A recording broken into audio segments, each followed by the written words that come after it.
realized I've been muted this whole time. I always do that. Holy crap. Wow. I need to double check, make sure I'm not muted, but that's hilarious. What's going on, Daniel? I said like hey to you like 10 minutes ago. I don't know how I always do that every single time without fail. Oh, there was it? It was. Oh my gosh, it was muted the whole time. Well, at least I got that out my system. See, that was a nice little run. I mean, considering it's only like a couple barrels and whatnot. What's going on, Colson? Yes, I've been playing it a little bit more, and as frustrating as it is, I've been getting a lot of enjoyment out of it. When I do manage to survive for a little bit longer and tech up just a little bit more.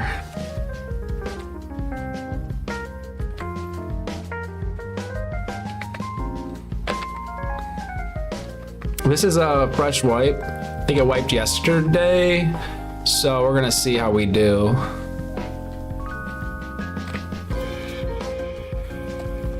I really just need to kind of get my scrap up at this point and tech through my tier 1 here.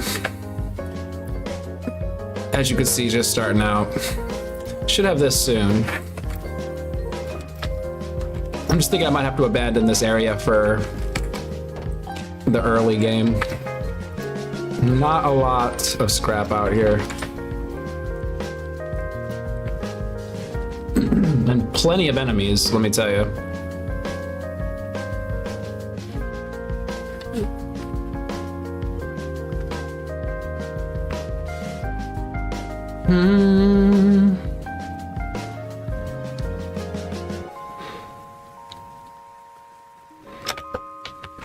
I really don't know what happened to my cloth. I feel like I must have accidentally took it out somewhere and went down. Because I feel like I generally have been decent at collecting cloth. On my other bases, there's a lot more cloth. I run through it way too fast with bandages.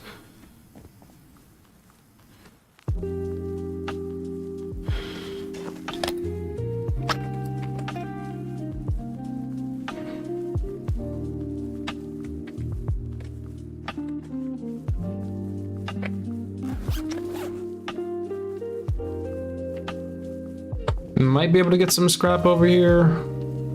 A couple barrels worth.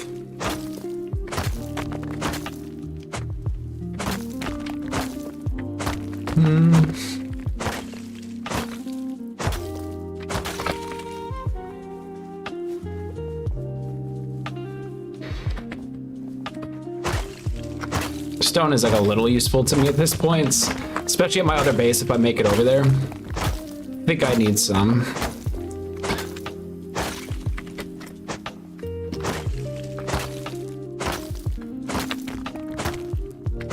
Also, getting more wood so I could actually cook some more stuff would be nice. Some more metals and whatnot.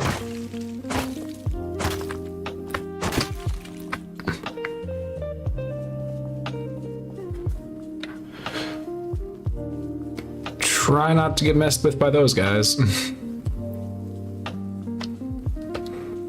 Yeah, my base is so far away over there.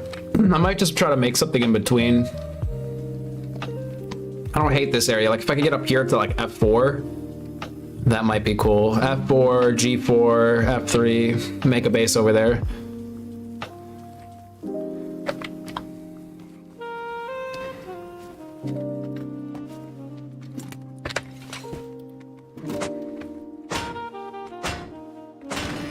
I mean, the sun's going down. I might be able to grab all this stuff and get really lucky.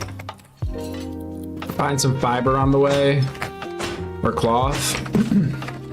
Get a sleeping bag over there. Although, my sleeping bags aren't too far away. Also, I mean, I'm gonna be surprised if I survive.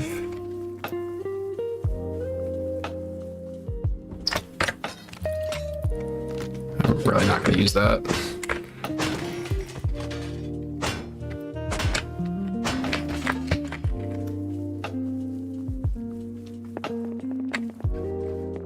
Should I chance it? Should I get more? Wow, the sun's gonna go down. I need to get some other stuff.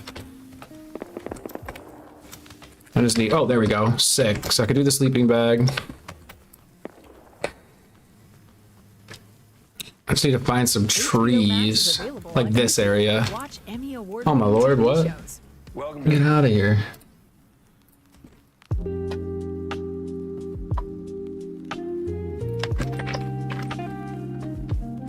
Alright. Ooh, this area is gonna be tough. I feel like there's a lot of enemies. It sounds like there's somebody over there. Might be this guy, who knows? Ah.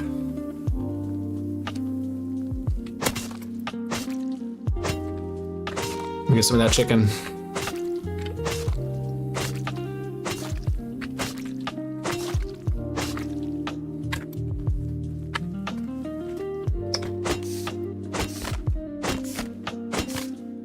The fact that I have no wood at all. I would just love to get this done before the sun sets. That would be kind of neat. Ah.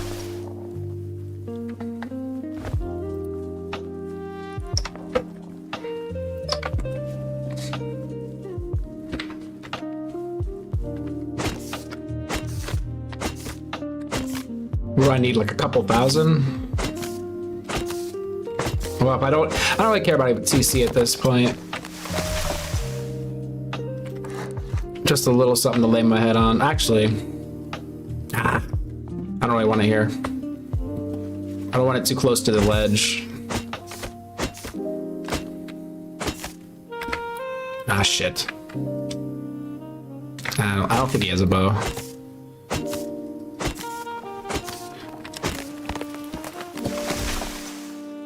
Oh, I still have some daylight.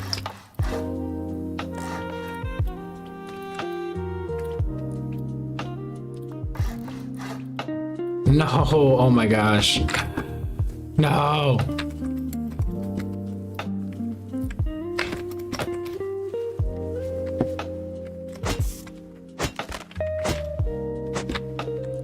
Did I get doors? We got 2 doors, 2 locks.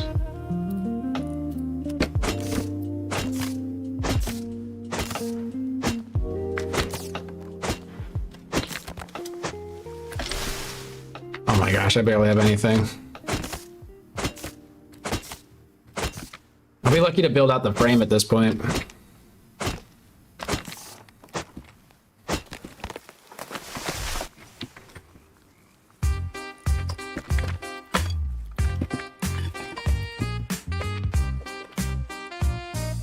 Oh, come on, dude. Is it really not gonna let me destroy that? Are you serious? Oh my gosh. I think it's only like 3? Okay, cool.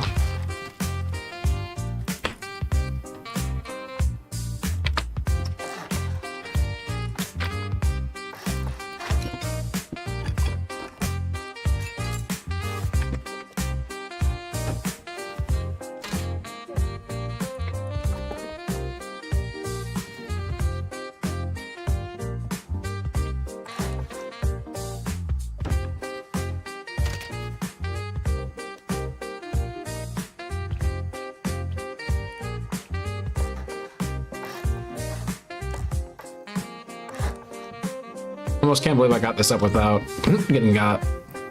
Wait, are you serious? Oh my lord. Wait, which? What? Oh, it's right here. Oh my gosh, I'm losing my mind.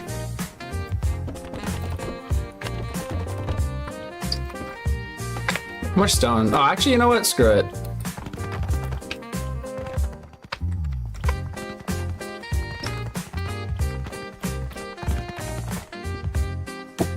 Nice. And I think I have enough stone. Do I have enough wood to finish?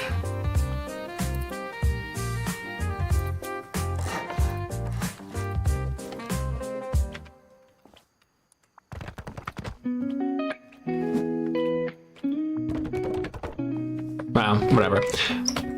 Sick. Okay, cool.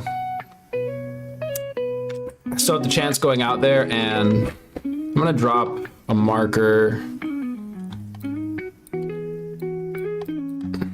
Wait, where am I? Wait, did I thought I dropped a sleeping bag over here. It's not showing up though.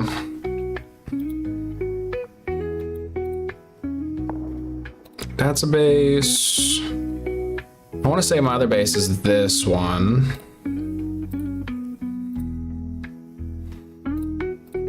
And I should have a base over here. I'm pretty sure it's a base.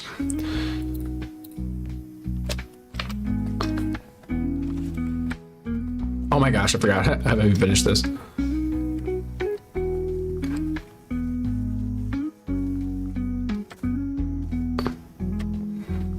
Barely any trees in this area, but well, there's some not too far, I guess. Another what, 1500 to 2000 should do it. Get my TC up, and then I could kind of just chill till daylight. I might have enough stone to do a furnace. I mean, for shits and giggles. Oh man, nice. In fact, if I could do a bow, that would be really useful.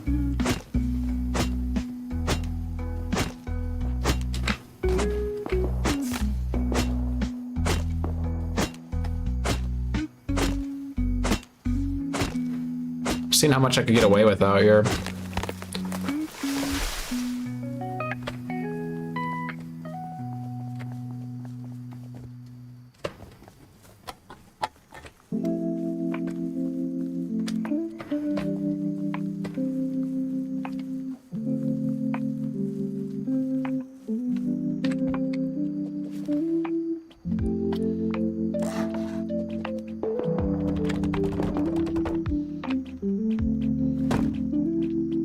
Oh my gosh. Whew. We survived. Ugh. I'm gonna make a box.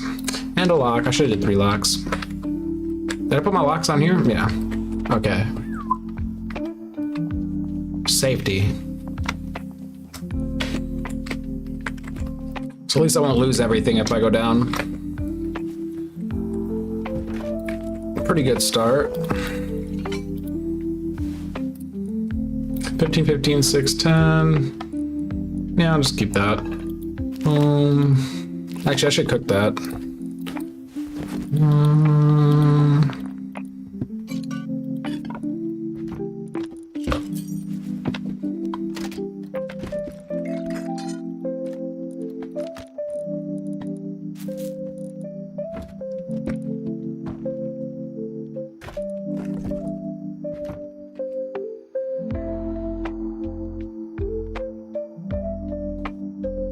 So I hear somebody over here.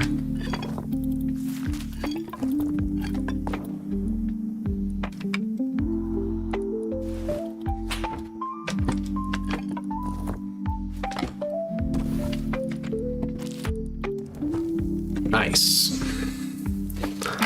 Get some food and we're ready to go for when the sun comes up. I think I got what? What did I get? 21 scrap, so not too much. But this is a good little in-between spot between this, and I mean, this one's still a bit of a ways out, but at least with this, I could have access to a decent amount of scrap, I think.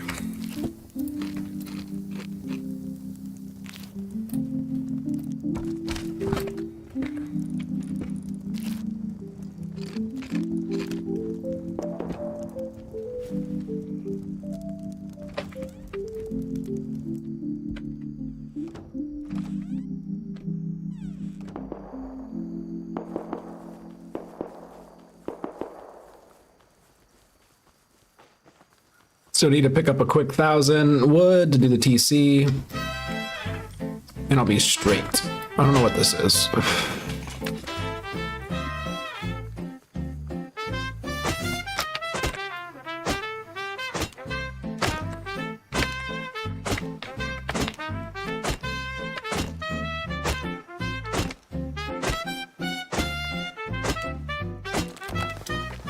Alright, nice.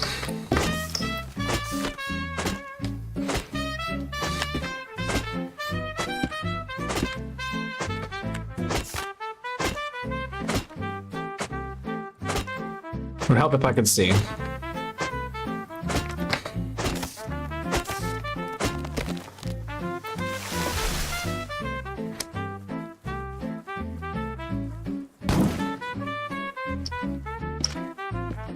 somebody just shoot me? Are you serious?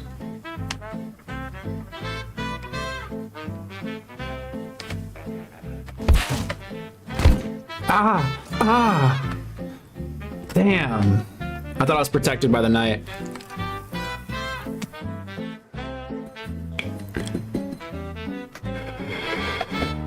Hey, look, my pickaxe. Oh, I just needed that wood. I guess the question is, do I spawn here?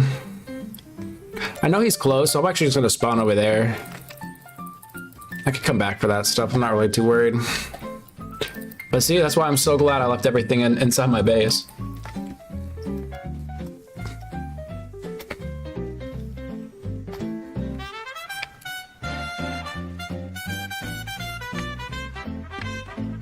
Oh yeah, that's right. I died in front of my base. Did somebody take my stuff? Looks that or just maybe despawned? Man, that was so dumb.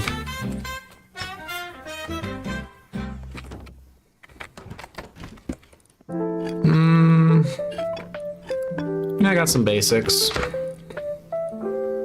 And plenty of everything I need, so.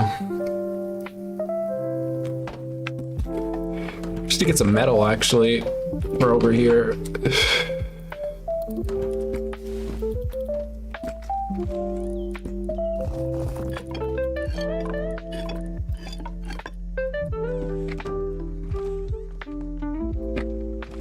Let's go, let's go, let's go. Okay.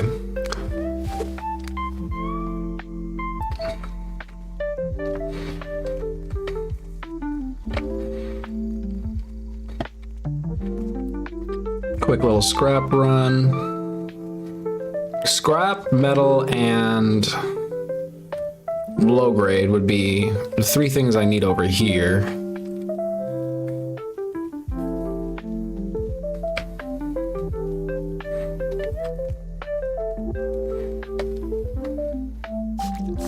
Ah, you're kidding me.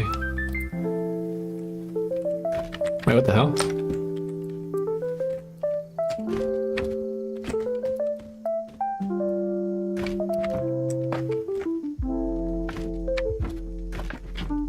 Yeah, okay, whatever. Weird.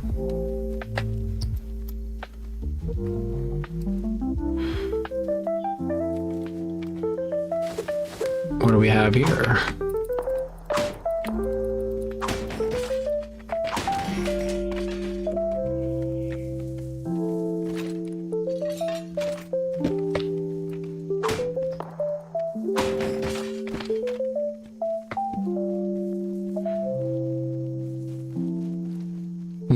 Nada.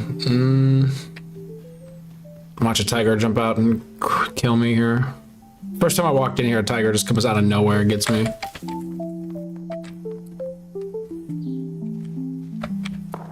Okay, wait, we can see.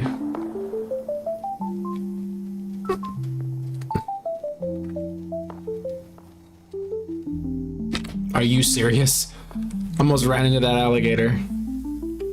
Yo, Acid Dust, how you doing? Good to see you. Happy New Year.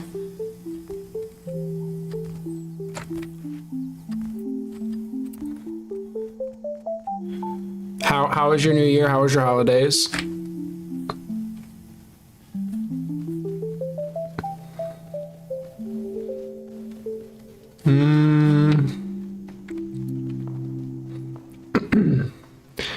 Hey, there we go. Some low grade. I don't even think I need that much low grade. I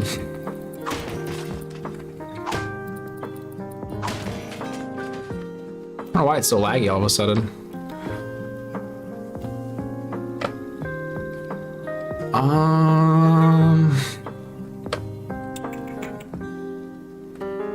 Yeah, it's probably gonna have to do.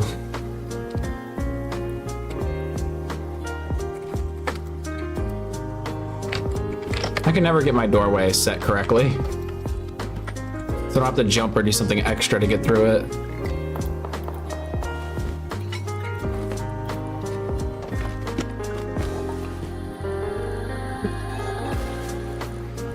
don't know if I really need that, but...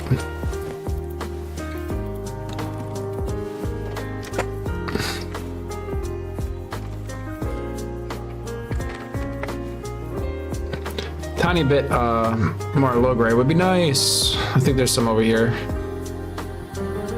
Oh, I still have that mission to kill the boar. I found so many of them earlier. Hopefully I can run into some soon.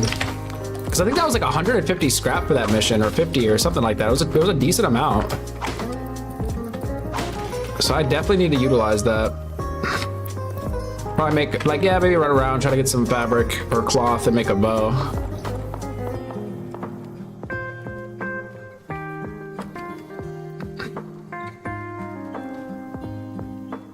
Hey, thanks, man. Glad to hear it. 2026.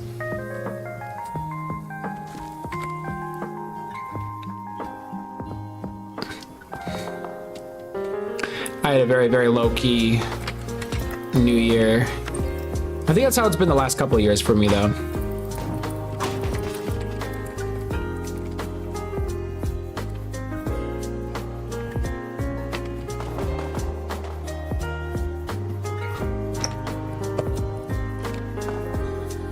I guess I could have kept the fuse, but oh well.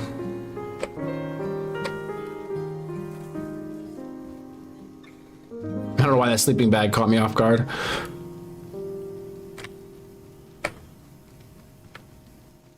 How much did I get? 15 low grade? I think I'm still just short of what I need.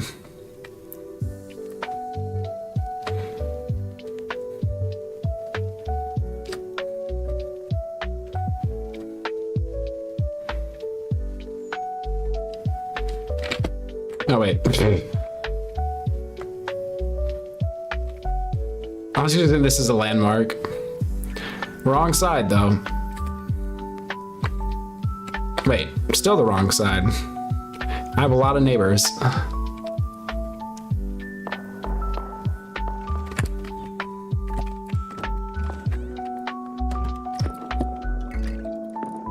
Oh yeah, it gives me 51, so that works.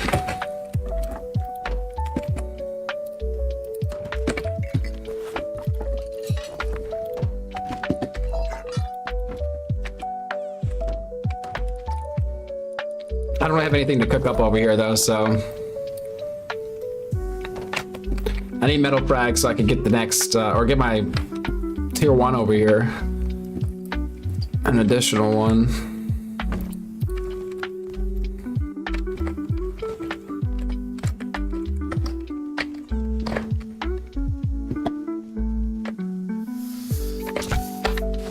Oh my gosh, just, I'm getting no break, no break.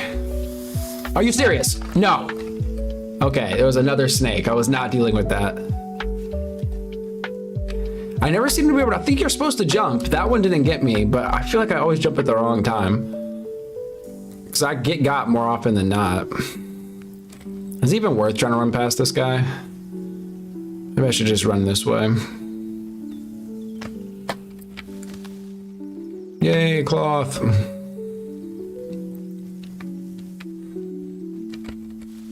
Nice. I need one of those little runs where I get over 100. That would make it a lot easier here. I can make a bow, still have some left over. Stone, I don't think I need that. Ooh, oh, there we go. Haha. I think I only need like 500. I think that's one of these, right? Why am I so laggy? What is happening? Dang, it's not even loading the little thing. No, there we go. And I still miss it. Oh my gosh, 479. Had I hit that thing a few more times, I probably would have had 500.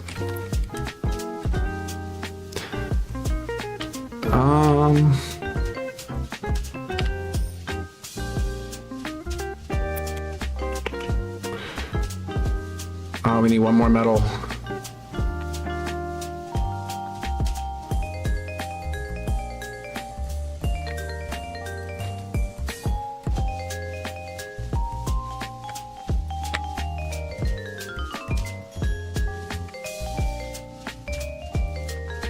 Come on.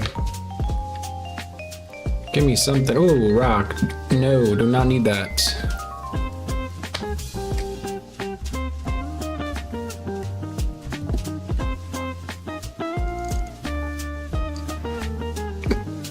I appreciate you, Kami. I'm waiting for you to get on here, man. We need to get some duos going.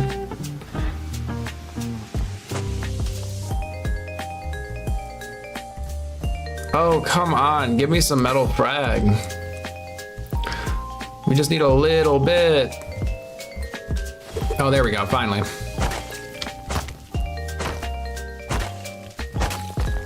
I'll get a little greedy, get a little bit extra on top.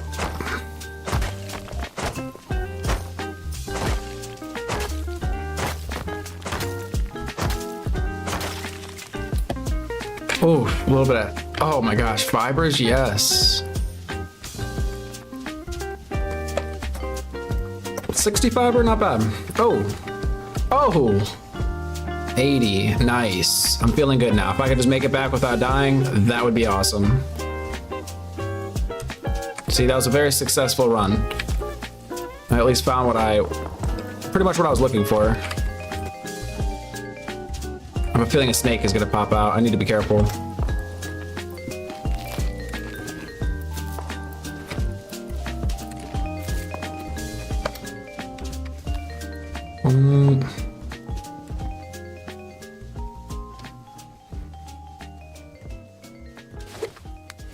Ooh, should I be greedy and get this one too? Nah, maybe I should slow down.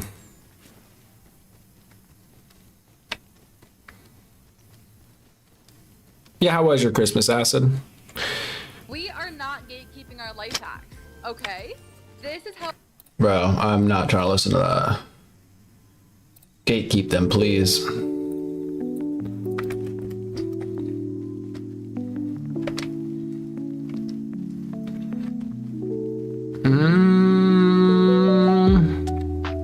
Come on now, come on, come on, come on. Oof, oof, yes, mushrooms, let's go.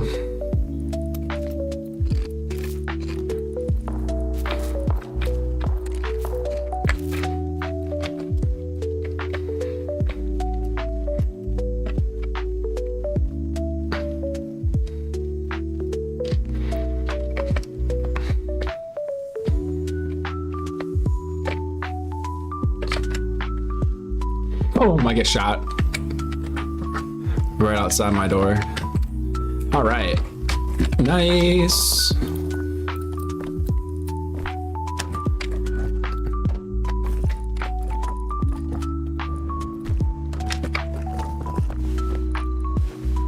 All right, I'm feeling pretty good now. Make a bow. Maybe a few bandages. Some arrows. And we are, well, you know what, I will plant these outside, I never do.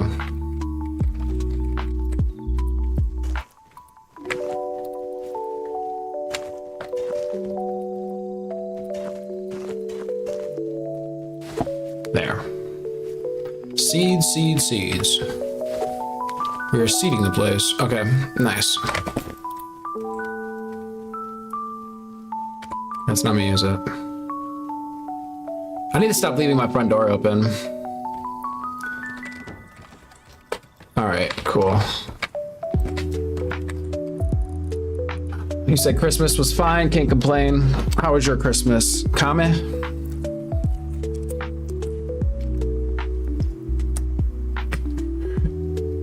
Fine per usual. Instead of bread, you ate potatoes. Weird. Living on the edge there, man. What the hell is with the dot and the numbers? Wait, I just noticed that. Yo, P. Norton. Hope you had a good holiday, man. Happy New Year. Yo, Kami, what's going on with your name? Did you get one of your accounts banned? Is this why you have Kami 2.0, 3.0? You just skipped and went to number 09182?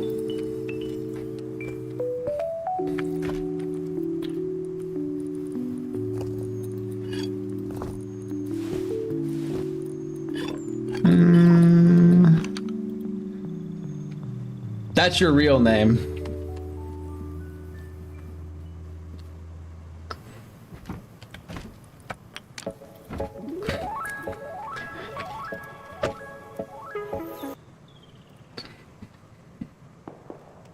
That's the the real name. Oh, weird.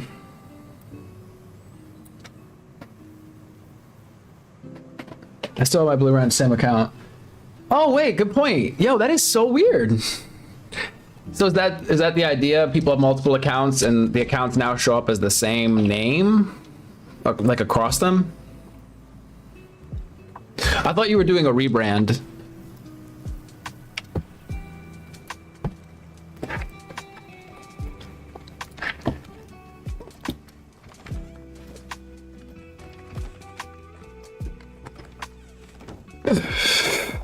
You've gotten too many enemies with your other account, with your other name. I'm sure they'll never see through your mask. Just change the numbers at the end and you're a new person. It's kind of like Batman, Superman with the glasses.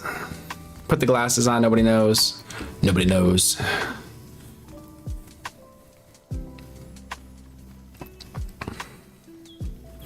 YouTube made a change that started making people on multiple accounts have dashes and alphanumeric codes. Oh, interesting. But, you know, you have the Australia's brand name and your private name. I guess so, yeah. But I wonder which one shows up then. Hopefully Astralaria still shows up.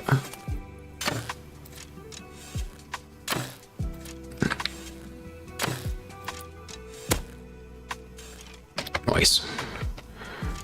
That first shot was so embarrassing. I don't know why I even shot that.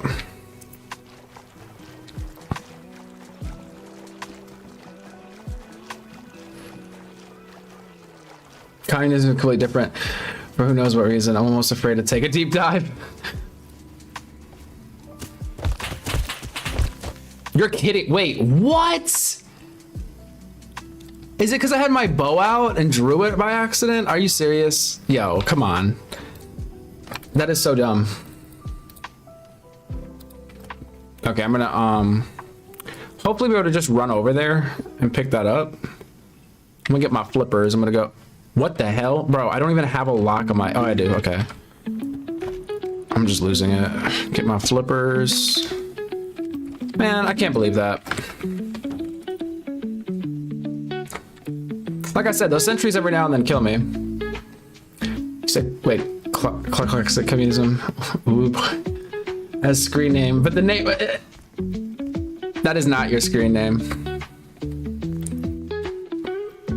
If I saw it though, I wouldn't be surprised. I'd be like, yeah, that tracks. But this year for food, Xmas got weird. Wait, are they still, is it gonna shoot me still? I don't know if it's gonna shoot me.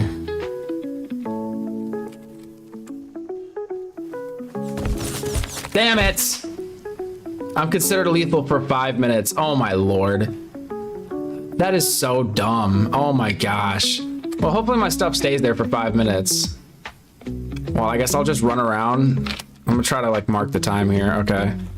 So 5 minutes from now. I'm gonna try to stay in this area. That way I just don't have to remake that stuff. Oh my gosh, somebody's gonna take my shit. I mean, it's fine. It's not the end of the world, but...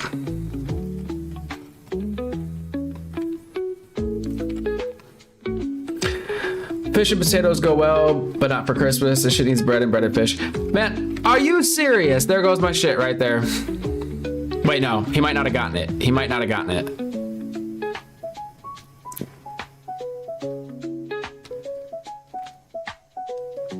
Let's go in Uwu. Uwu of Wemboy.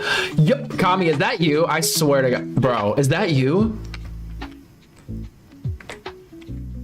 This year, food expo coming. Yeah, it's funny because I had fish and potatoes.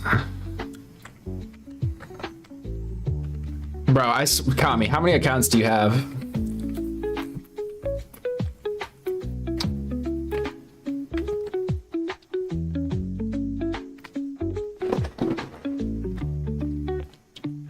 Wow, gulag averted. You have 3. People that thought they were anonymous with multiple accounts are finding out different.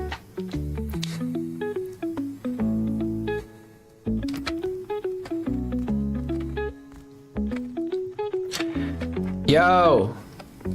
Hey. Hey. Can I get some assistance? What the hell? Yo. Yo, can you help me out? Can you give me a hand? I accidentally, see that bag over there? I accidentally died to the sentry because I'm a dumbass. Could you just get my shit out the bag and put it over here for me? Like, I only have a rock. I just have to wait 5 minutes, otherwise that sentry's gonna shoot me again. No? I mean, all I have is a rock. I could throw my rock. Here, I'll throw my rock. I have 8 health.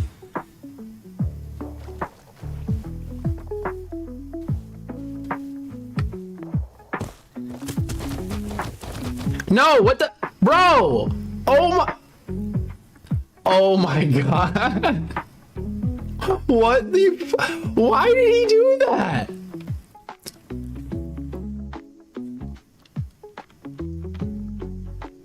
What's funny is now, I mean, he can't get my stuff either, so at least I don't have to worry.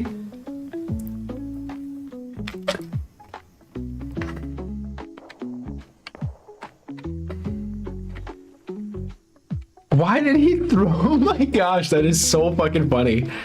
Dude, if he has a bunch of stuff on him, I'm gonna lose it. That is hilarious. I spent good scrap on these damn flippers, so I don't want to lose them. Long John Silver's fish, potatoes, and God. Oh, hush puppies. Okay, it said 5 minutes. Oh my gosh, I've still got, I think, 2 more minutes. I can't use my sleeping bag for another... Wait, is my countdown over on it? It might be.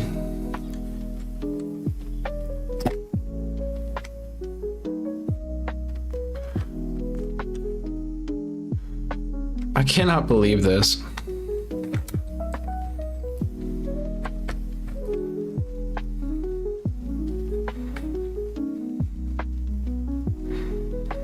I wonder if he didn't get my bow, did he? Because I was holding a bow. Did somebody else pick it up? Oh no, I think it's underneath the bag. Oh my lord.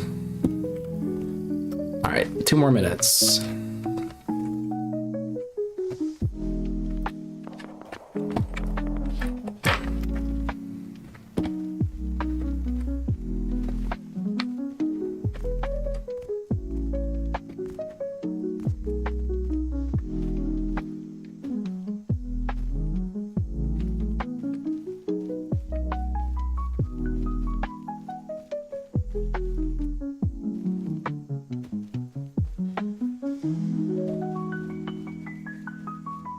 People turn tan from the batter.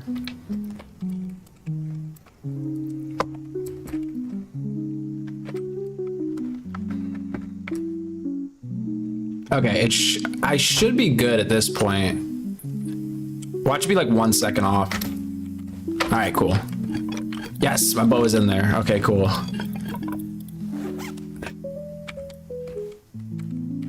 Wait, what? Oh, can I not take it out of his stuff because it's in safe zone? Oh, that's cool if that's the case.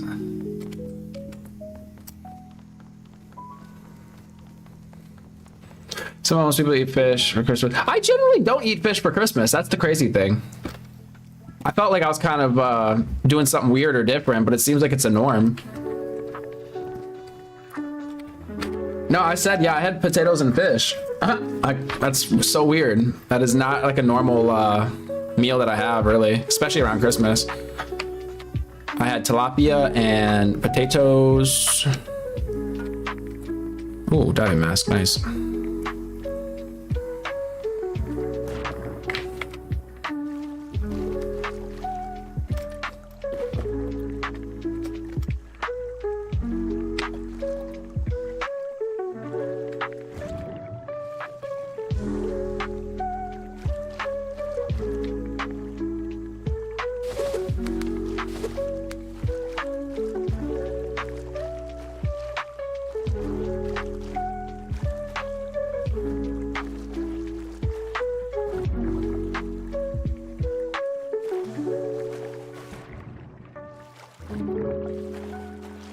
You talking to me?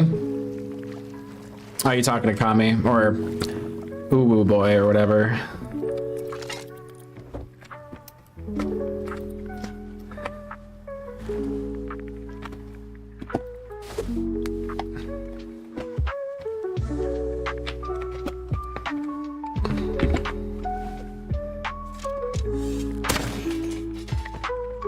Oh my gosh, this lag is crazy.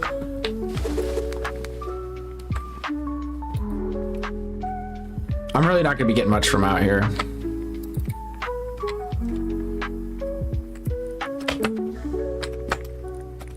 Ooh, I got a mask. Hey, we're looking good now. That's a fit right there. Flippers and a mask.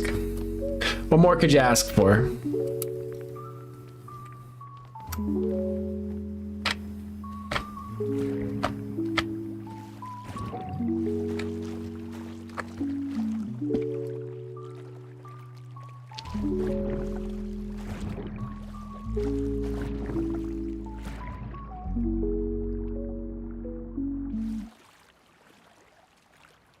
Wait, whoa, why am I considered hostile? Why am I considered hostile? Slack is a must-have for retail because it keeps teams on track.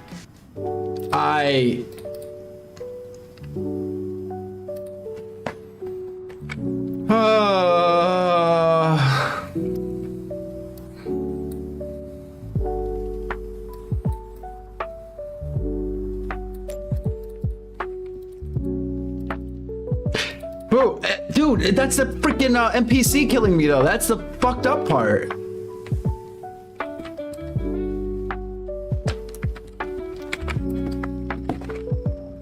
You know what, Kami? You don't even have the game. You can't even play the game, so I don't want to hear it. When you get on here, then you can talk shit. You're hiding away from the game, okay? Damn, I'm not gonna be able to get my stuff back because I don't think it floats.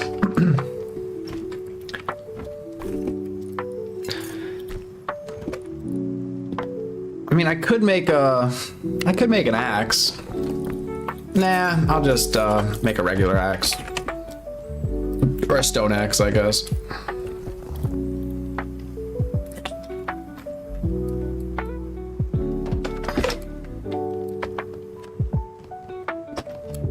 Wait, Kami, did you move?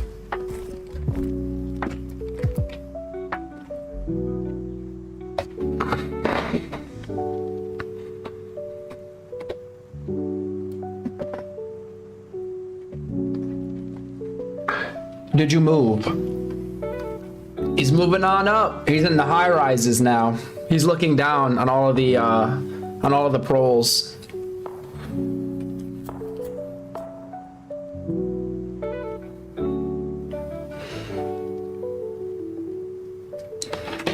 Do you guys get a lot of snow there? You said yes into council housing. Oh Lord. So you're like way up here.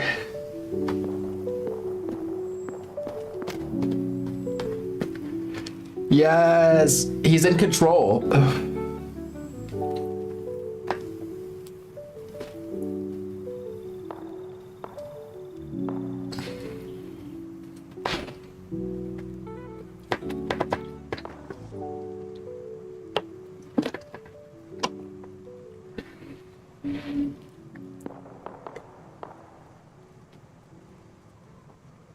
You said strike one.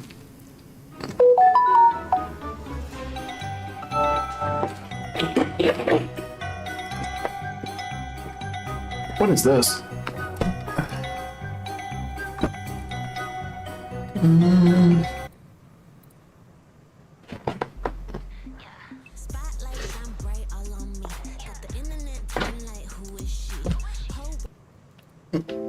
No.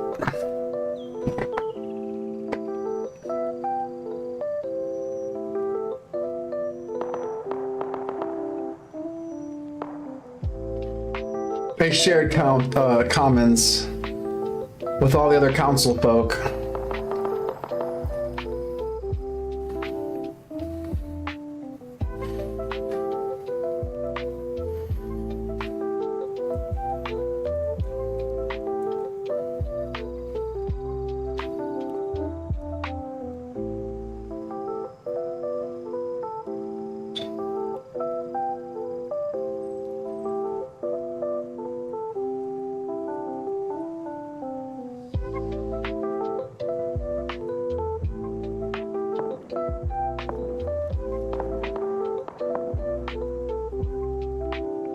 Oh, you're like testing him.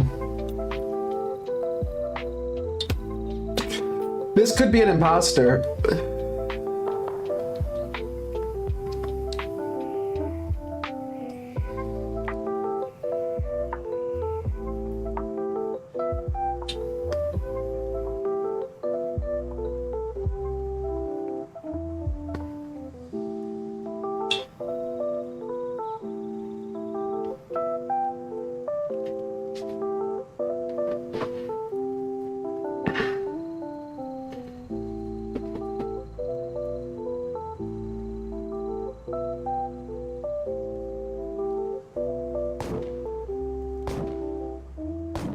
This is true. The real I swear, somebody trying to break in my place. The real commie, I'm pretty sure did say all that. He told us the gym name. What kind of car do you have, commie? Commie's a real big car guy.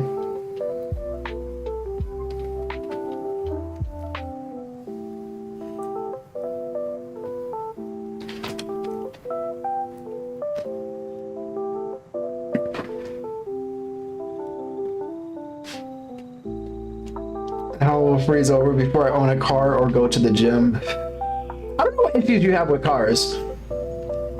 Not needing one, that's one thing. Having a hatred for them, that's different. There's a horror movie though, right? Where there's a car named Shelby or something and it kills people.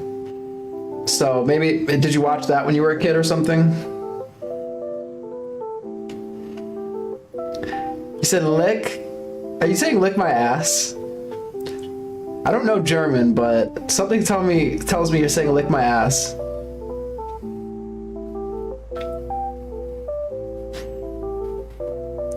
My German is improving.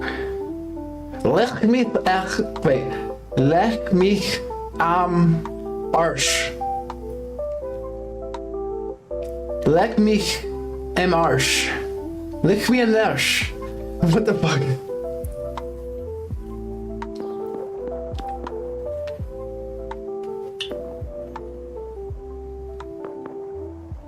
Okay, Kami, have you driven a car? Have you felt the acceleration underneath your foot?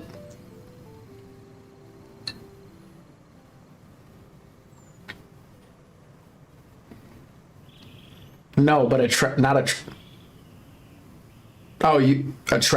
Like, what kind of tractor are we talking about? Like a big tractor? Or are you talking like a lawnmower?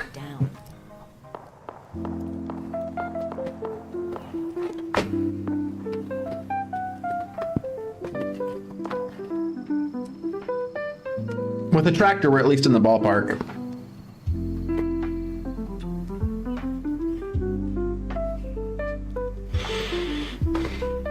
Wait, did Kami post this in like public Discord or DMs? No, but a tractor. Oh wait, never mind. You just deleted it.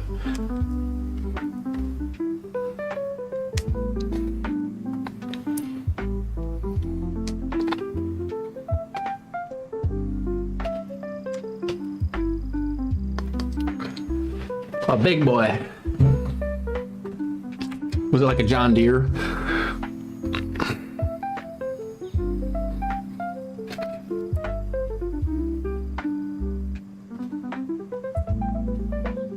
I posted probably N in the DC.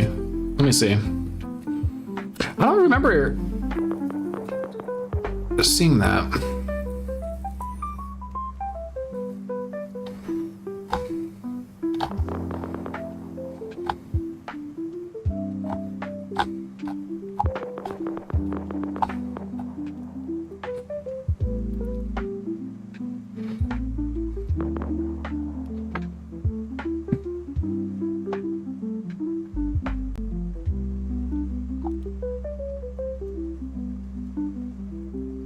Shrubbery.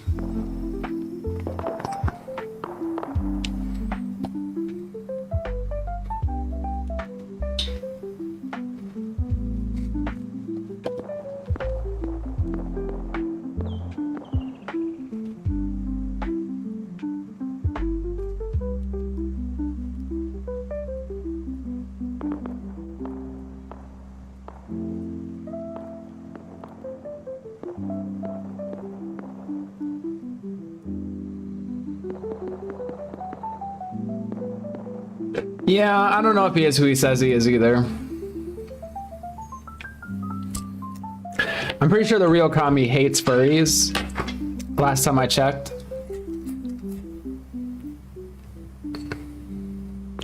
You know what you could do, Kami? Or imposter? You could drop in gaming lounge.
What if I do?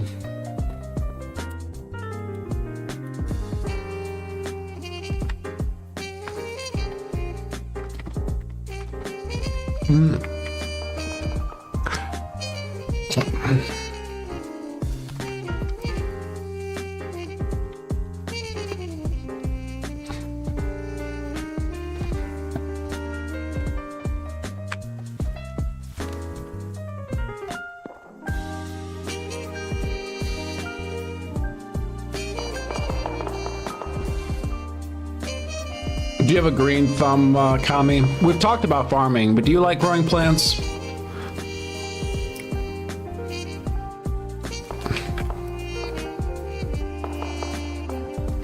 If you're not Kami, then where are they?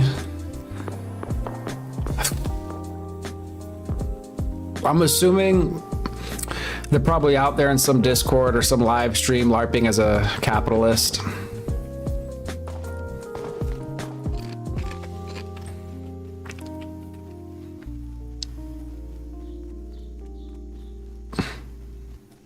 You like it, but you're not the greatest. Do you talk to your plants? You have to talk to them. You have to say nice things to them. It helps.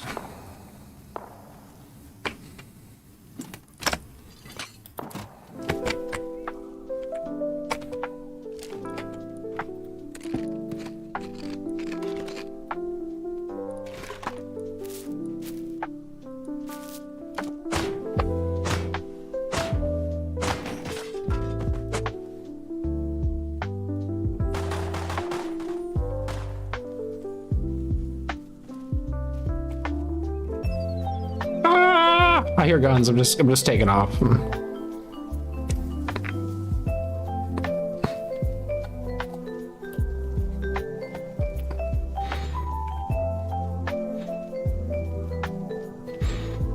Finding that boar would actually be really useful. I should probably go to my other base and try to hunt one. Is he shooting at me?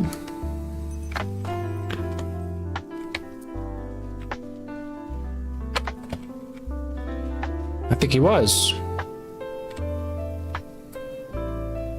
Maybe. I don't see him. No! Why? Why? How? How? What the fuck? Bro, I thought I was good. Man, really, bro? No. No! Thank you.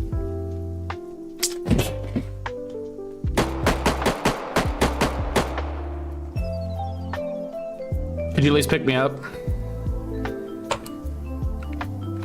Yo, pick me up. You suck.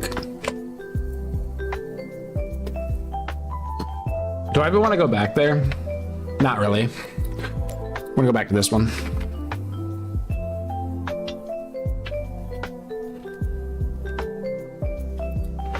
Hilly as fuck.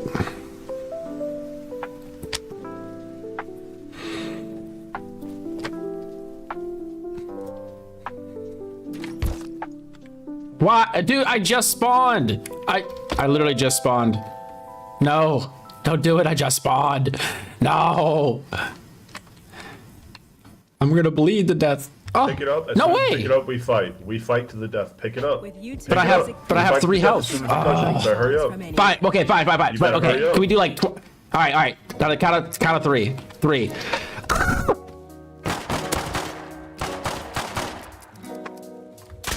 I'm out of ammo. No.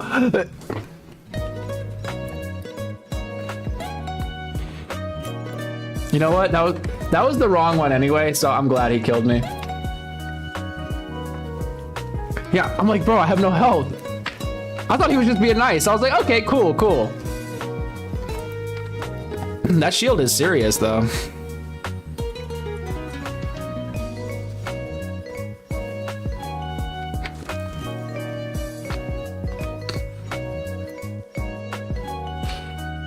Imposter. I can't wait to talk to Kami about this. Tell him that there's somebody pretending to be him.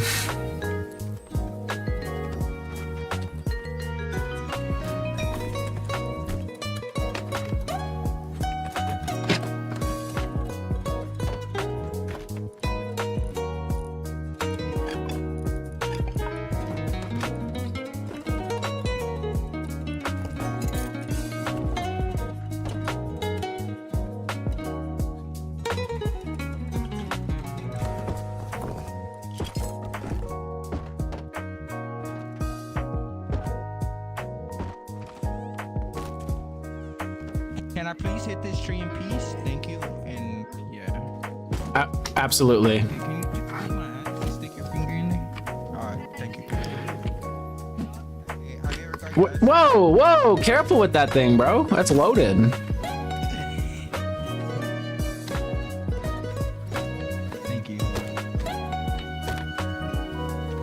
I'm not gonna eat his ass, but I will let him have that tree.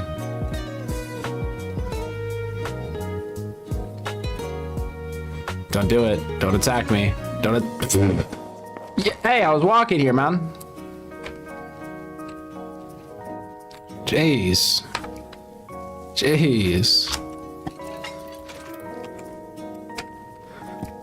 What is wrong with these people, man?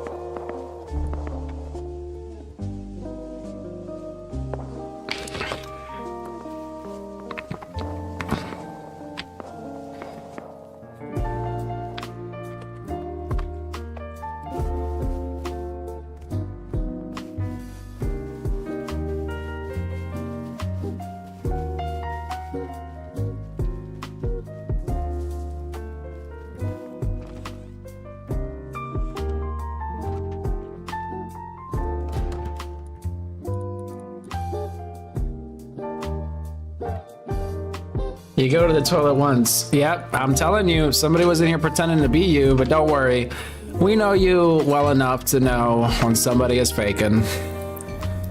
They didn't have your elegance.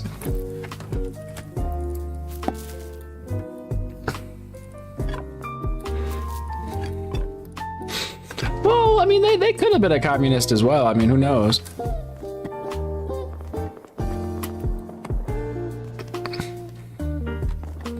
Oh my gosh, they're back. See? Now you're both here at the same time. We found you, imposter. We have solved the issue, or rather discovered your disguise. Not your true identity. That's for anybody to guess. Straight to the gulag. Or sideways. But to the gulag regardless.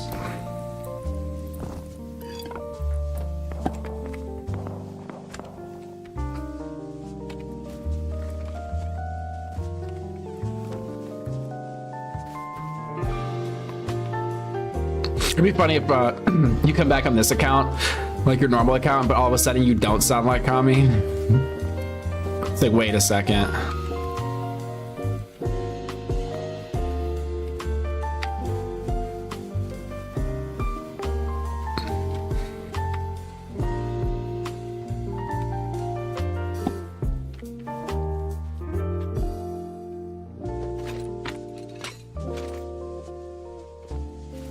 I feel like I can destroy this without getting killed, I think. Yes, nice.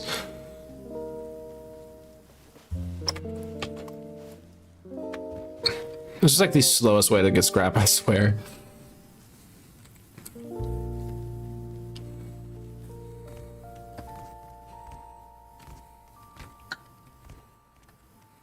Bien en France.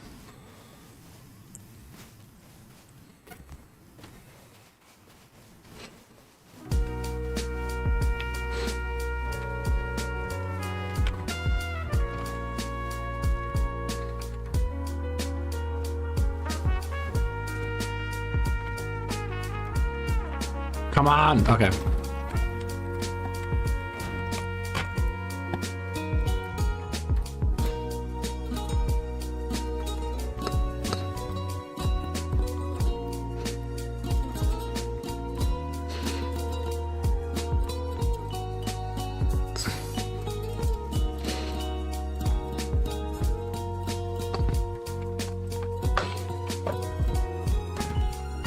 Oh, you sent the picture of the tractor. Nice. Okay, I see, I see. That's a fine looking tractor. So you know how to drive, basically.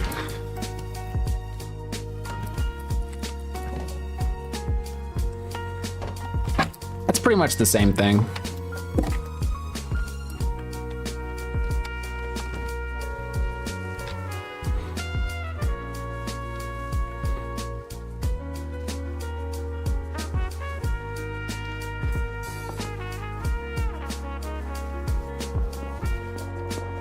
I don't know, Kami. I feel like you have mentioned a courtyard in the past.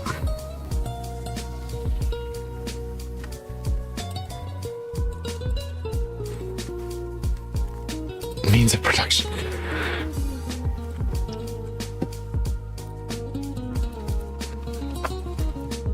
Means of production. Just like saying like bot comments, like a communist bot. It's like means of production. That sounds right. Material conditions.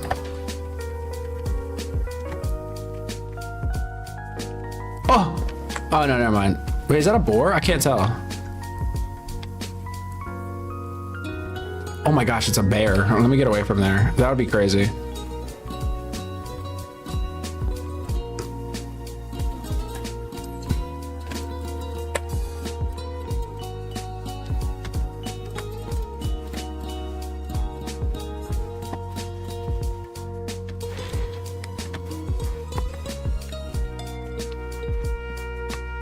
I wouldn't say they whore themselves out, more like escort. They escort.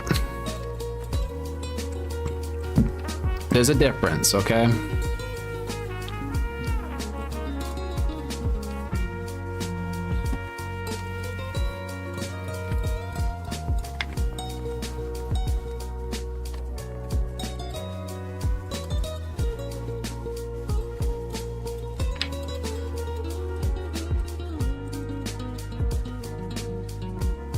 Vienna, Vermont.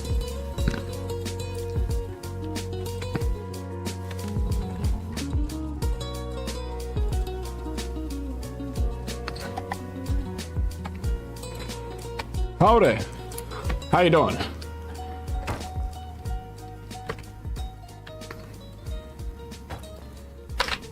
Okay. I think I'll let them live, guys.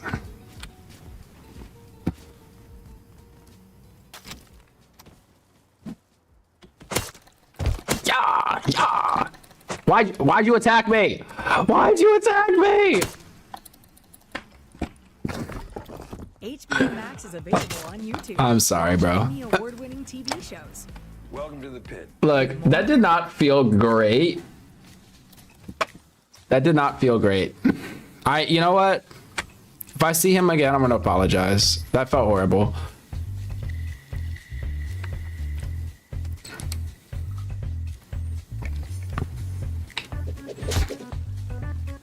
What? Why? We could have been friends. Why? Well, that sucks. Was that the same guy?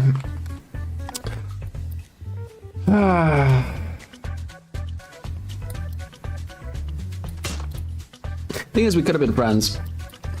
Now it's gonna be nighttime, so I don't have shit to do. Maybe I could grab some scrap really quick. Actually, I think I have some in here. If I could just make it back to my other base with it. Wait, that's not my base. Where's my base? You know, I knew that wasn't my base, too.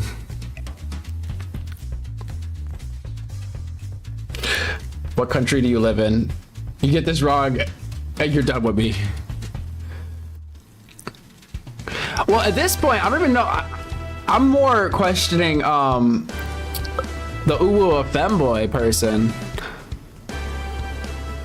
It turns out there's 2 Kami imposters in here. Jeez. So you're very popular these days, Kami.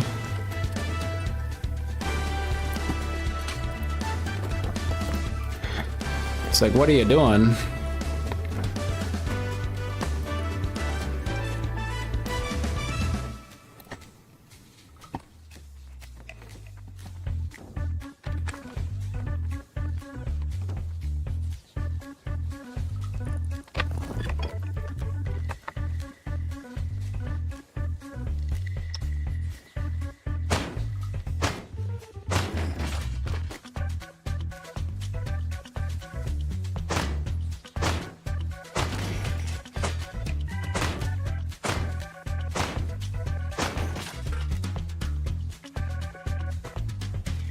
USA.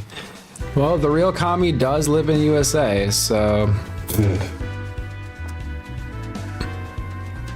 Wait, now that I think about it, Uwu, did you ever claim to be Kami, or did we just assume you were pretending to be Kami? Not Kami as in the classification of communism, but Kami as in the person. Kami as in Kami 3.0.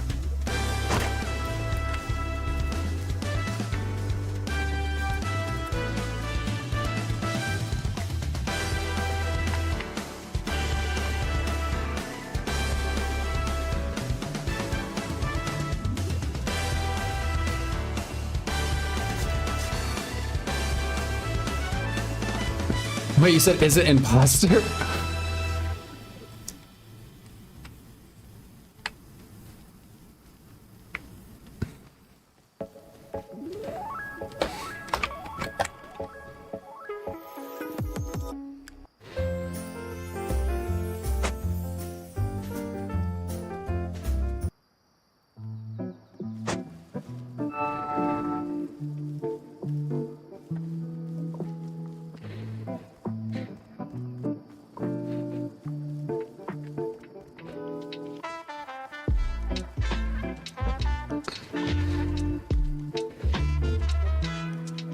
Nutting mentally to the idiocy we just created. I don't know, now I feel like I'm getting double played. Now I feel like you are Kami and pretending not to be Kami.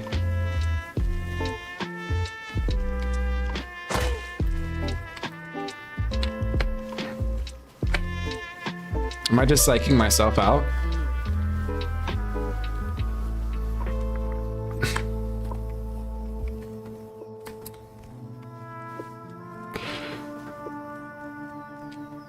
Wait, what the hell? No, there it is. I'm Uwu. Alright, alright.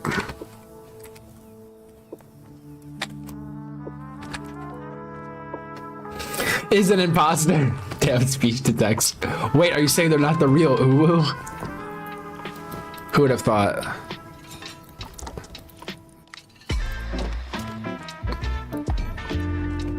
Yay, finally, got the damn pickaxe. That only took forever.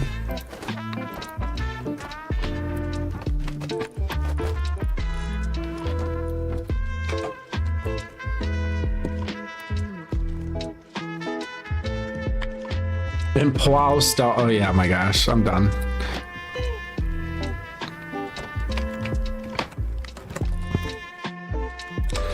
Damn, I really need wood. Oh my gosh, why do I keep clicking that? Give me that. We're gonna make a bone knife. I really don't want to use my damn fibers, but I'm pretty sure I can make a little bit of armor. Ah, that's it? I can even make the full armor? I'll do the head wrap.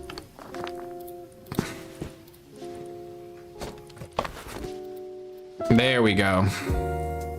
Now that's stylish. Oof.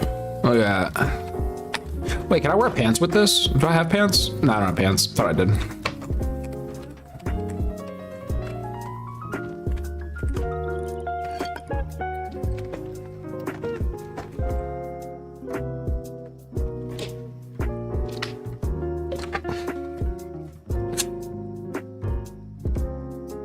It's nighttime in the game, and I don't have much to do.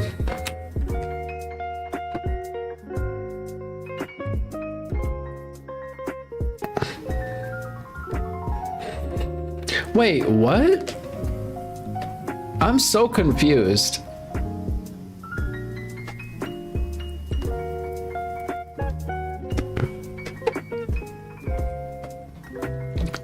Also, I never said Yusuf such. We met each other on Reddit because I looked for my hometown's Reddit. Didn't have one, but then that German just blared me, so I made a comment and he found me. I might need a further breakdown. So you like looked up your own place on Reddit, you didn't find it, so you ended up in a subreddit where Kami was, and then you made a comment, and then they made a comment in response to your comment. Is that what you're saying? I'm just saying, I don't know how people find each other on Reddit.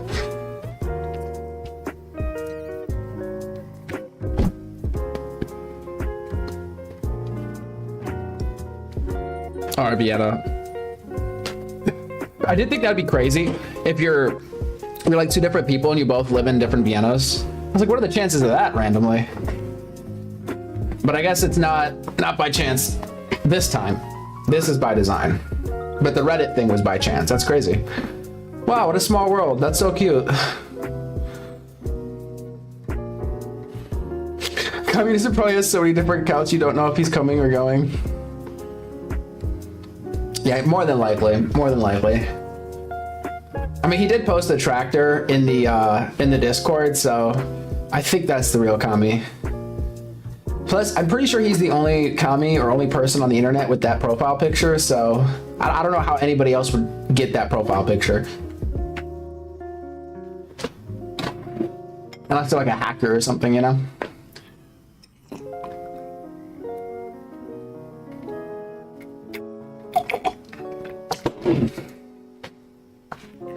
Most certainly.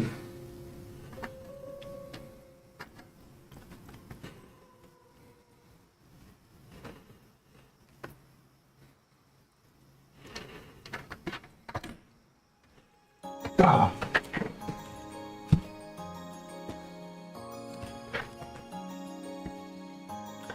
I don't know, I'm getting an ad. It's apparently, I think it's for something. Wait, is it for art or is it for learning Japanese? I want to say it's for learning Japanese. I'm getting a lot of those ads now. Which I need to do another, we're probably gonna do a little study session, maybe tonight. Do a little bit of Japanese practice my flashcards.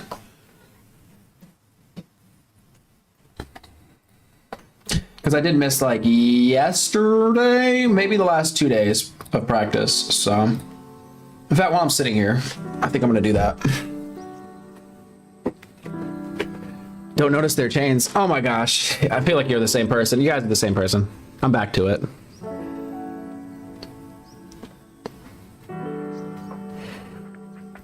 No, I'm not playing enough. Also, many people with Lennon's pick and marks, and also so much style and Rosa and so on. But you're not what? Would be to see what communist ideals on capitals are. Capitals. I almost thought you meant capitals, like with crystals in here saying no caps. That's how you know if it's crystal or not. If they're saying no caps, it's crystal.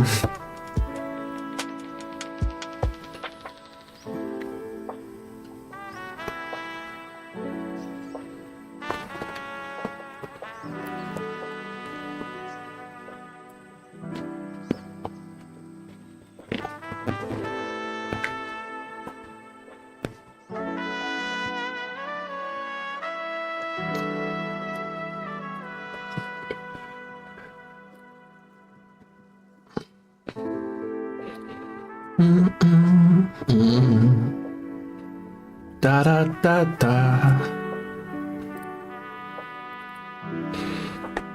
Da da da da.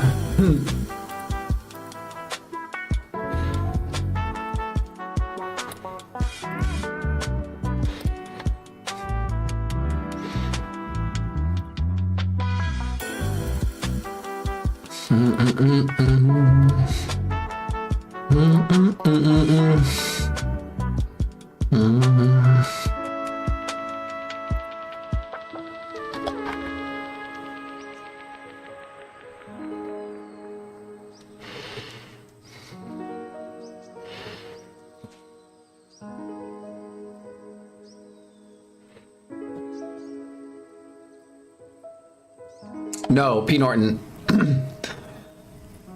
Communism equals equal scarcity.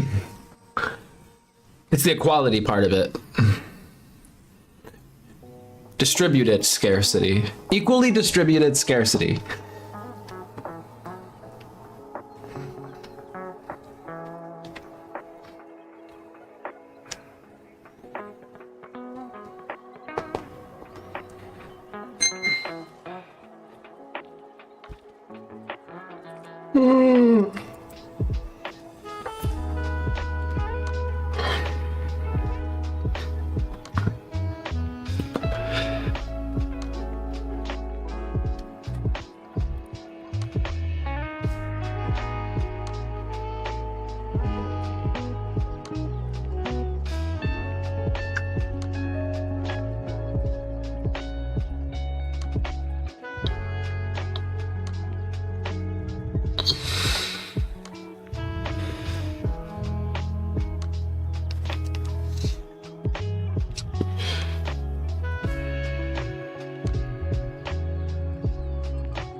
Oh, man.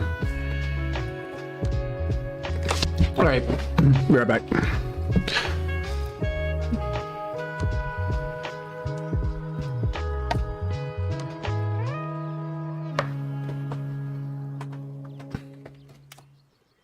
Refill my cup, and I'm gonna do like a little bit of studies.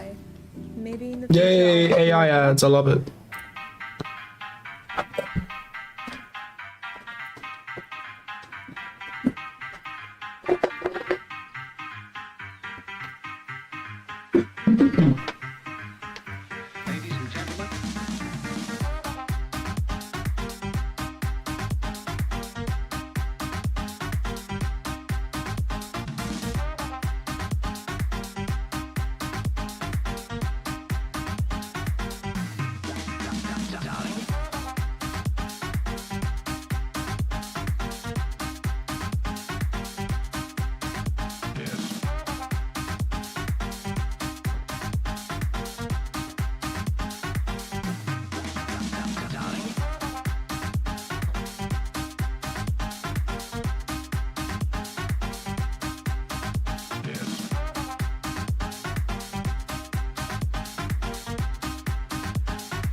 underneath it all, everything's actually alright. You're okay. You have more power than you might be giving yourself credit for. If you have something that's going on in your life right now that's challenging, painful, it's just a reminder to take a little bit better care of yourself. You're worth it. You can have this feeling anytime you choose.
Over 2,000 lessons, over 100 videos for free?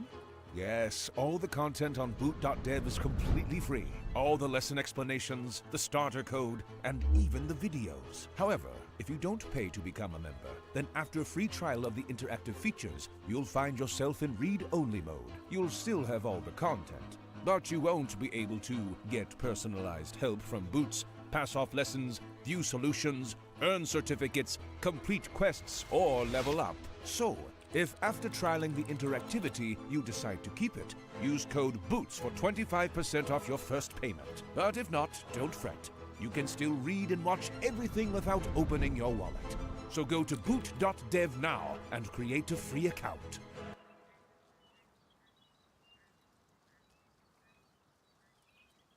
Alright. Tried to get back before the ad, but did not work.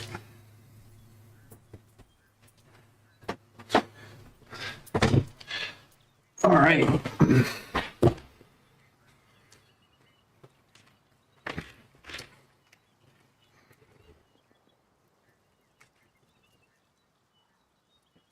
You guys still going on about communism?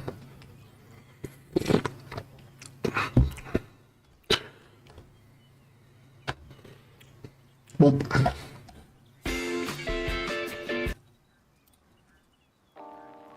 about it right now. Everything's okay. No matter where you find yourself, no matter what kind of stuff is going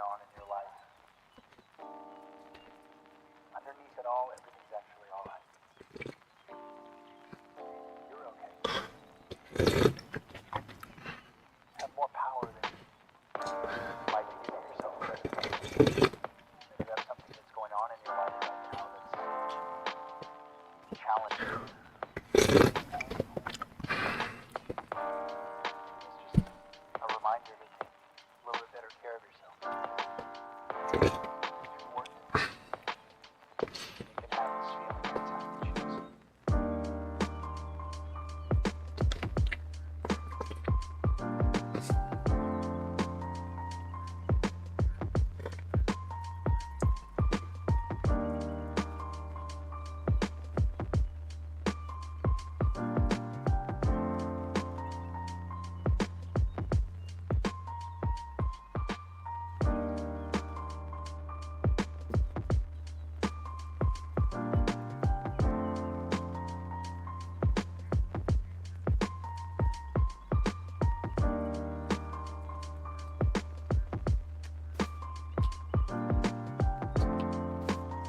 Do do do do.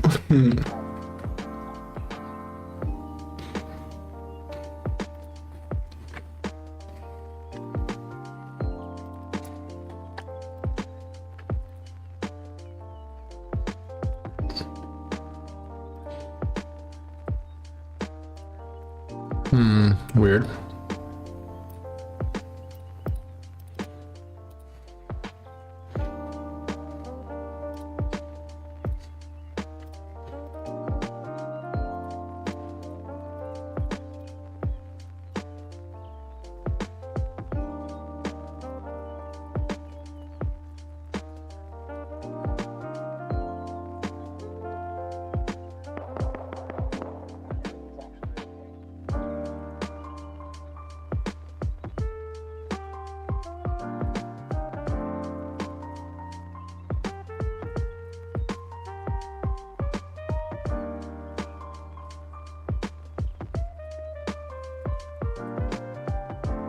While I'm sitting here, decompressing from the rust.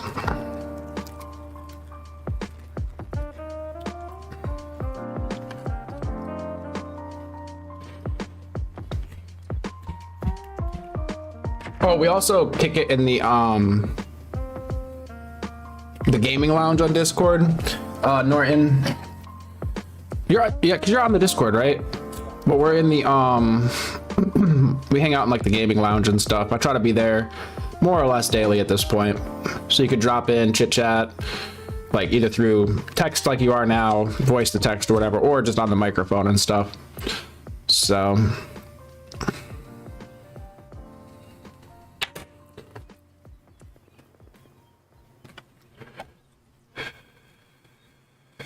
I tried everything. coffee, this, that.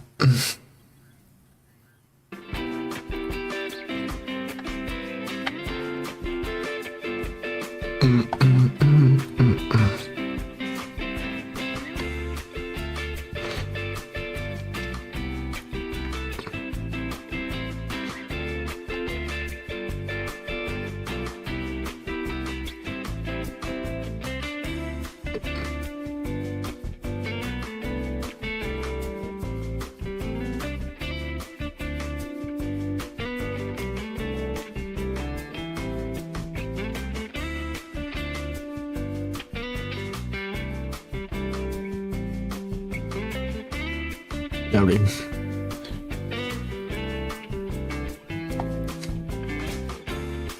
Gio. Jo. Que. Que. Pe. Ah. E.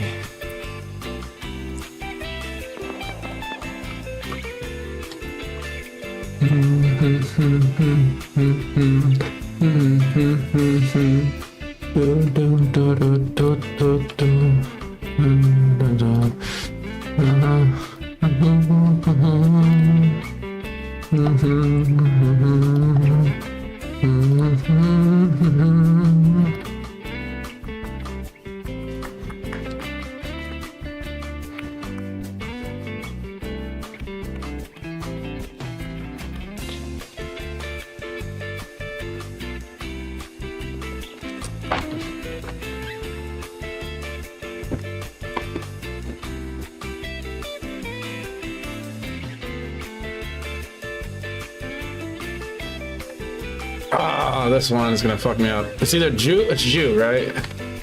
Zoo. Oh my gosh.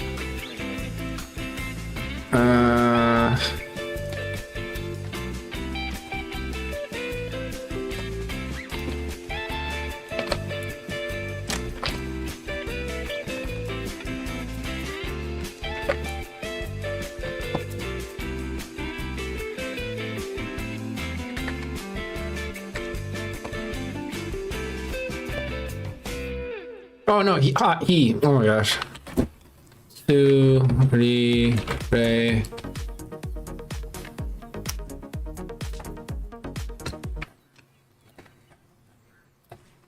Two. Oh my gosh, I did not mean to hit that twice. Go.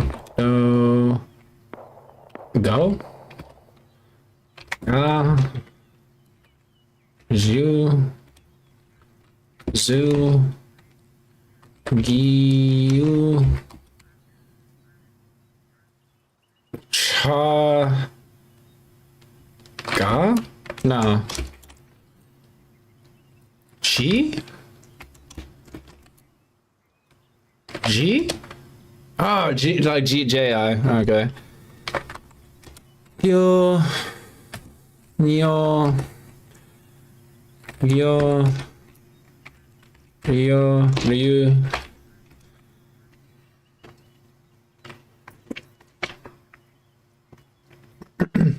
Are you out of here, bro? Alright, P. Norton. You take it easy now. You'll catch us, yeah, on there, and then up here more often, too. As per the usual. But take care. Happy New Year. All the good stuff. Shoot to be on tomorrow night as well. Oh, actually, you might just be behind in the chat. You might be just responding to me because you're using voice to text. So it probably pauses the video every time. So you're probably just behind. So never mind. Maybe you're just responding.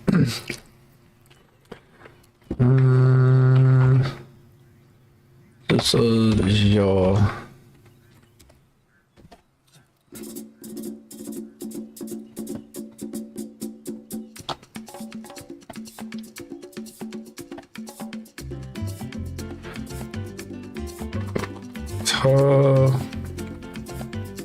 G Hey, what the hell? Yo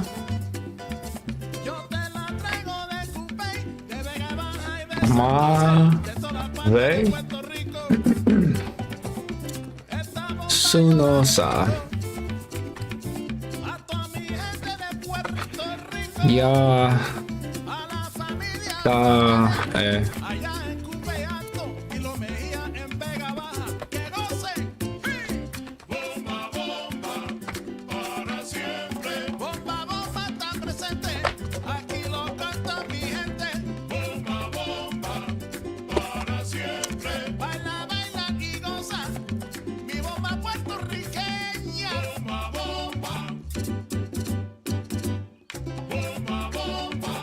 Oh, it was, damn it, it was P.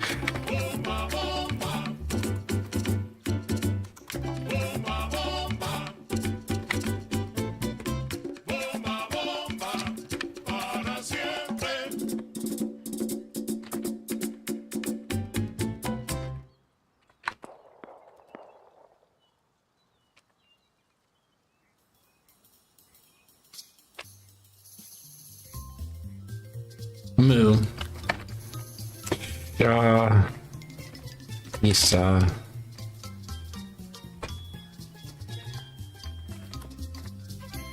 Kiwi, yeah. Ibe. Bia. Io. Rio.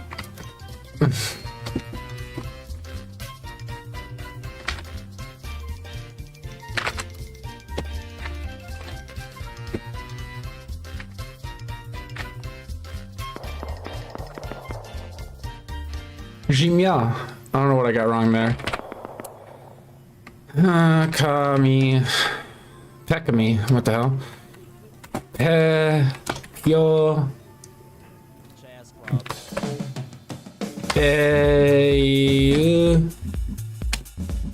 Nya.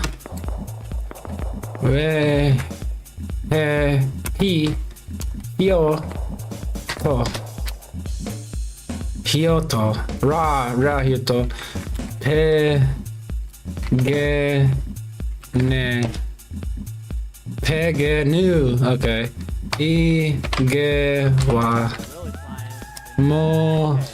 Ja. Gi. G. I don't know why I keep getting that one mixed up.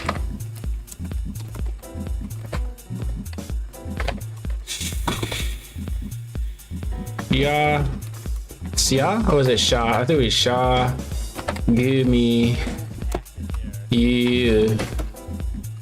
Shoe? Seal? Shoe.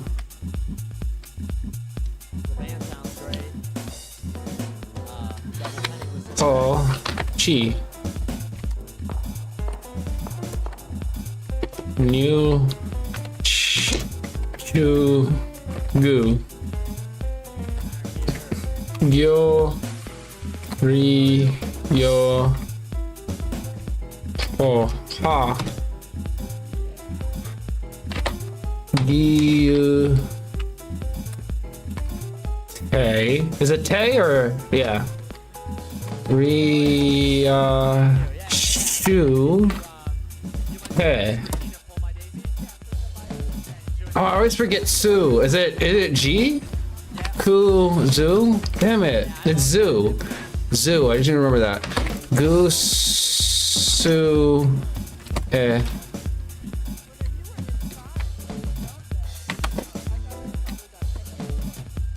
Gosu. Yo ya nya nya. Bu to mo nahi ya sho heji jia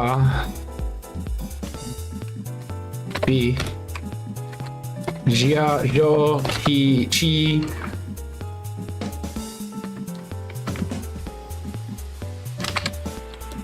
da. I just damn it. I knew that too.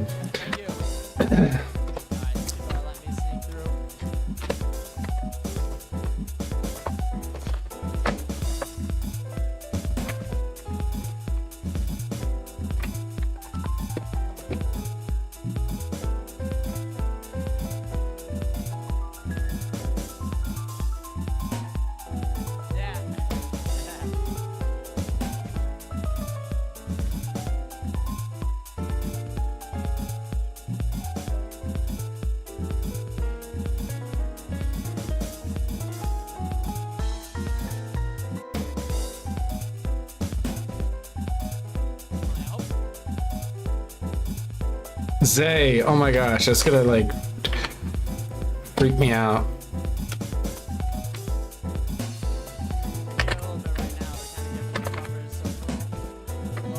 Nyazage. Ya. Mi. Sho. Jio. I. Ya.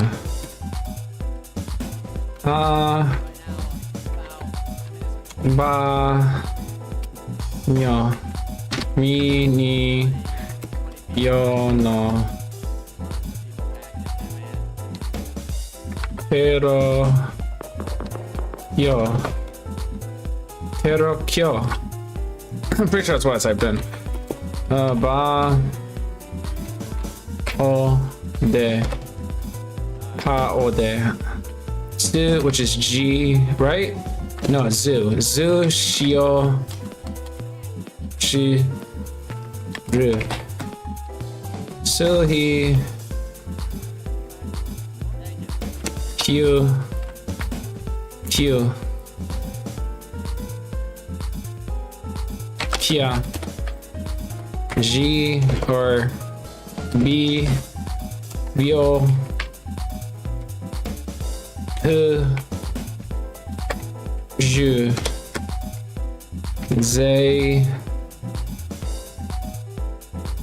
G. Ch. Hu. Wait. Hu. Chi. Zu. E. Ne. Re. Cha. Yeah, Uwacha. I don't know what I did.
Oh wow, what the hell did I say?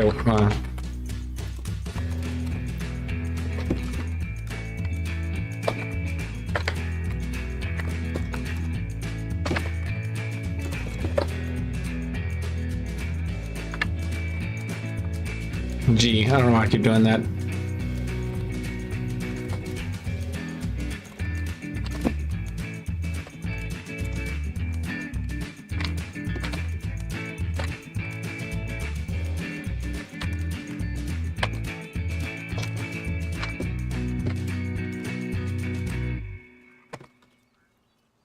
Tagima Gi.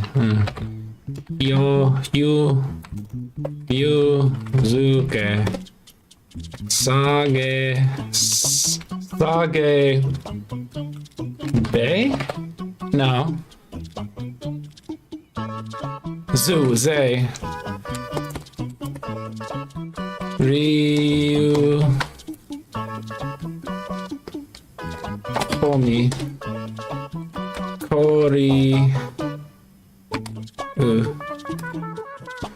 That took me way too long. Wow. Jeez. That's because I haven't done it. I guess it's because I haven't done it in a few days. I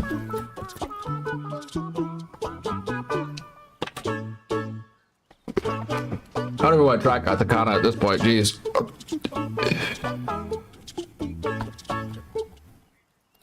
All right, we're going back to something else. Jeez.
Gee, oh my gosh.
Oh, I can't remember. Oh, wow. I don't know why I keep saying that.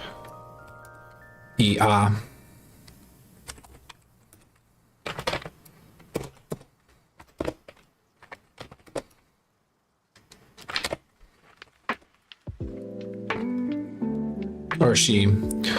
So she too. Oh, I forget. Chi, okay.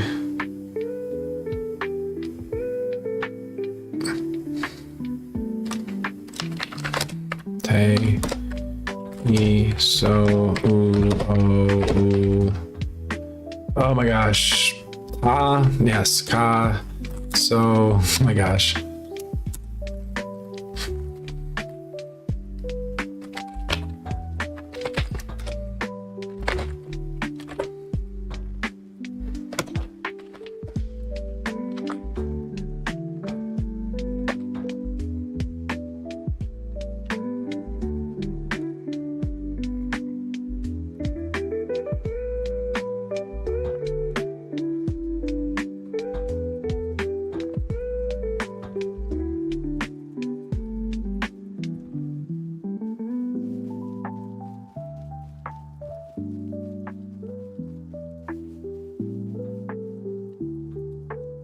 Hey.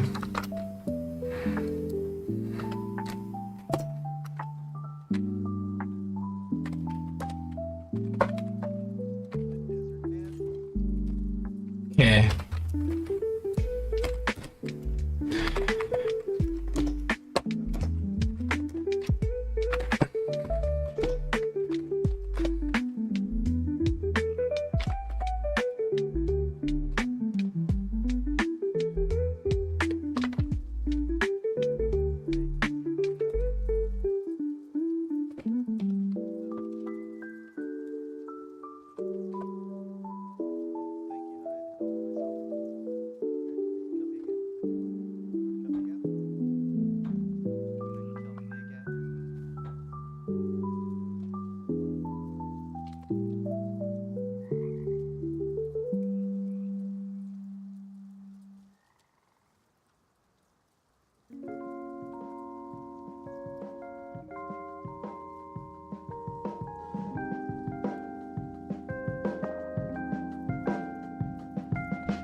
Even that one took me way too long.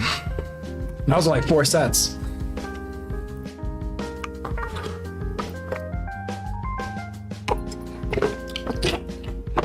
Oh man.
Okay, I think I got K and Ku now. Those two were fucking me up.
Okay, so those ones I think I have down a bit better.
What the hell did I just click that for? Oh my gosh, so... Okay, whatever.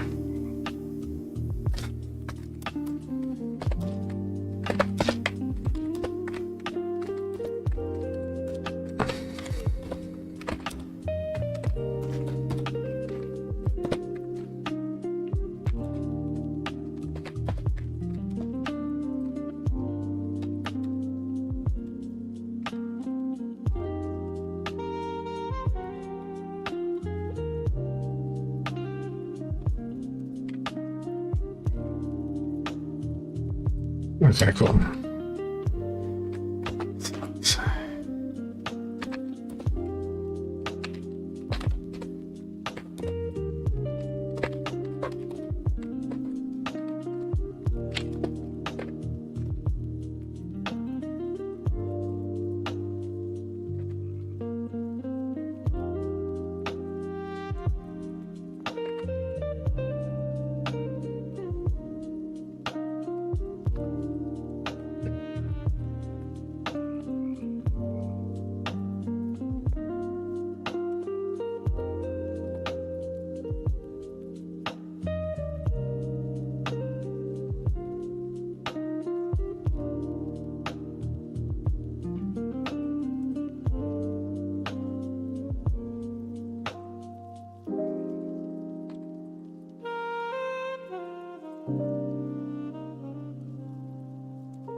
Okay.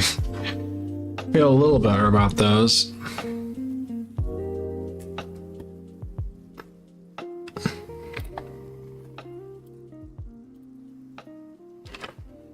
Feel a little better.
From singing.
Bro, y'all are killing me.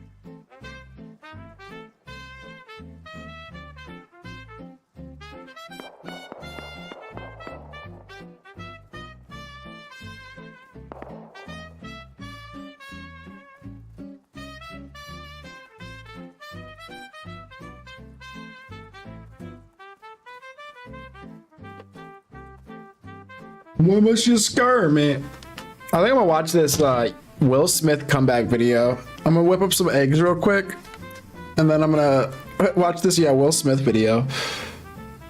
He tried to do a comeback. I've seen some of his antics as of recent, but this looks like it's gonna be funny.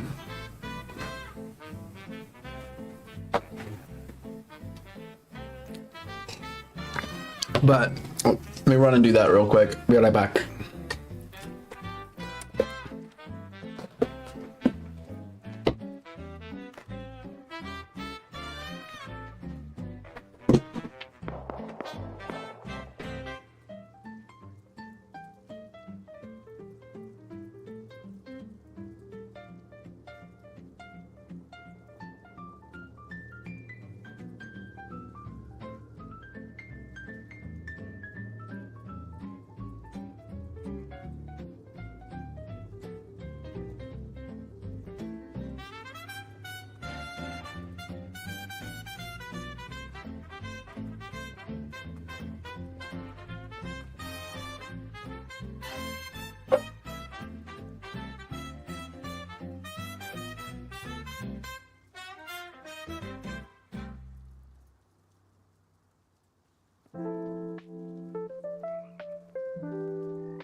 There we go.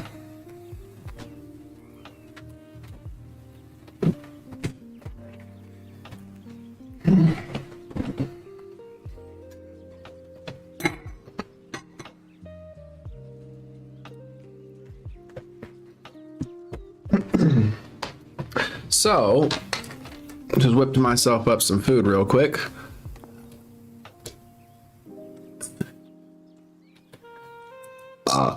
Excuse me.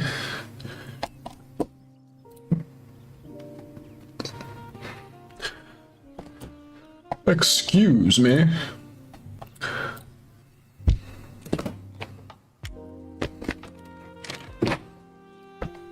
We can hop on. Let me see.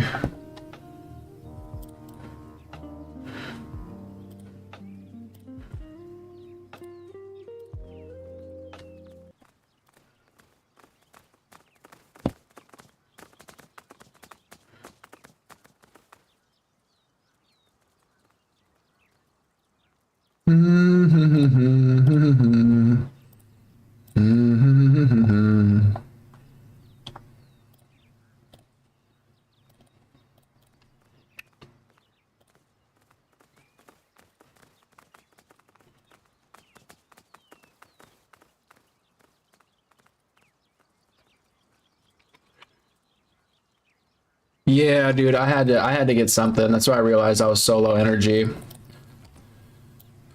Okay, I'm not sure why this one's not working. I'll close that, open this one, and resize it.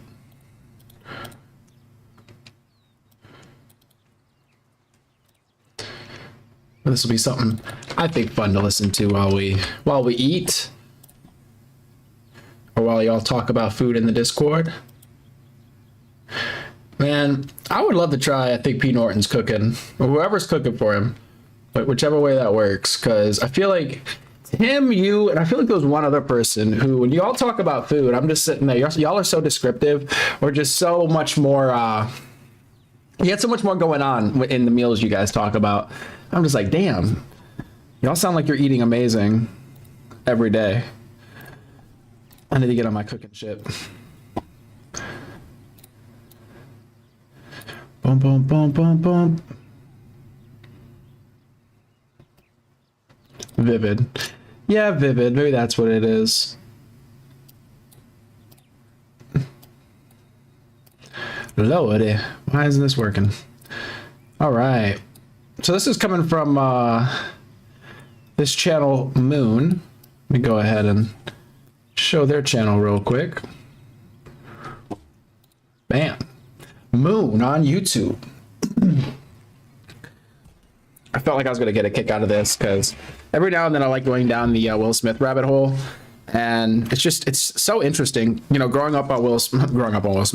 I mean, growing up watching like Fresh Prince of Bel-Air and then all the movies that, you know, Will Smith was in and everything, and then finding his music later in my life, like obviously when he was, I think, far past music, it was very interesting to me because I didn't realize he was a musician.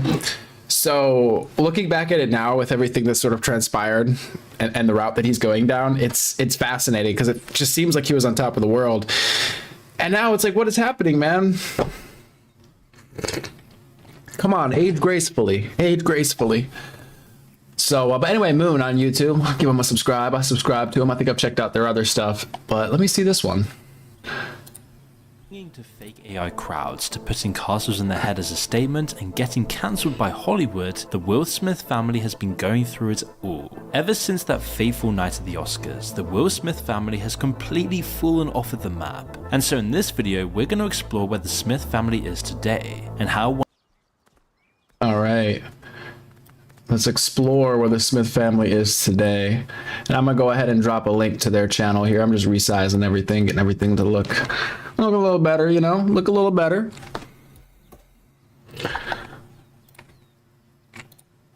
Go ahead and drop a link to their channel. Or, you know, here's a link to the video. Bam. Bam, bam. Bam, bam.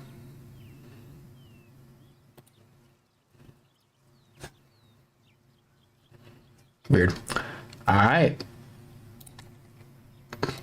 one of the most famous families turned into a parody of all the things wrong with Hollywood and fame culture. Let's begin with Will Smith. Ever since the Oscar slap, he's never really been able to get any serious roles in Hollywood. His relevance has completely died out. Nobody cared about him and nobody wants to be associated with him. Not even his own family. So Will had to do something drastic, and it all started with, you guessed it, Pretty Girls. Now we've spoken about this before, but things have only gotten so much worse since. In June 2025, Will dropped what might be the most cringe-worthy song of the decade. The track opens with Will sitting in a therapist's office describing his problem, which turns out to be liking attractive women. Already, you know this is gonna be rough. It's a 50-year-old man with a broken image, a broken family, rapping about young attractive women. Then he starts rapping about different flavors of women: vanilla, chocolate, strawberry, lemon. And the internet absolutely clown on it. You go on TikTok, YouTube, anywhere, and you'll find he hasn't got a single real fan. Just check out these comments and critiques from literally everyone, from YouTube comments to Reddit and newspaper and music critic headlines. Even the people you would expect to like Will Smith called it exploitative and noted the potentially unintentionally creepy hit. There were some remixes he did and released on his channel. I think he had like electronic artists remix that song, and they were pretty decent. But like that beat choice or instrumental choice and the way he delivered it, and then the music video, it just, the way it all came together, it was multiple bad things coming together. It wasn't like, okay, the video's good, but the lyrics are kind of weak and the beat is good. It was kind of like the video was weird, the lyrics were weak, and the beat was just out of place for what it was. But when they made it like the electronic versions, those actually sounded, I was like, okay, yeah, that makes sense, like an EDM song. Why did you sell me such a weird channel? I mean, why did you, Kami? Why are you showing people my channel? To see a baby? Well, I appreciate you, but yeah, we're weirdos here. This is nothing. This isn't, we haven't even gotten weird yet, okay? The song was part of his album based on a true story, his first in 20 years, which completely bombed and became the worst reviewed album of the year. Pitchfork gave it a brutal 2.4 out of 10, calling it a pointless apology tour that was devoid of perspective or style. The reviewer wrote it felt like a campaign platform with one message: please take me back. Rolling Stone wasn't any kinder, describing the album as clunky and weighed down by cringy gospel-tinged, platitudinous rap. The Independent gave it 2 out of 5 stars, saying it lacked innovation and came across as quasi-inspirational songs that lacked energy. And these are the people that should be loving Will Smith. The previous idol of Hollywood, the guy who would say whatever he needed to say and do whatever he needed to do by Hollywood elites. Looking for an easier way Man, to that get is that tragic. LLC next to your business? Oh shit, I might sign into my other YouTube account just so we don't think it ads. Was even worse I realized I'm paying for 2 accounts, except I stopped paying on this one. And I need to switch those around. The album completely failed to chart in the Billboard 200, obviously, and it was Will's first album to ever achieve that level of commercial failure. In the UK, it sold just 268 copies in its first week, and only managed to hit number 79 on the download charts. And to be honest, most people probably buying this are doing for the meme, as that's not a typo, 268 copies. Local indie bands often sell more copies. Well, wait, when they say copies sold, I mean, do people still buy music? And it was Will's first album to ever achieve that level of commercial failure. In the UK, it sold just 268 copies. I mean, do you guys buy music? Isn't everybody streaming it, or are they going by some other metric when they say copies sold? Is that like a certain amount of plays or something? And only managed to hit number 79 on the download charts. And to be honest, most people probably buying this are doing for the meme, as that's not a typo, 268 copies. Local indie bands often sell more copies at a single concert. You buy yours in vinyl, but how many people are releasing vinyls? Vinyl is its own thing. I don't think every artist is releasing their stuff on vinyl unless they're labels or whatever are just doing that automatically. Or maybe there's a service for that. To promote this masterpiece, he decided to perform at London's King Cross station, and he definitely didn't manage to rescue his image. Oh my gosh, this was so this was tough to watch. Cutouts. Viewers then described it as having no energy, no response, nada. With nobody dancing along, nobody even looks happy. And if he thought busking at train stations was rock bottom, Will had other plans. By August 2025, during his European tour, Will sung so low that he posted a video showing massive crowds cheering for him. Except the crowds were the fake AI art. videos. People immediately spotted digitally mangled faces, nonsensical finger dying. placements, and people moving like they're in The Sims. The comments were brutal. Nonsensical finger placements Wait, and people moving what did like it say? You can make it. Helped me survive cancer. Thanks, Will. That is so intense to take to a concert. Take us back to Bel Air. People immediately spotted digitally mangled faces, nonsensical finger placements, and people moving like they're in The Sims. The comments were brutal. Imagine being this rich and famous and having to use AI footage of crowds and bot comments on your video. Tragic, man, you used to be cool. The whole thing was such a catastrophe that Will's planned massive comeback tour had to be scaled down significantly. When your album flops so hard that you have to tour smaller venues in places like Scarborough and Wolverhampton instead of major metropolitan areas, you know you've hit rock bottom. And if anyone knows a Scarborough, they'll know how comical this really is. I mean, just think about how desperate you have to be to fit your own crowd sizes, especially when you were the most famous man in the world at one point. This is a man who once performed for actual sold-out stadiums around the world, now reduced to manufacturing digital fans because the real ones have moved on, performing local gigs in Wolverhampton. Does he show the freestyle? Because the freestyle is just, it's tough. We might watch it. In the 90s, Smith's early hits like Miami and Summertime really didn't sound too different to Pretty Girls, but they were released 30 years ago and he was cool back then. He hadn't had his image completely destroyed, and let it sink in and remind yourself that Will Smith is now pushing 60 years old. Aside from the album and tour, Will was persistent in bringing back his rap career when he released the Lyrical Lemonade freestyle from March 2025, bringing the cringe to a whole Oh man. He's sitting there in front That of was what looks tough. like a school lunch, trying to convince everyone he's still got it. The lines are just painful. I pulled a pin out of the grenade on purpose when I threw it. Like, yeah, that's how grenades work. It's like you could tell he wrote it, which is fine. I don't really anticipate that anybody going up there to do a freestyle, like knowing ahead of time, it's all off the top of the head. I imagine they've sat back, written it, memorized it, or whatever. But it's like, damn, somebody wrote this for you, where you wrote it and you went up and delivered it, and it still sounded like that. That's crazy. That's ridiculous. At least if it was an actual freestyle, it's like, okay, maybe, but I don't believe it was a freestyle. And then he keeps saying this is the bounce back over and over, like if he says it enough times, it'll actually happen. The whole thing just feels awkward. It's like watching your dad try to freestyle at a family barbecue. Everyone's just uncomfortable. As his music career imploded, Will then tried to resurrect his acting reputation with Bad Boys Ride or Die in 2024. While the movie did I didn't see that money, one. Many said it felt calculated and desperate rather than a genuine comeback. The Hollywood Reporter revealed that Smith's agents had been calling studio production executives for the first time since the slap, trying to drum up work. They were literally using Bad Boys 4 as a test case to see if anyone would still hire him. It felt like it was his Hail Mary, his last shot at movie star relevance. And to be fair to Will, he did set his conditions for his return for a possible Bad Boys 5, saying, "I never wanted to be one of those dudes who make sequels just because people will go." But that's exactly what this feels like, a desperate attempt to milk a franchise that peaked decades ago. A great metaphor for his own personality. As behind the scenes of Will's desperate looking public appearance, his personal life and marriage were completely falling apart in a more serious way. And here you can really feel how, as a part of the Hollywood machine, he and his family kind of just stopped being people and instead turned into brands and commodities. As in October 2023, Wait, who's who? Who's Will Smith? Do you not know who Will Smith is? that changed everything we thought we knew about the Oscar slap. During her promotional tour of her book Worthy, Will Smith was like a AAA or S-ranked, celebrity here. Stop it. Look, I know I was trolling the other day when I was talking about Lord of the Rings. All right, I know you know who Will Smith is, okay? If you're just trying to get me back for that. I was like, you know him. I was like, does he know I'm fucking with him? Because I was like, Lord of the Rings? Like, what are you talking about? Dude, you're trolling. You know Will Smith, iRobot, Pursuit of Happiness, Fresh Prince of Bel-Air. Bad Boys, as they've mentioned. 7 Pounds, actually a really good movie. You should check out 7 Pounds. I haven't seen that one in years, but that was a good movie. I think you would enjoy it. Who is that? Go fuck yourself. The thing is, like, for all the shit he gets now, I mean, he has a really great discography.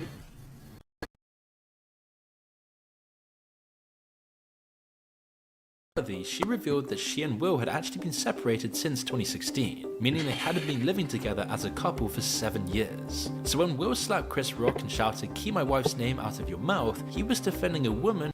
Shut the fuck, no, yo, you're gonna make me go off. Shut up. Don't listen to music. I do not know him so much as a musician. I feel like he started in the 90s, I believe, as a musician, like a rapper.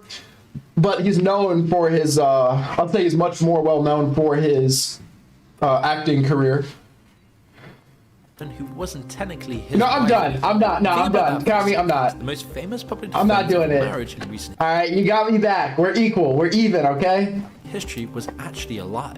They kept up the charade for the cameras and for the brands and movie roles. Jada said that they were exhausted with trying and stuck in their fantasy of what we thought the other person should do. When her book finally came out, which was supposed to be a big comeback moment, it became another cringe-worthy spectacle. But guys, this is... Sorry. Yeah, I'm just glad my boy here is making money. All right, go subscribe to Moon. Check out his channel. All right, that's who we're watching right now. Continued, this video is sponsored by Raycon. We're not gonna watch his sponsor, but definitely go subscribe to his channel and you can watch his ads that he puts in his videos yourself. You know what I mean? Right there, guys. Boom. Check him out. Was a disaster. Quote, we just lived through Jada's memoir rollout, and I'm tired, said Sam Sanders in his podcast Into. He was in I Am Legend as well, the movie. I don't know if anybody's read the book. I remember I had to do like a school project where you were supposed to pick a book that's also a movie, read the book, watch the movie, or read the movie and watch the book, whatever works for you, and then compare and contrast. And I saw I Am Legend, so I took that one on. And the book is really interesting. It actually makes way more sense than the movie. And I wish they would have followed the book more closely than they did with the movie. Even Saturday Night Live got in on the action. The book itself was a commercial flop, with just 23% of people recommending it on Google. The reviews were brutal.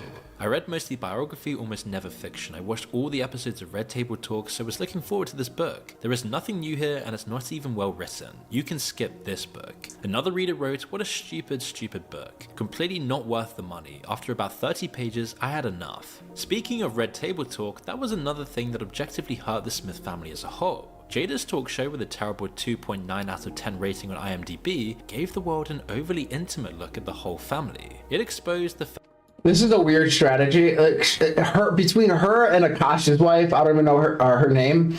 They go with this strategy of, well, I'm just going to expose a bunch of secrets on the internet, and hopefully that gives me clout and gets views. It's a very weird strategy to take when there's just no need to do it in the first place. You artificially already have an audience.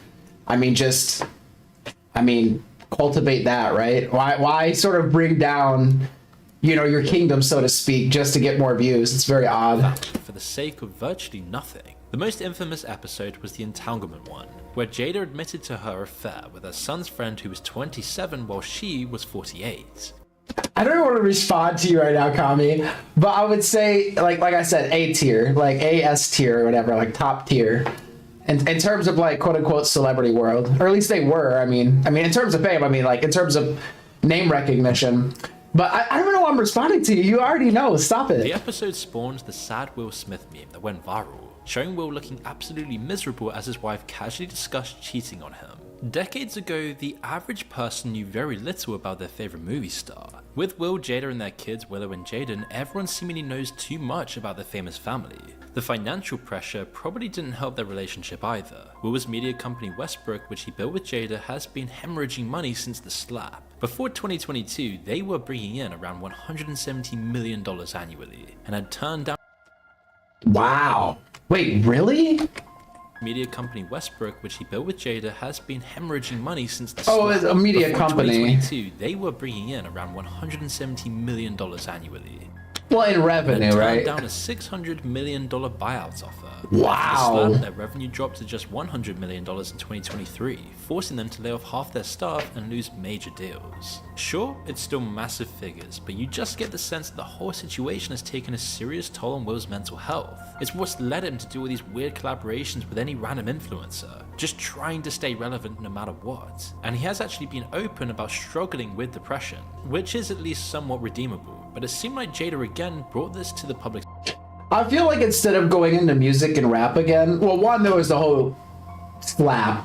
That was just, if we erased that, he would probably have really no issues. I think people would still find him cringe for what he's doing, but I don't think he'd be doing what he's doing or rolled out his music and everything the same way if he had not done the slap and gotten all that flack.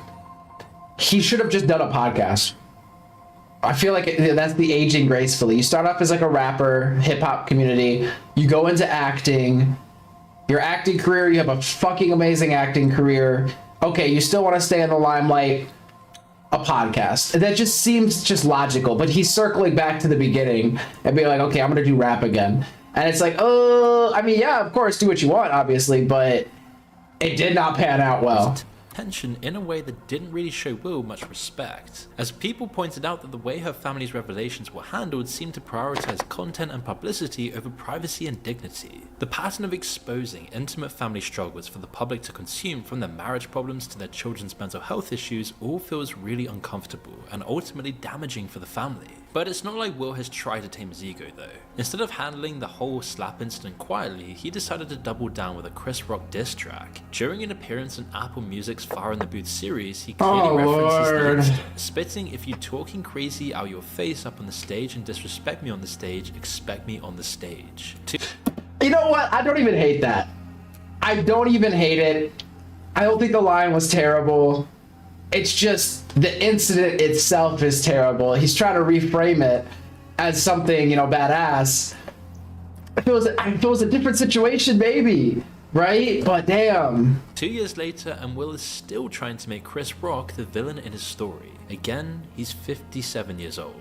And he didn't even disrespect you. He literally made a G.I. Jane joke. What are you talking about, bro? What are you talking about? So, with all that in mind, take a second to imagine what life has been like for Jaden, Will Smith's own son. While Will spent decades working his tail off to become the best product he could, he had that level of fame, notoriety, and societal pressures hanging around his neck from the moment he was conceived. Despite his parents' best efforts, he had zero chance of a normal childhood. And that isn't just speculation on our part. Jaden himself said as much.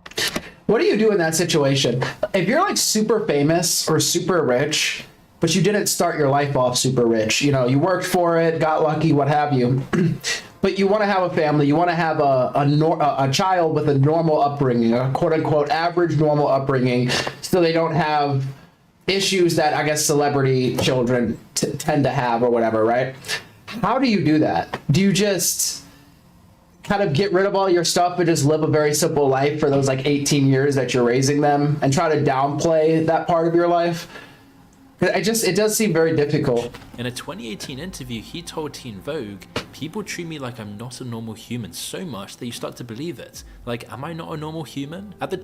And that's the thing too, because if you're the child of somebody that's very famous or powerful or what have you, people are just going to kiss up to you. So you're already not going to have a normal experience with people around you, even if your family tries to insulate you from that. When you go out and people hear your last name and they're like, wait a second, wait, who are your parents? Oh, and then all of a sudden people are, you know, now buddy and kissing up to you because of that. So the 2025 Grammy Awards, this pressure manifested in perhaps the most ridiculous way possible. You said don't become rich and famous if you don't want your children to live in a gold cage. Showed up wearing That's what I mean.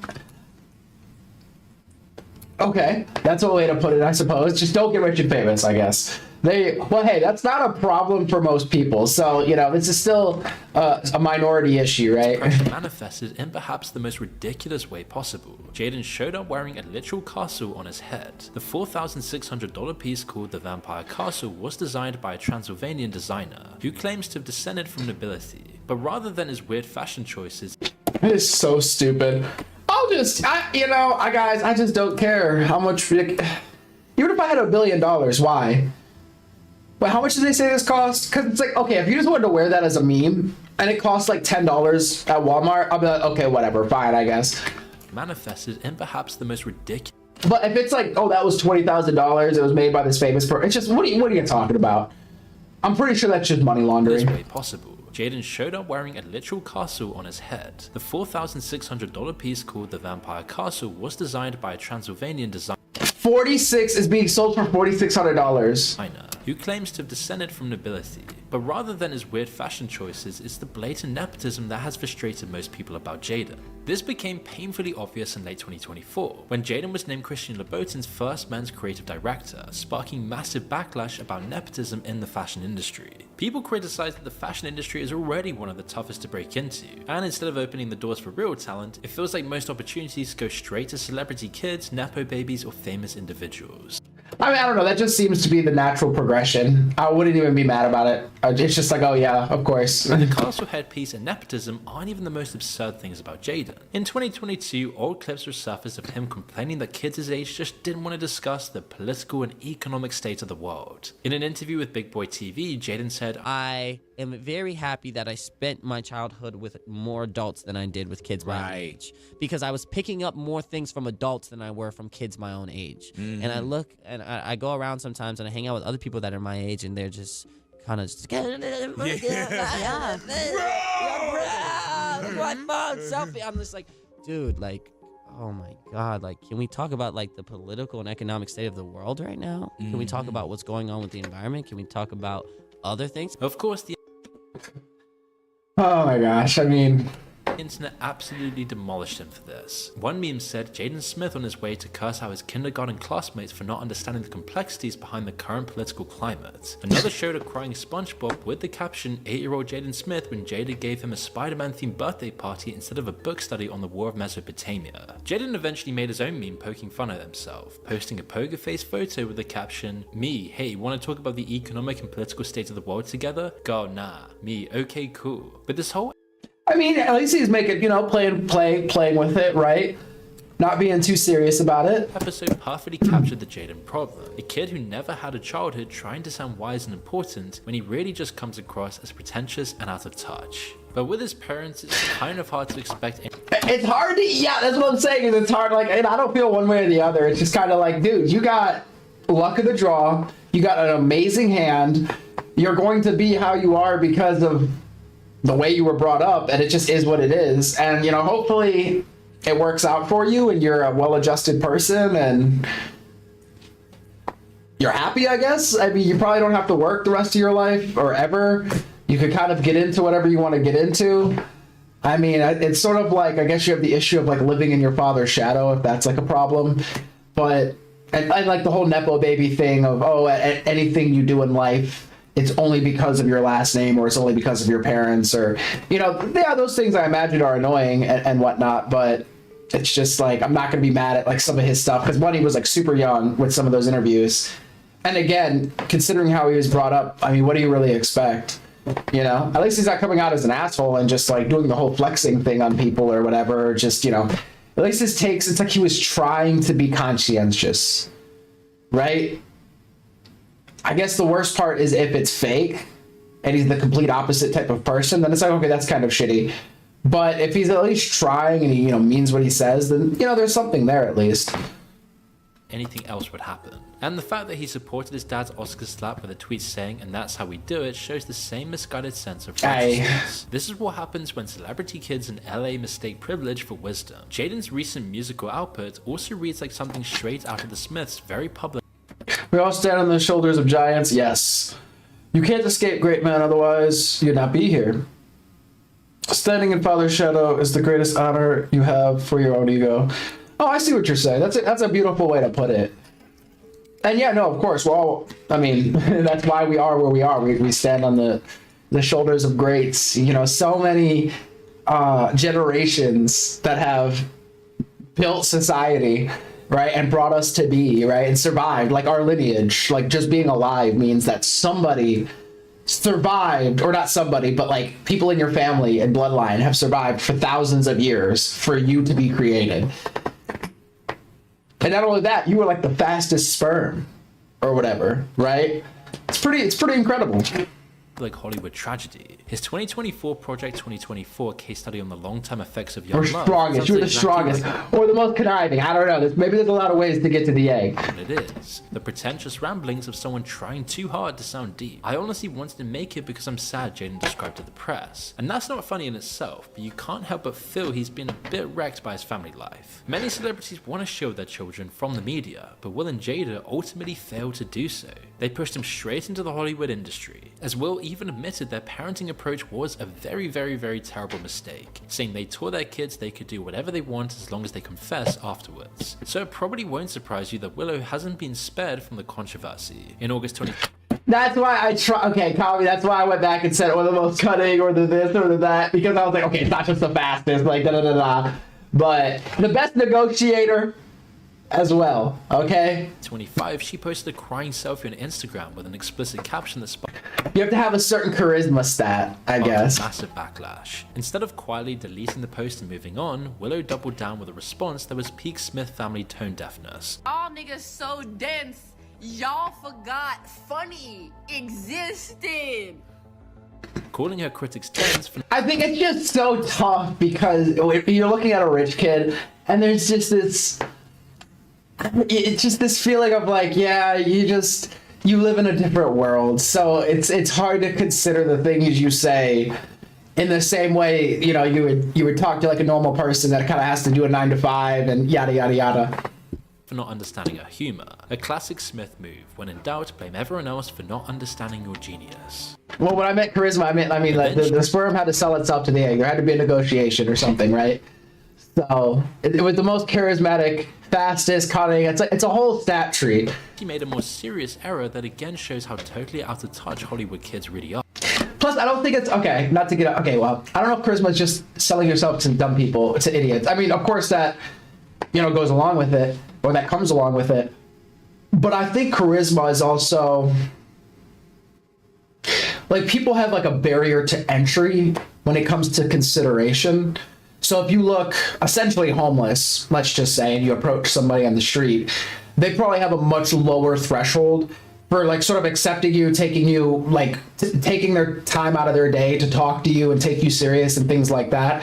Whereas if you were dressed up in a suit, they might consider it more. I mean, each person is different and everything, but I think charisma is this added layer where I'm trying to figure out how to explain it. It's almost like suspending disbelief. Like when you watch a movie, you sit down and you sort of suspend your disbelief for a bit so you could be entertained. And I almost think it's something similar to that with people when it comes to charisma. You're not more malleable. It's sort of like when you sit down at a comedy show. I imagine you're more prepared to laugh because of like the setting. The setting kind of sets your mood and it lowers your sort of disbelief or your cynicism or your criticism or like what have you, right? And I feel like charisma does that.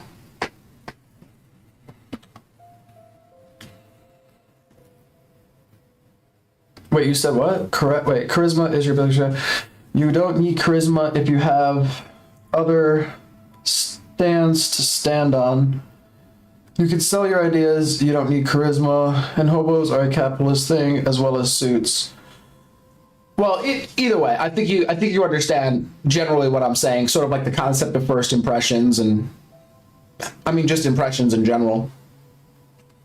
Yeah. If you have other stances to stand on. Oh, I see what you're saying. Yeah. Her debut novel, Black Shield Maiden, talking about Muslims indigenous to North Africa is dangerous on their best day with little regard for anyone who doesn't worship the Muslim god and always at war with one another. Obviously, Hollywood and the press bashed it as you'd expect. But the ironic part here was that Willow was actually positioning herself as this champion of marginalized voices and communities. But when she tried to do this with her own writing, she completely missed the mark. What we're watching isn't just individual cases of celebrity desperation, it's an entire family that's lost the plot and being completely ruined by fame and superficial people. Will is now faking crowd sizes and releasing therapy rap songs. Jaden is wearing castles on his head and getting fashion jobs he doesn't deserve. Jada is oversharing their family trauma and pretending it's spiritual growth. It's something straight out of GTA 5. And it also says something about... It's kind of odd. It's sort of like they won the game and it's like, well, what do you do at that point? So you guys could kind of, at least Will and maybe his wife have kind of already done everything sort of in the entertainment sphere. So what more is there to do? Again, it's probably just sort of like fade into obscurity, right? You know, take the occasional movie role. I mean, maybe end up as a feature in some sort of like throwback music or something, like you and Bruno Mars get on a song. I don't know. Like, you know, something like that. Maybe a podcast, like a really like vanilla podcast. And you could talk about, you know, as you get older, the behind the scenes of Hollywood. And, you know, if you wanted to get into sort of like the gossip tabloid stuff, you could. But that's sort of, I feel like the trajectory, like they said, because he's 57, 60 years old. This though, it's sort of like they want to, I don't know, like they reach their peak and it's sort of like, well, there's nowhere else to go. So naturally you just kind of start to come down a bit and you're trying to like reach that peak or reach a new peak. And it's like, well, you've kind of already peaked. And it's not even a bad thing. It's like, again, you've kind of done everything. You did it. You won the game. You know, you got to pass the torch to the next person. Our society as a whole, that everyone collectively agreed that celebrities and their kids don't deserve the same level of privacy afforded to many of us. But they kind of brought it on themselves. Which is why the family that once seemed to have it all has become a cautionary tale about what happens when... And that's the thing. It's like if people pry into your life, that kind of sucks. But if you sit there and like just put it out there, then, I mean, that's kind of on you. You can't really be mad when people sort of pick it apart and everything. But anyway, yeah, this was a great video. Give that a like. This was by Moon on YouTube. Definitely dropping a link to their channel in the chat. That was a good video. It kind of like, I think I've seen most of that stuff already. Nothing really new there, so kind of the same old with them. After the slap thing, it was just, oh, it was a downfall for him, I swear. Tragic, really. It's sad. I want to go back and watch The Fresh Prince of Bel-Air. Have you ever seen that, Kami? If you actually have it, like, unironically, you should watch Fresh Prince of Bel-Air. I mean, you might like it. I don't know how you feel about sitcoms, but it's, I would say, a good sitcom. And if you're, I mean, okay, if you've ever watched it, I think you'd probably enjoy it. It's a really good one. And then another one you should check out, this is more modern, would be Always Sunny in Philadelphia. I love that show. I love that show so fucking much. In that case, you might like Always Sunny in Philadelphia. It's pretty out there.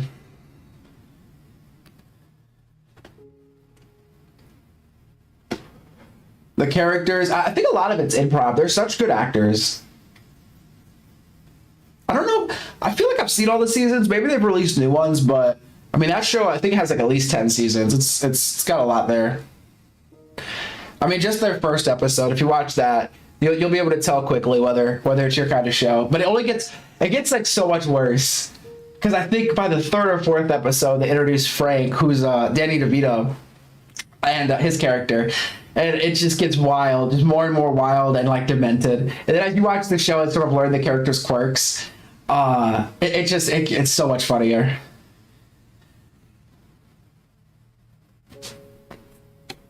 That's what I haven't watched in a while. I actually could go back and watch pretty much that whole series. Another good series, though, if you don't like sitcoms, you probably won't like this. I think would be considered a sitcom, but MASH. That's like a really old one. I don't want to say really old. It's probably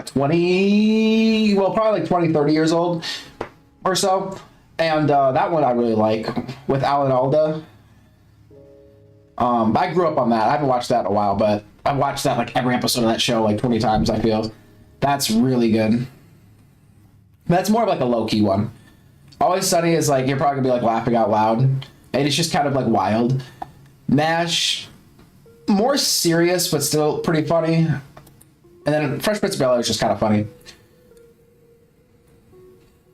Yeah, MASH is Mobile Army Surgical Hospital. It basically takes place during the Korean War. And you follow a MASH unit, a Mobile Army Surgical Hospital. That is a mobile hospital, essentially, close to the front lines. And it's like Hawkeye Pierce, Major Burns, like all these different characters that are essentially surgeons. Some of them are military people, but they're like surgeons and doctors that are in the military, and they have to treat the wounded from the war. And so obviously it has its, a lot of serious moments and whatnot, but it's a comedy as well. So it's like their day-to-day life living in Korea in one of these units during the war.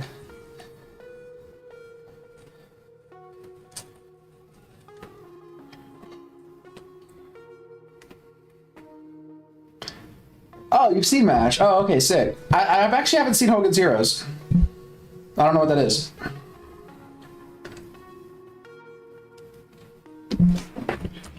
I don't know what that is.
What you doing? What you doing? I'm scrolling, sorry. I don't know, I'm not like too interested in losing my mind over Rust at this exact moment. That's what you hear in the background, if you could actually hear that, is Rust.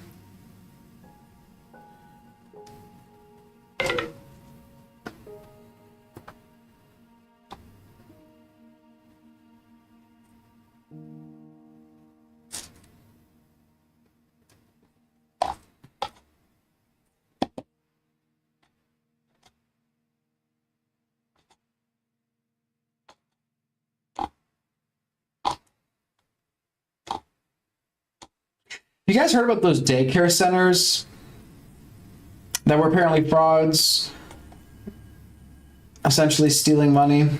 I kept seeing that popping up in my feed. I haven't, I think it was a Nick Shirley video, if I'm not mistaken. I think we've seen some of his content. Him and, I think we've seen one of his videos. Oh yeah, when he went to that protest and I think somebody was, like chasing after him or whatever. And then there was a sniper, essentially. I don't know if it was ICE or National Guard or what have you. But they put like a red dot or green dot on the protester that was kind of chasing after him. Him and Tyler Oliveira.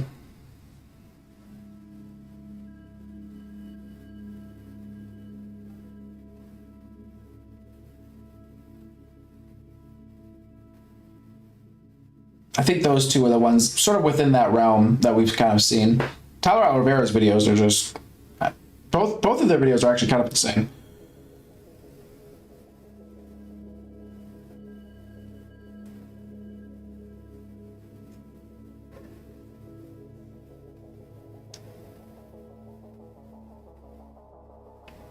Oh, fuck you, Kami. It's so funny because... when I was like repositioning, I thought to myself like, oh yeah, nobody's gonna say anything about that. But of course you're gonna point it out.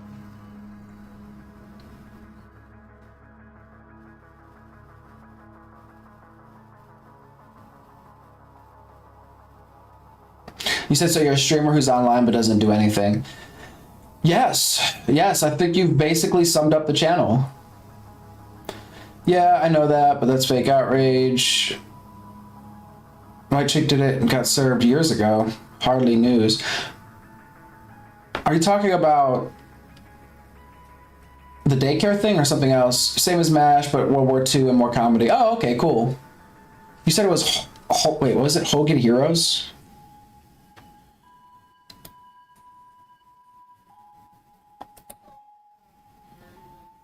Nazi camp leader is just incompetent.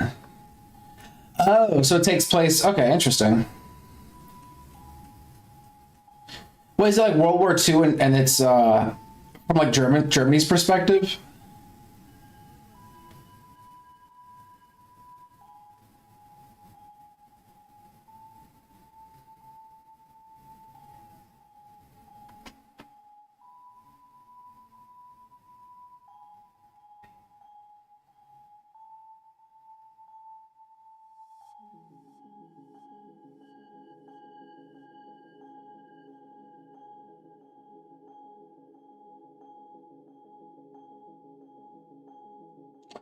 No, not perspective. Okay. But Hogan is caught in a German POW camp. Oh, with his colleagues. And hilarity ensues. Oh, okay, got you.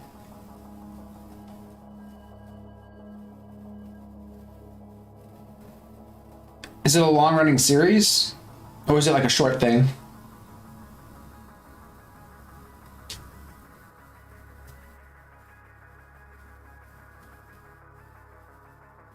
Yeah.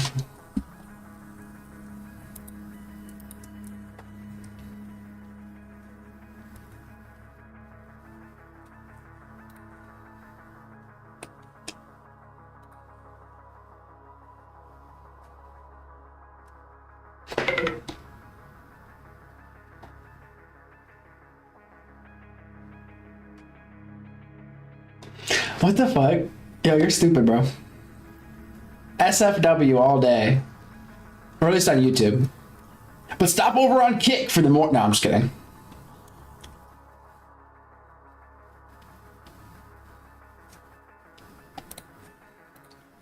One thing I've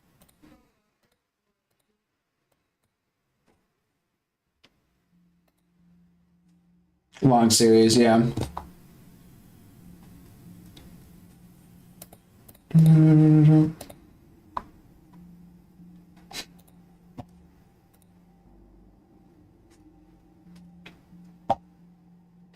don't think I've seen this. Critical Drinker, I don't know if you're ever familiar with him on YouTube. Does movie reviews, maybe TV show reviews too. He has his own, delivery like everybody. There's a couple channels I watch, synopses and whatnot of movies that are entertaining. Cinema Sins. I used to watch Cinema Sins. There's this one, I think it's called Pitch Meeting.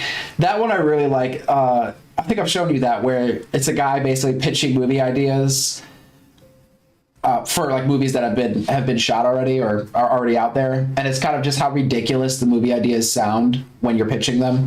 It's pretty funny. I haven't seen his channel in a while though. But the Critical Drinker, a huge movie reviewer. Bam. I think we've seen maybe one of his videos before. Hollywood meltdowns come in all different shapes and sizes. On the one hand, there's the spectacular implosions of Joss Whedon and Brie Larson, who reached the height of fame and success only to fall from grace in dramatic fashion. On the other hand, there's the Rachel Zeglers of the world, whose egos far outshine their talents and accomplishments, killing their careers before they even get off the ground. But there's another kind of crash and burn, dear viewer, a kind of slow-motion train wreck where you can see the pieces falling off even as it keeps ploughing forwards until finally the whole thing derails and comes crashing to a halt. Which brings me neatly along to the story of Dwayne Douglas Johnson. Yeah, Dwayne "The Rock" Johnson, he seems almost like a caricature of himself. Like you know what to expect. Super PC, sort of like a product. Not so much a person as much as of a product, really. Better known as The Rock. A man who once dominated the box office with the same intensity as he ruled the wrestling ring. Possibly the biggest and most marketable celebrity on the planet. Marketable, that's a good way to put it. Who seemed... But it's more like everything is marketing. At least that's how it feels whenever I've seen him. To be everywhere. Everything is pristine and just put together like a commercial. Doing everything and beloved by everyone. A man whose constantly upbeat, larger-than-life persona masks a hidden world of greed, ego, lies, and hubris. A man so addicted to success and fame that it ended up consuming him. A man for whom the world itself was simply not enough. So join me for another episode of Crash and Burn as I tell you the Dwayne Johnson story. Dwayne Douglas Johnson was born in California in 1972, the son of wrestling legend Rocky Johnson. And he wasn't the only wrestler in the family. His uncle, his adopted grandfather, and even his grandmother were all in the business, and it seemed like Dwayne was destined to follow them. He had different ideas though, and got into pro football instead. I mean, the guy was an absolute fucking unit, 6'5" and 250 pounds at like 18 years old, so who can blame him? He was a good athlete for sure, but he never quite reached the big time in football and finally got cut loose after 4 years in the sport. With no high school qualifications and not many other options, he turned instead to wrestling, used his family connections to fast-track his way into the business, and made his debut in the WWE the following year, wrestling under the name Rocky Maivia. And on paper at least it seemed like a great idea. His dad had been a fan favourite, he was young and athletic, and he was wrestling as a babyface, the kind of guy you're normally supposed to cheer for. Instead it turned into a fucking disaster. The fans could smell a manufactured star a mile away, they hated his generic good guy persona, and the harder the WWE tried to push him, the more they rebelled against it. Oh, interesting. I didn't know that. I thought he had a positive reception. I never followed WWE. I actually went to my first wrestling match, like this type of wrestling, like 4, maybe 6 months ago. Oh yeah, no, in August. That was pretty cool. Interesting experience. Theater, right? And when Dwayne was sidelined with a knee injury, it seemed like his wrestling career was over. Instead, he came back a few months later with a completely different personality, playing a cocky, arrogant heel, calling himself The Rock.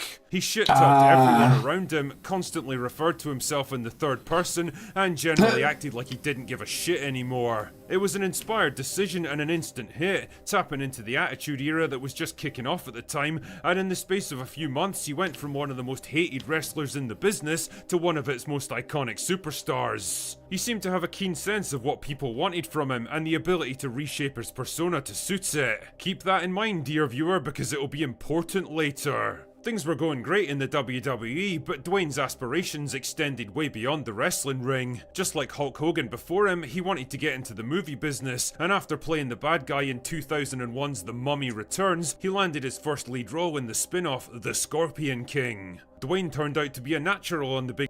Being in WWE is essentially you're an actor with, stuntman credentials. But you have to be an actor as well. So it just seems like the natural progression would be into some sort of, film career. Plus, I imagine you could only do wrestling for so many years, even though, obviously it's theater. I mean, you still have to be physically fit and whatnot. And as you get older, I imagine there's a cutoff point. But I don't know. I don't follow it. Big screen, and the movie would go on to make 180 WD is a homemade actor with stuntman flair. Yeah. I mean, it's impressive. Some of the moves they do, I feel like if they mess up, they can really hurt themselves or hurt the other person. I mean, there's a lot of trust in that. $1 million worldwide. Not bad for a first-time actor. Unfortunately, this success wouldn't last. The next few years saw his career seesaw all over the place, doing everything from action to comedy, sports biopics to thrillers, and even Disney movies. Homoerotic. None of it was really working though. Most of his What's projects going on, either Nettles? flopped or barely broke even. Just like his early wrestling Happy New career, Year. he couldn't quite find the persona that worked for him. Was he supposed to be a tough, no-nonsense hard man, a family-friendly comedy actor, a commercial action star, a villain, a hero? Well, the answer finally came in 2011 when he joined the Fast and the Furious franchise, which itself was going through a bit of a redemption arc after struggling for years to figure out what it was supposed to be. His character Luke Hobbs was an instant hit with fans, tapping into the same charismatic anti-hero persona that had made The Rock so popular in wrestling a decade earlier. You and me both, Nettles. You and me both. From then on, the Dwayne Johnson hype train was finally running at full speed, and a wave of big-budget, highly successful action movies followed. For years, Hollywood producers had been looking for the next Arnold Schwarzenegger, the next definitive action star who would shape a whole generation of movies, and in Dwayne Johnson, it seemed they'd finally found what they were looking for. He was big and muscly, he was charismatic, he was marketable, he could navigate interviews and film junkets like a seasoned pro, he was cool enough to appeal to adults, but clean-cut and inoffensive enough to appeal to kids and families. He was somehow able to be everything to everyone and make it look easy. If Disney somehow made movie stars instead of movies, Dwayne Johnson is pretty much what they would churn out, and pretty soon, the fucking guy was literally everywhere. Movies, commercials, brand deals, wrestling appearances, he was always there with a tailor-made suit and $1 million smile, always excited to promote his next big project, always ready with some inspiring words, always waiting to sell you something. Yeah, that's what I mean. Everything seemed like a commercial, a photo shoot, but an advertisement. content. Dear viewer, the first signs of trouble came with rumours about his behaviour on the Fast and the Furious movies. By all accounts, he was a dominant presence on set, and not in a good way. I've heard, I'm not sure if it's true, but he has, in a lot of his contracts for movies, he wants a jungle scene, so they have to shoot a jungle scene with him in it. And then also, in his contracts, he can't take too much damage or look weak in the movie. Like, he doesn't want his characters to look weak. I'm not sure, like, how true that stuff is, but if that's, I mean, it's just, I guess when you're a superstar, you could probably have really weird clauses in your contracts, and since they want you so bad, they're willing to go along with it. But if that's true, it's oddly egotistical. Maybe is it strategic? For, I guess, I don't want my character to ever look weak. Does that help you get more movie roles? I mean, I guess it makes sure you're not typecasted as a certain type of, like, a weak character, but I don't know who would typecast him as a weak character, so I don't know. It just seems kind of over the top, egotistical. He wasted no time reshaping the movies to benefit himself, pushing for more lines and more screen time for his own character. He apparently had a clause in his contract that says he couldn't lose a fight, and he even see, stuff like that. Like, what? Got into a public feud with Vin Diesel and accused him of being lazy, entitled, and a complete pussy to work with. Naturally, this didn't gel too well with his smiling, easygoing public persona, and when he started taking heat for this post, he soon deleted it. Keep that one in mind too, because the theme of Dwayne retreating from a position the moment he senses it could harm his image would become a bit of a theme in the years ahead. The idea of him being an asshole on set would really come up during the filming of Red 1, where apparently he'd routinely show up late for filming with no explanation or apology. And I don't just mean 30 or 40 minutes late, I mean 7 or 8 hours. Wow. Could you imagine everybody else is wrapping up? They're like, okay, I guess he didn't show up today. We got the shots we could get. We're about to head home. And he shows up and he's like, all right, guys, let's get started. And then you just have to continue working. Jesus, that's basic. Not to say that was the case, but it's just wild. It's like 30 minutes late, that's one thing. 8 hours, you missed a whole shift and you show up. It's like, okay, I'm here now. Entire working day for normal people. These constant delays pushed back the schedule by weeks and added about $50 million to the film's budget. Jeez. The weirdest thing about all this No was way. the piss story. Rather than just going to the bathroom to take a leak like a normal person, Dwayne insisted on pissing into plastic bottles right there on set and handing them off to the crew to deal with. What?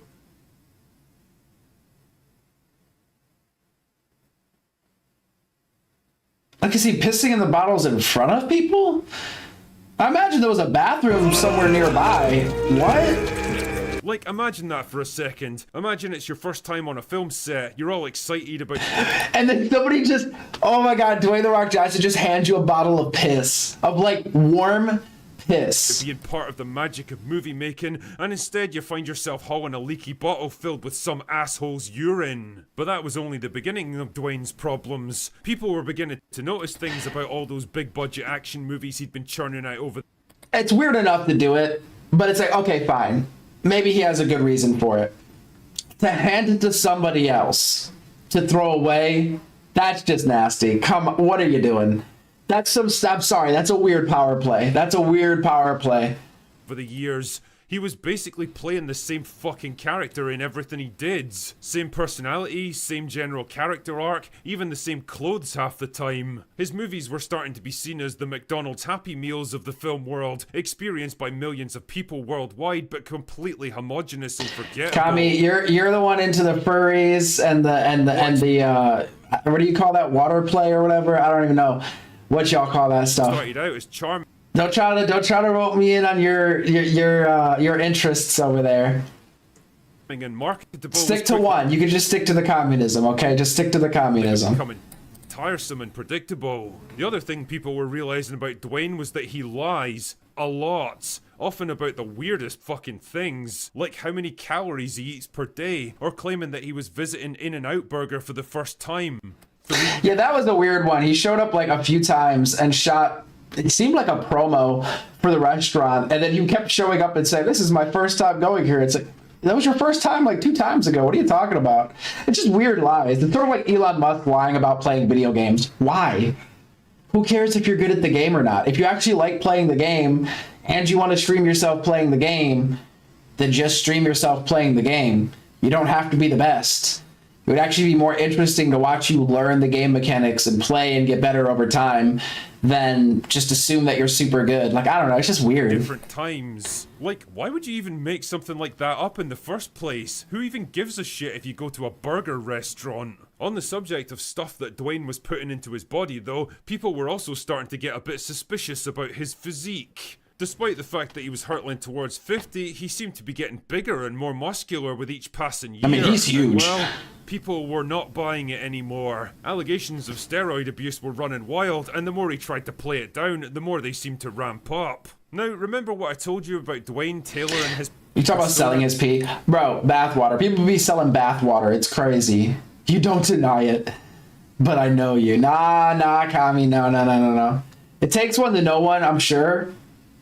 But your radar is off in this instance. Not to match the situation. That kind of thing definitely worked in the early days of his career when nobody was around to fact check him, but in the days of the internet and social media, well, people were beginning to realise that instead of having his own opinions about stuff, he basically just said whatever he thought people wanted to hear. And if he got any kind of pushback, he'd immediately fold like a house of cards and backtrack. The worst example was probably his Joe Rogan interview in 2023.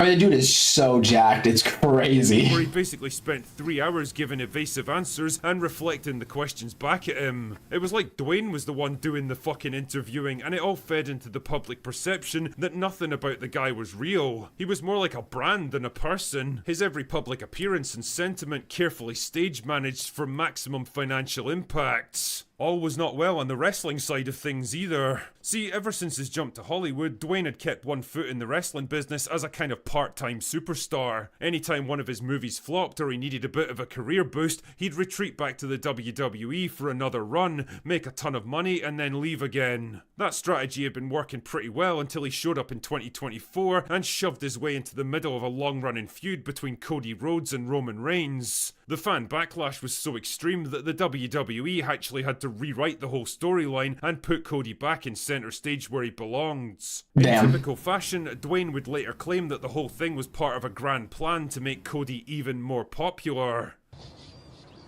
I think I can smell shite. Fuck off, Dwayne. Everyone could see him for exactly what he was now, an aging superstar trying to hold on to the spotlight beyond his time, even if it meant screwing over younger and more deserving people. The biggest disaster though was 2022's Black Adam, which was supposed to be Dwayne's big entry into the superhero genre. He'd made no secret of the fact that he was taking control of the DCEU and reshaping it with himself at the centre, that he was going to do for DC what he'd done for the Fast and the Furious franchise and rehabilitate it. Wait, is that even the case? It wasn't Fast and Furious just fine? I fell off of Fast and Furious after probably 5. I mean, if I'm being honest, like the one I liked the most, was it 2? It was Tokyo Drift. I just remember that one from my childhood. I think I watched that one the most.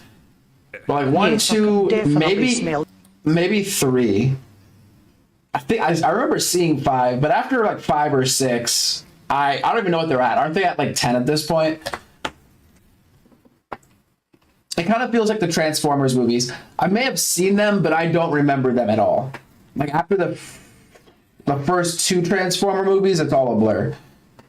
The Fast and the Furious franchise and rehabilitate it. Yes, I can definitely smell shite. Well, that didn't work. The movie flopped big time and Black Adam was quickly buried along with the rest of the DCEU. The Rock's big push into the superhero genre was over before it even began. But that didn't stop Dwayne from desperately trying to cope about it, claiming that the movie was actually a success if you looked at it the right way. Really?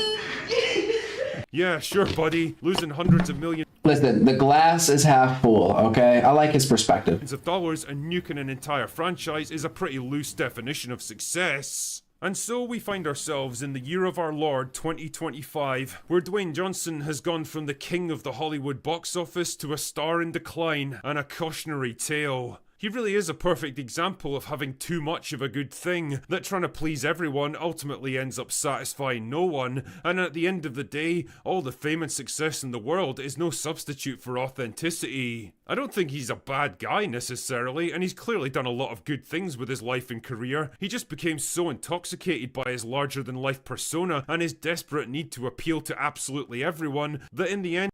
Yeah, nothing new with that, but the Critical Drinker, definitely check him out. I'll drop his link. But yeah, I think it's like the old guard of like Hollywood or just entertainment is sort of exiting. Well, what is like the quote? It goes, if you live long enough as a hero, you live to become a villain, or something along those lines. And I think that's kind of what's happening. It's just a lot of celebrities, for whatever reason, in terms of like public opinion, just aren't really entering the final stage gracefully. That seems to be a reoccurring theme. You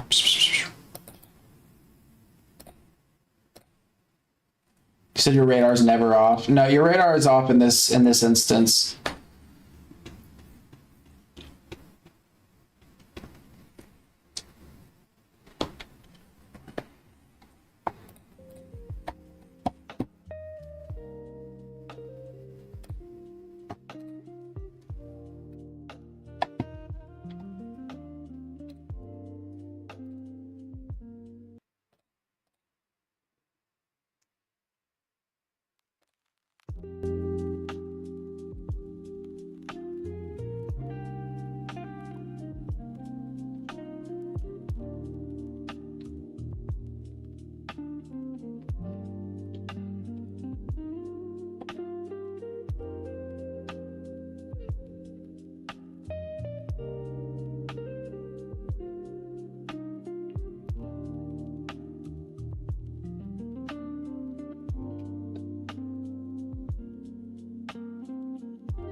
Oh yeah, that's right, Nick Shirley. I think I got his name right earlier.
Wait, what? Stop it. There's no way that's real. A Street Fighter movie with Andrew Schultz.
This is podcast cringe of Terrence Howard and Eric Weinstein.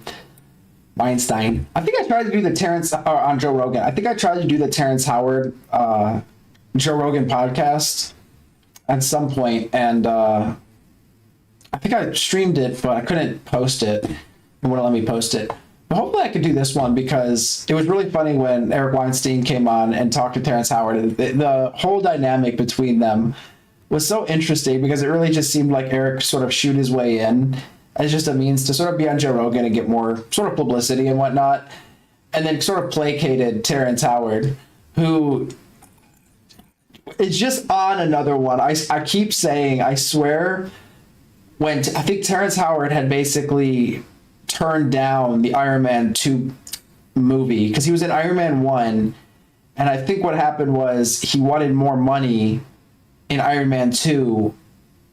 Either he wanted more money than Robert Downey Jr., or he just wanted a lot more money. And he ended up stepping away. And I almost feel like that broke his brain. So now he's going down this arc of he is like the real life Tony Stark. Not just an actor, but like the actual Tony Stark, essentially. Or some sort of genius from that universe. And that's kind of what this all felt like. At first, I almost thought it was a troll. But then I was just like, no, I think his brain just broke after realizing he turned down, I'm assuming like tens of millions, if not like $100+ million worth of money by not sticking to the Iron Man franchise and then the Marvel universe. But I could be wrong. Or maybe he really did discover something. Maybe we're all just behind here and we're just not realizing his genius. But this is coming from Podcast Cringe. Great channel. Basically just commentary on different podcast clips and whatnot. Super awesome. Definitely check them out. Boom. Link in the chat. You do this other thing, which is you teach. And your teaching is not good.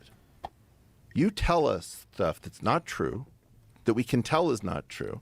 And then we say, okay, I can throw out the entirety of what he's saying. Well, 1 times 1 is not equal to 2. Let's start there. In fact, I'm angry at Joe, because Joe should have pushed back on that. Joe was in awe. Joe should have definitely pushed back a little harder on that and just said, what is one group of one? That's really how you push back on that. 1 times 1 is just one group of one. If you have one group of one, you have one. Calculator says 1 times 1 doesn't equal 1. Each time you do that, I want to slap you and say, don't do that. And this is one of the failures of Joe's bullshit detector. At this point, I think Joe's bullshit detector has become more of a magnet. It seems like every week his worst bullshit detector, I don't know if this falls in him, but there was that guy that went in his podcast who had like just gotten out of jail or prison, who was, I guess, got out or something from another guest on Joe Rogan who goes around and tries to help rehabilitate people. And that guy showed up on Rogan, and within a month had like beheaded somebody, and the police were after him. It was just crazy. He's got someone on his podcast with a new crackpot theory to sell the world, and Joe's sitting there front and center eating it up with a glass of whiskey and a bottle of Alpha Brain. Slip in a few zins and call it a party. But it's no secret why he's sticking to this formula, right? Terrence Howard's first appearance has over 10 million views just on YouTube alone. And a couple of days since his second appearance has been up, it's gone. It was an amazing appearance, and I think Terrence Howard is great. Over 5 million views already. It seems like we can't get enough of the conjugal waves he's putting out to the universe. This time around, though, Terrence wasn't alone. If you don't know who Eric Weinstein is, stick around because I'm going to give you his full background so you can understand what's really going on here. But first, let's take a look at some of the stranger moments from the episode before we go balls deep into one of the most eye-opening conversations I've seen on JRE in a while. I feel like, I think Elephant Graveyard, just in one of his videos, had talked about Eric Weinstein. It's Weinstein. I always want to say Weinstein. And he just put it so well. It really just feels like he's just trying to, kind of be like Neil deGrasse Tyson in a way.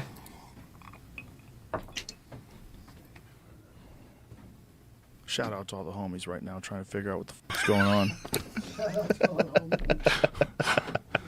Like, what are these guys talking about? Can we bring up the hairy ball theorem? before you put your hairy balls on my pieces. This thing that you created is based on an error. And it's a beautiful error. And I think people are just not going to grasp it. What's the error? The error is that the arc cosine of minus 1/3 is not equal to 3/5 pi. Garlic makes my feet stink. Okay.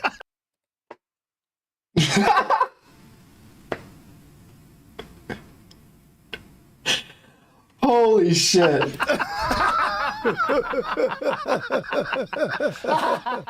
Somewhere over the rainbow. Yo, this podcast. Birds fly. Way up high.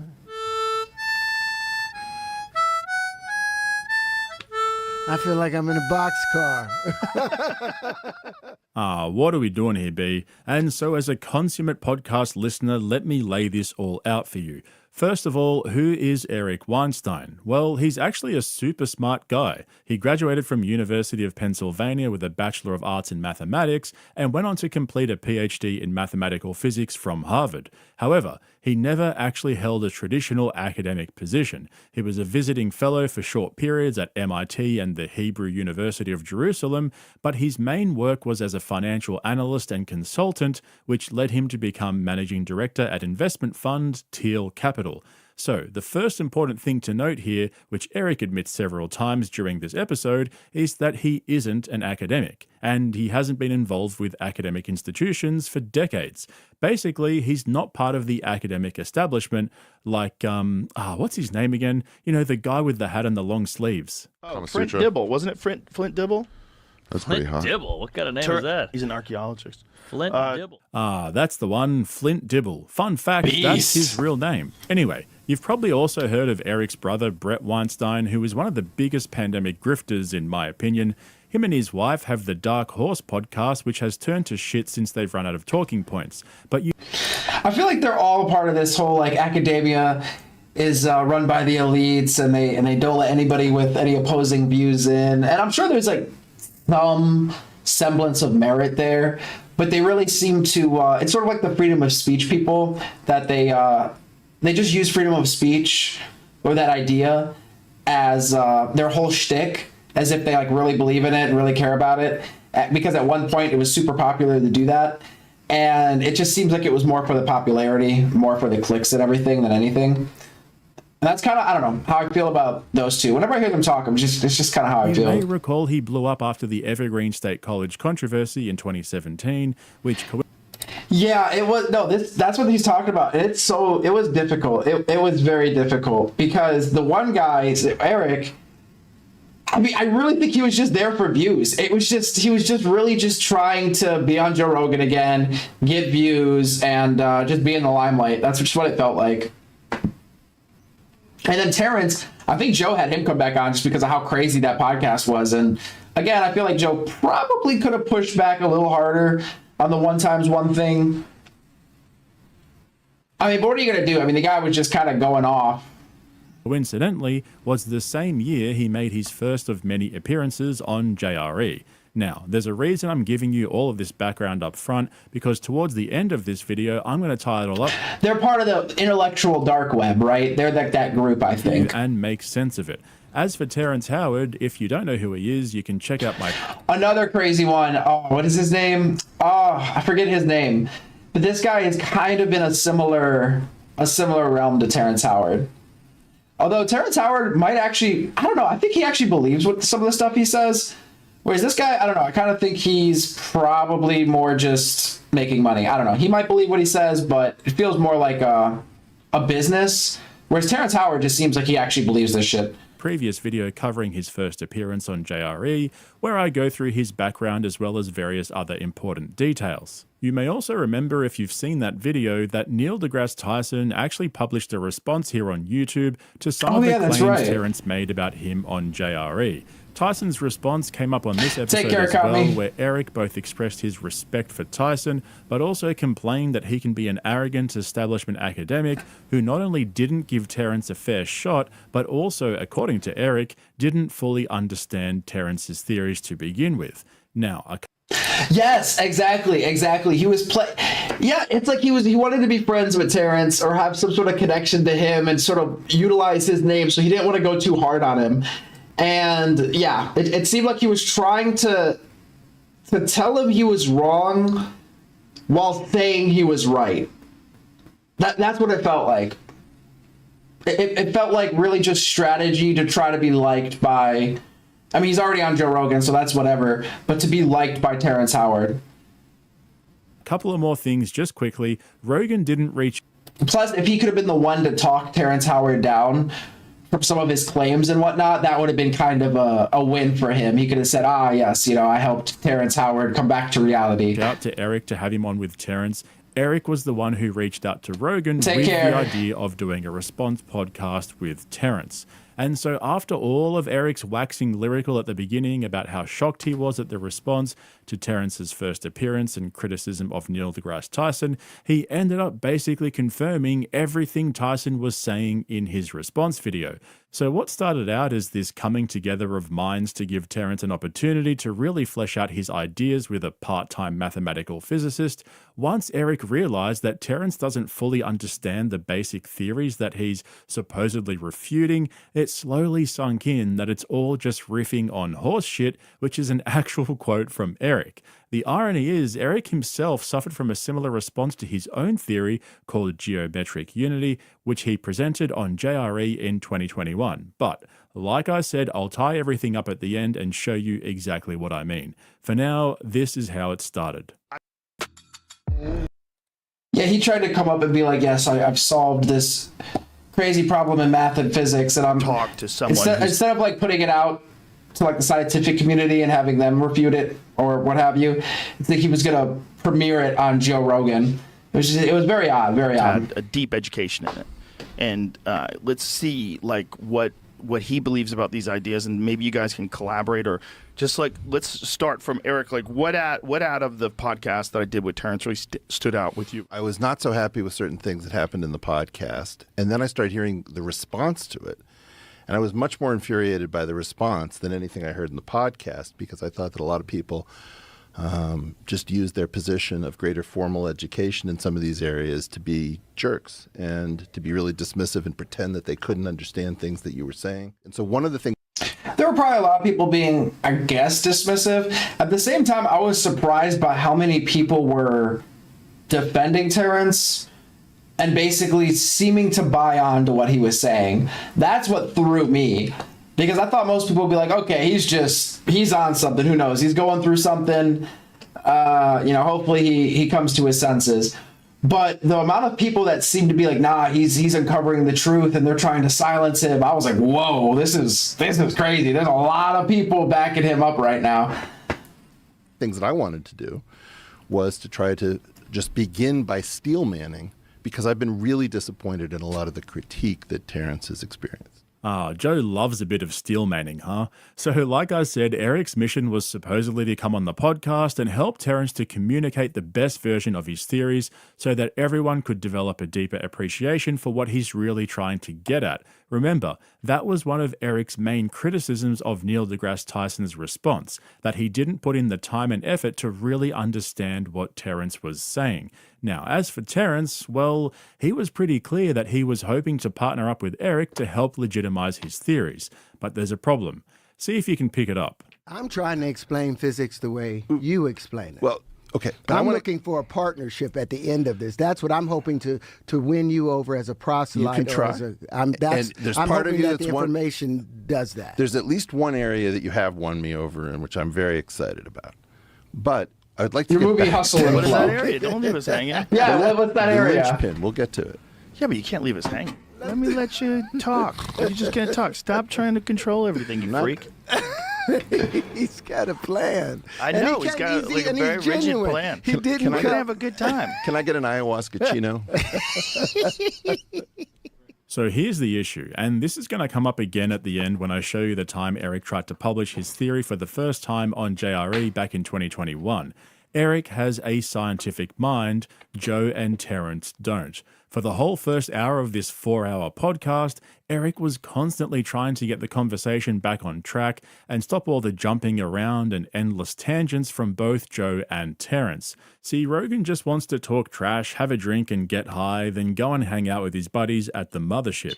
Terrence, on the other hand, just wants attention. He wants people to listen to him tell stories and riff and weave his way around his pseudoscientific theories because he's clearly a standard Hollywood narcissist who thinks he's got all the answers to the world's problems. But Eric actually wanted to achieve something here. He wanted to build Terrence's theories up from the ground so that they were all reading from the same page to at least have some point of reference as to what Terrence was saying. This is, like we said, we start with the Tetrian. Now, I believe... No, we haven't gotten to the Tetrian. You're just talking about the flower. Look, you have a story. Yes. And by doing the Nantucket sleigh ride, you lose everybody like me because nobody thinks it's real. See, Terrence isn't a scientist, he's not an academic, he's not a systematic thinker, he's an actor who loves attention. I mean, have we all forgotten where his theories supposedly came from? Can I ask you, Terrence, before we go any further, what was the inspiration for diving into looking at this as a 3D structure and the space inside of it? I forgot about They're this. going to call me crazy again, but when I was 40... Bro, is this when he was in the womb? 42 and had been kicked out of the world as a result of the allegations. I had another dream, and that same being woke. It's going to control everything, you freak. Hey, what's going on, Sebastian? Snickers in chat. Nah, I haven't grabbed that one yet. We've been mostly just doing Rust. I forgot. I think I did some Stellaris with Kami. Those are like the two I've been playing mainly. Well, I'm only did Stellaris once, mostly just Rust at this point. Hope you're well, though. Happy New Year. Me up and took me back to where I was when I was a child. In your dream? In the dream together. And then I was like, oh. And so after the first hour of jumping from tangent to tangent, Eric finally realized what was really going on. And for some weird reason, it reminded me of a Stanley Kubrick quote that says, "Anyone who has ever been privileged to direct a film also knows that, although it can be like trying to write War and Peace in a bumper car in an amusement park, when you finally get it right, there are not many joys in life that can equal the feeling."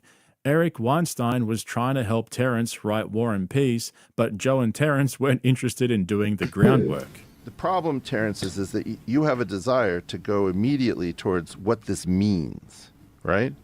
And before you get to what it means, people don't even know what it is. You are, in part, freely associating, repeatedly, between things that remind you of other things. Now, you have an incredible storehouse of things between your ears that you know to associate with. If you're not very careful with the mathematics that you're playing with, you are going to get so high. You are going to see everything connect to everything.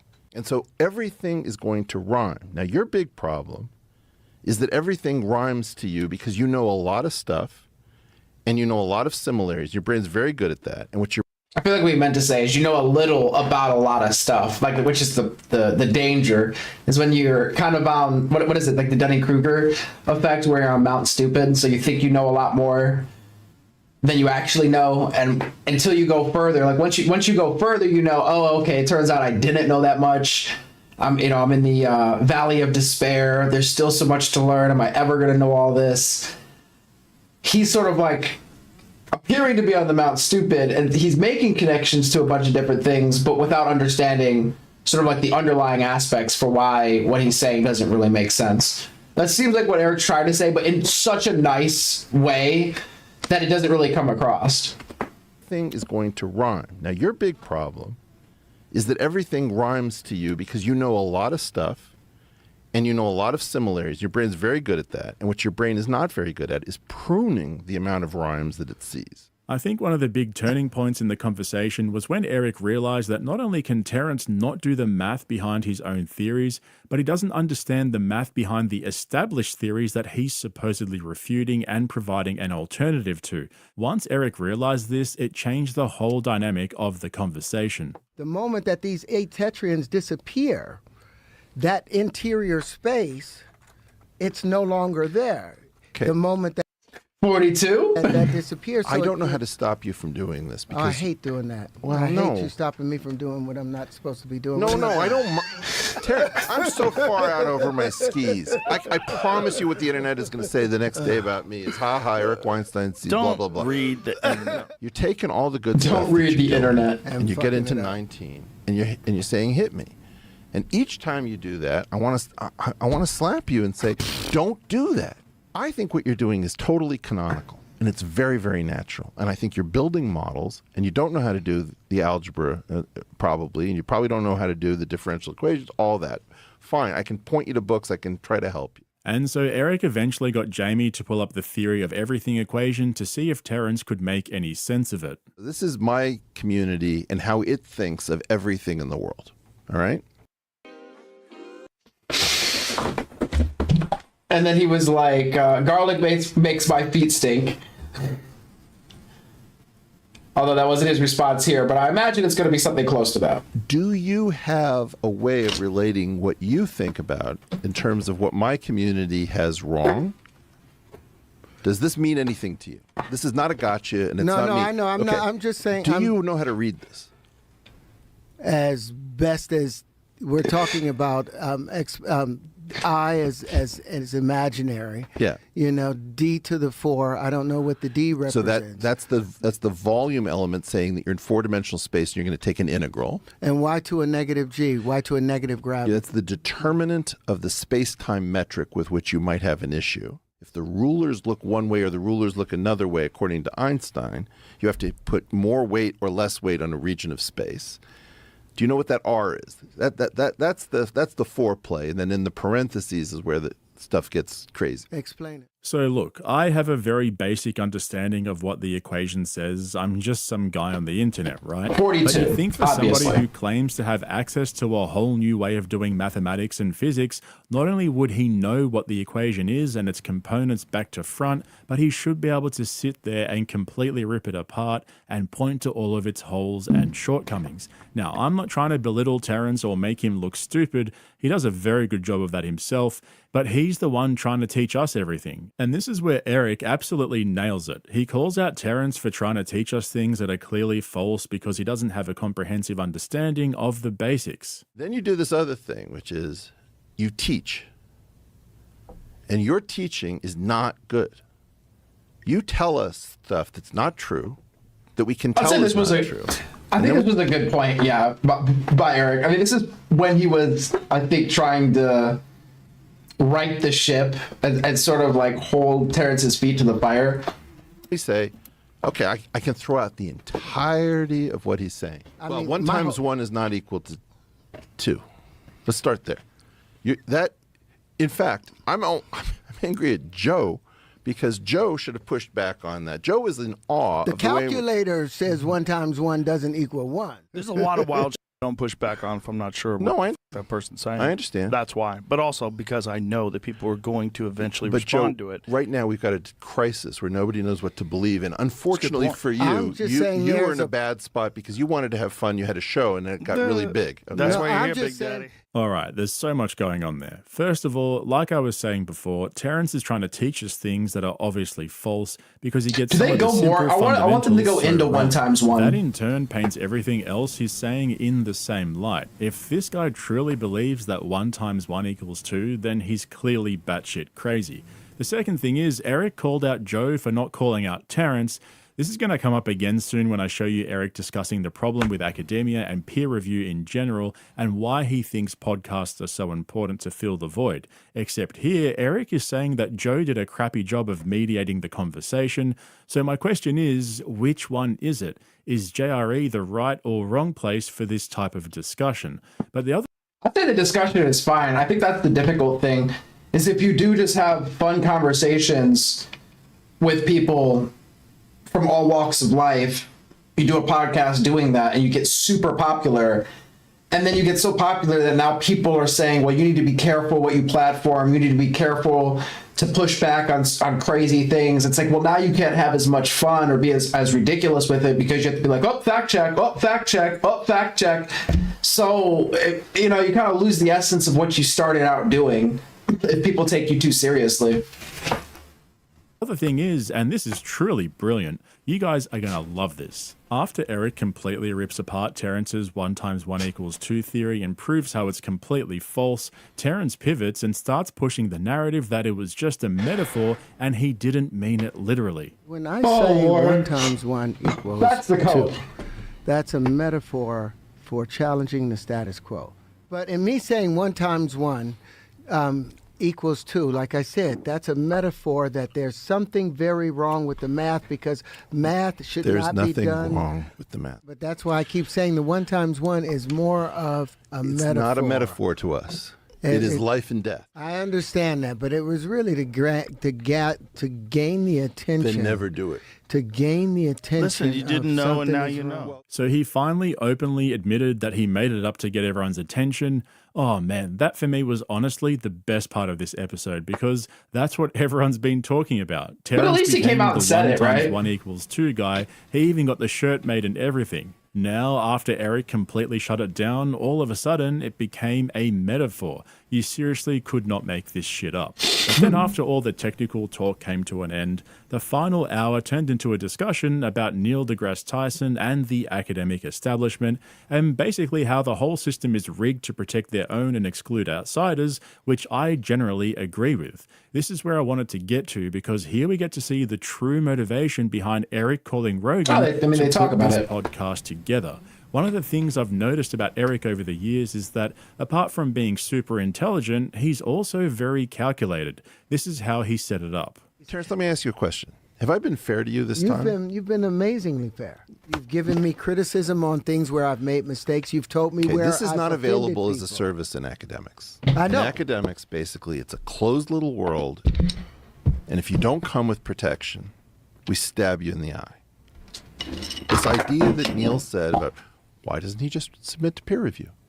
It's I the did. biggest bunch of shit I've ever heard. We've in my got. life. I cannot believe how disingenuous this is. He calls you the worst insult in academics, which is there was a study called the Dunning-Kruger effect. is both an effect that is studied and the ultimate insult. It's basically your mama. Introducing Augment Code Review, the current best code review tool when it comes to high signal, low. What can happen? I don't think it was necessarily wrong to be like, submit it for peer review. I mean, that's what you would do in that situation. I think that going on JRE and claiming 1 × 1 = 2, you were obviously going to get a lot of blowback. Happen is if you're a fan of a subject, let's say, a hobbyist, let's call it, it's possible to... You said Eric ultimately achieved his goal, but he could have gotten there so much more eloquently and gentle. Well, I don't know. I feel like he was pretty gentle with it, don't you? I feel like he was really slow with it. He could have came in swinging. I think he was really chill in the beginning. I mean, yeah, he kind of held his feet to the fire and, was kind of like, no, it wasn't a metaphor. It's not a metaphor. And, I mean, he kind of put that nail in the coffin there at the end, I think. To know enough about that subject to think you're right, but not enough about that subject to know that you're wrong. And so there's this sort of valley in there, a valley of false we were just confidence. mentioning that. This has been studied by others, and it's called the Dunning-Kruger effect. To become an expert means you spend all this time. I mean, okay, I was like, how critical do I want to be, though? Because, I mean, it is tough. It's like, okay, you're going to sit there and have this conversation with somebody. Everybody's friendly. You don't want to be an asshole because you have to sit there for 2 or 3 hours and talk to these people. So if you start off the conversation with you're wrong, that's not really gonna, or if you're mean about it, that's not gonna do you too well. It'll probably not make for a great experience. So you really want them to lay out their point and you want to hear it out as best as possible, and then I guess slowly kind of hold their hand and walk them to your position. It doesn't happen overnight. You can't just sit in an armchair and say, I'm now an expert. It requires years and years of study, especially looking through journals where new ideas are published and contested. That's what we have learned is the most effective means of a... What do you mean peer review is a farce? I could see there being like issues with it, right? But it seems like it's, you know, pretty decent. You know, you submit your experiment or what have you and your hypothesis and all that, and then other people try to test it, and if everybody gets the same results, then it's looking good. If not, then you have to go back to the drawing board. Now, is there a lot of bureaucracy and whatnot behind the scenes? Maybe. And that's obviously bad. So having like a public space to put things out there and I guess just have people do it sort of, I guess, or criticize it from like a public perspective is good, because at least it's out there, I guess, and it's not sort of being gatekept and shelved. But like I guess I would have to know what the farce is. Is it like people's papers just don't get reviewed, so they're never considered peer reviewed, and that's like by design to hold certain people down or certain ideas down? Academic peer review is more about, do you believe the same politics as I do? Does your information harm my corporation's product rather than the facts that you are providing? Yeah, I'm gonna have to look more into that. I've heard people, I think, make like similar claims to that. And again, I guess it's like if you have some sort of conflicting interest, you're not gonna want to peer review somebody's paper if it kind of and give it good marks if it goes against, you know, something that you're profiting from. So you're either not going to review it, or maybe you're going to review it harshly or something along those lines. You probably just wouldn't touch it at that point, is what I'm thinking. And then maybe like spread the word that nobody should touch it, and then it never gets peer reviewed or it doesn't get considered. I don't know. I don't really know the ins and outs of how that works behind the scenes. Again, I could see there being issues. As an idea, though, it seems like a reasonable idea. Establishing that which is objectively true. So remember at the beginning of this video how I said that Eric went from wanting to help Terrence communicate his theories from the ground up so people would take him more seriously, to eventually explaining that he lacks discipline and needs to learn the fundamentals before developing his own theories. Remember the whole blackjack analogy of sitting on 19 and then hitting again and again and again? Is that not what Neil deGrasse Tyson was just saying there? I mean, for me, this whole episode was basically Eric exposing Terrence for suffering from the Dunning-Kruger effect. Eric kept calling him out over and over again for constantly trying to teach us when he clearly couldn't get the fundamentals right. So they're saying essentially the same thing. You said, have you seen the Pfizer is now selling over-the-counter medication for COVID? Wait, really? Like COVID-19 or some sort of other coronavirus?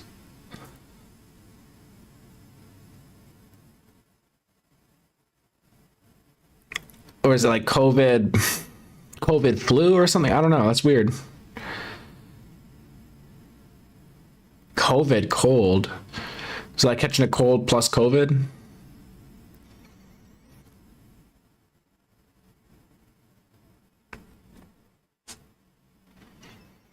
I feel like, I mean, it never disappeared, right? So people are still catching it and spreading it, I imagine, but everybody's vaccinated and everything. So now it's just what, like a really bad flu, essentially.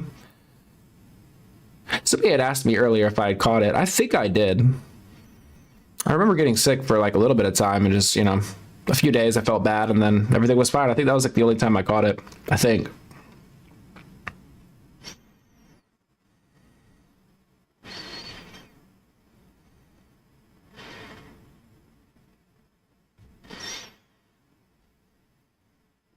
But of course, there's an explanation. You see, Eric has had his own run-in with Neil deGrasse Tyson.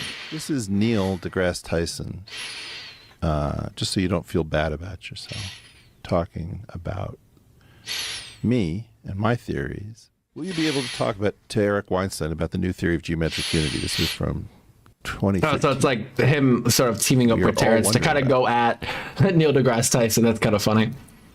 Cosmos is not your normal talking head documentary. In fact, it's the feature of the original that enabled the series to live for an entire generation beyond the shelf life of hundreds of other science documentaries that came afterwards. So the answer is no. Eric's claim to academic fame is his theory of geometric unity. It's his supposedly groundbreaking theory that aims to unify the fundamental forces of physics, including gravity, with the principles of quantum mechanics. The problem for Eric, though, is that he isn't an academic. He doesn't have an academic position, nor does he have any research-related positions in the fields of mathematics or physics. He's a finance guy, and so when he wanted to publish his theory of geometric unity, take a wild guess where he tried to do it. I asked you. Let me think. JRE. For this date, April 1st. This is a favor to me. Yeah, why? I want you to have this. What is this nonsense? You give me a stack of papers. I just realized April 1st. I mean, that's April Fool's Day. He ends up turning around and being like, guys, it was a metaphor. You know I don't like reading. You're not going to be able to read it. Oh, this is your Unity theory? This is the first copy that got to version 1.0. I want you to have it. And listen, you lost me. There's all these equations in here. And what is this? I believe, and this is the hardest. This is the hardest part. This is. I feel like Joe is just not excited. He's like, "Oh shit, we're doing this, aren't we?" Something that I've been uncomfortable about sharing. I've been in what I call the ice cave for about 37 years, and I shared a little bit of it in 2013, and I shared a little bit of it last year, April 1st. And I am coming to grips with a story. And in part, you don't know this, but you've been playing a large role in my thinking about this. And well, that's a problem. I've been being. But what is it? Explain what it is. What is this thing? I think what he was thinking about with you is utilizing your platform to put this out there. I think that's what he was thinking about in terms of you. I'm curious if he goes down that train of thought any further. That's pretty much what COVID is now. It's a mild cold. So if you get a cold this winter and are of the mindset to get tested for COVID, you have a 90% chance of testing positive for COVID. Oh, wow. Yeah, I mean, I haven't thought about COVID in 2 or 3 years. I mean, it seems like it's essentially under control, and I guess now they have over-the-counter stuff to. I mean, I guess just help mitigate the symptoms at this point. I mean, I'm assuming it's you're either not vaccinated and you're just kind of living life and dealing with it, or you're vaccinated and you're vaccinated. So it's like either way. Like nowadays, I don't even think about COVID. Like it's just another sickness or flu. I stopped really thinking about COVID maybe 3 years ago or 4 years ago, really. Like after the first year of COVID, I was kind of over it. So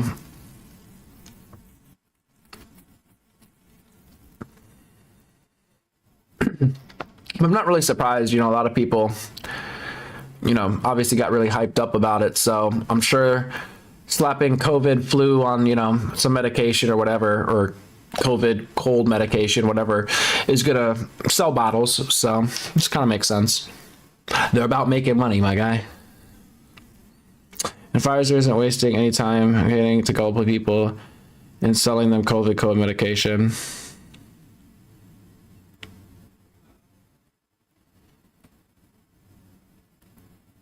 Well, yeah. Like I said, I think it's just a way for them to, just make more money. There's a bunch of people that probably still have a scare. I mean, I imagine there's still people wearing masks. I don't think wearing a mask, like if you're actually sick, like if you have the flu or the cold or whatever, got like a runny nose and coughing and just kind of sick, but you have to go out somewhere. I actually think it's kind of reasonable just to wear a mask. Like if you know you're sick with something and you're going to like the store because you have to go to the store, that makes sense to me. But in terms of just regularly wearing a mask, that just kind of seems, I mean, it's a fashion statement if you want to do that. I mean, if you think it protects you or protects other people and you're all about it, go for it. I do think it's unnecessary. But I'm saying if you still have people, with that mindset walking around, then slapping COVID on a bottle of cold medicine is probably going to sell more of it. I'm interested in the ingredients. Is it, if you take that cold medicine and put it next to another cold medicine, do they have like the exact same ingredients and the same ratios, or is there some sort of difference? Because if there's no difference at all, then I'm like, damn, you guys are just marketing at that point. I would hope there's at least some sort of a difference. Thing that you handed me. What is this? It is okay. This is the hardest thing for me to say because I have to not hedge it. I think it's the theory of everything. I want you to boil this down so that someone who doesn't understand physics at all will understand this in a way that they could maybe even explain to someone else. Go to pullthatupjamie.com.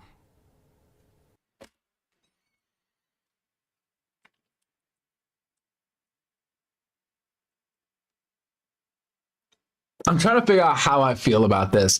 Because on one hand, it's like he planned this all out.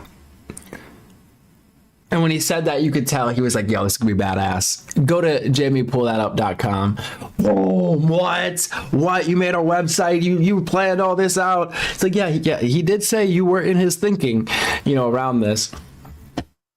I don't think it had he did deliver it, or did it have the effect I think he thought it would.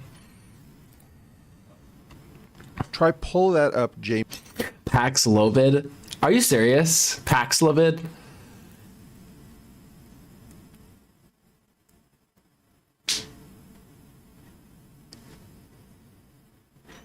Is it the same as like any other cold medicine? Do you think we're due for another one? That's the only pandemic I've been through in my lifetime. I don't know how often, they pop around to that extent. I mean, that was like a global country shut down, people stayed inside situation. Could that happen on a worse scale? Like, imagine a virus with, I don't know, like a 20% mortality rate. Something insane. Like 1 out of every 5 people that get it perish. And it has plenty of time to spread. Maybe it takes a couple weeks for symptoms to start, and then a month or 2 or a month and a half for people to like start dying. And it just spreads, and people just start falling over in mass. That would bring society to its knees, I think, if you had that many people falling over. And that's kind of what I was anticipating, or what I was afraid of in the beginning of COVID. I was like, oh, we should take this serious and, be careful and everything. But, as the numbers started rolling in, it just started to seem like, okay, it's not like knocking down that proportion of people, so it's probably not going to crumble society. But that's what I worry about, especially since, I imagine there's some, I don't want to say evil scientists, but there's people that are probably cooking up some nasty stuff in laboratories. And, let's just hope that it's never let out purposefully or by accident, weaponized or otherwise. Because that's just unfortunate. I mean, but that's just, imagine if they cultivated a virus or something along the lines of a virus that infected some sort of insect, and that insect went and infected crops, and then the crops all died, or, they made something that killed all the plants, some sort of like anti-life that just killed everything. It was just indiscriminate, animal, plant, whatever. I mean, there's so many ways you could really go about it, because if you just took out agriculture, I mean, everybody would die. Right? So it doesn't even really have to be a virus that affects us directly. It could be 1 or 2 steps away from us and still be completely devastating to society. Amy.com.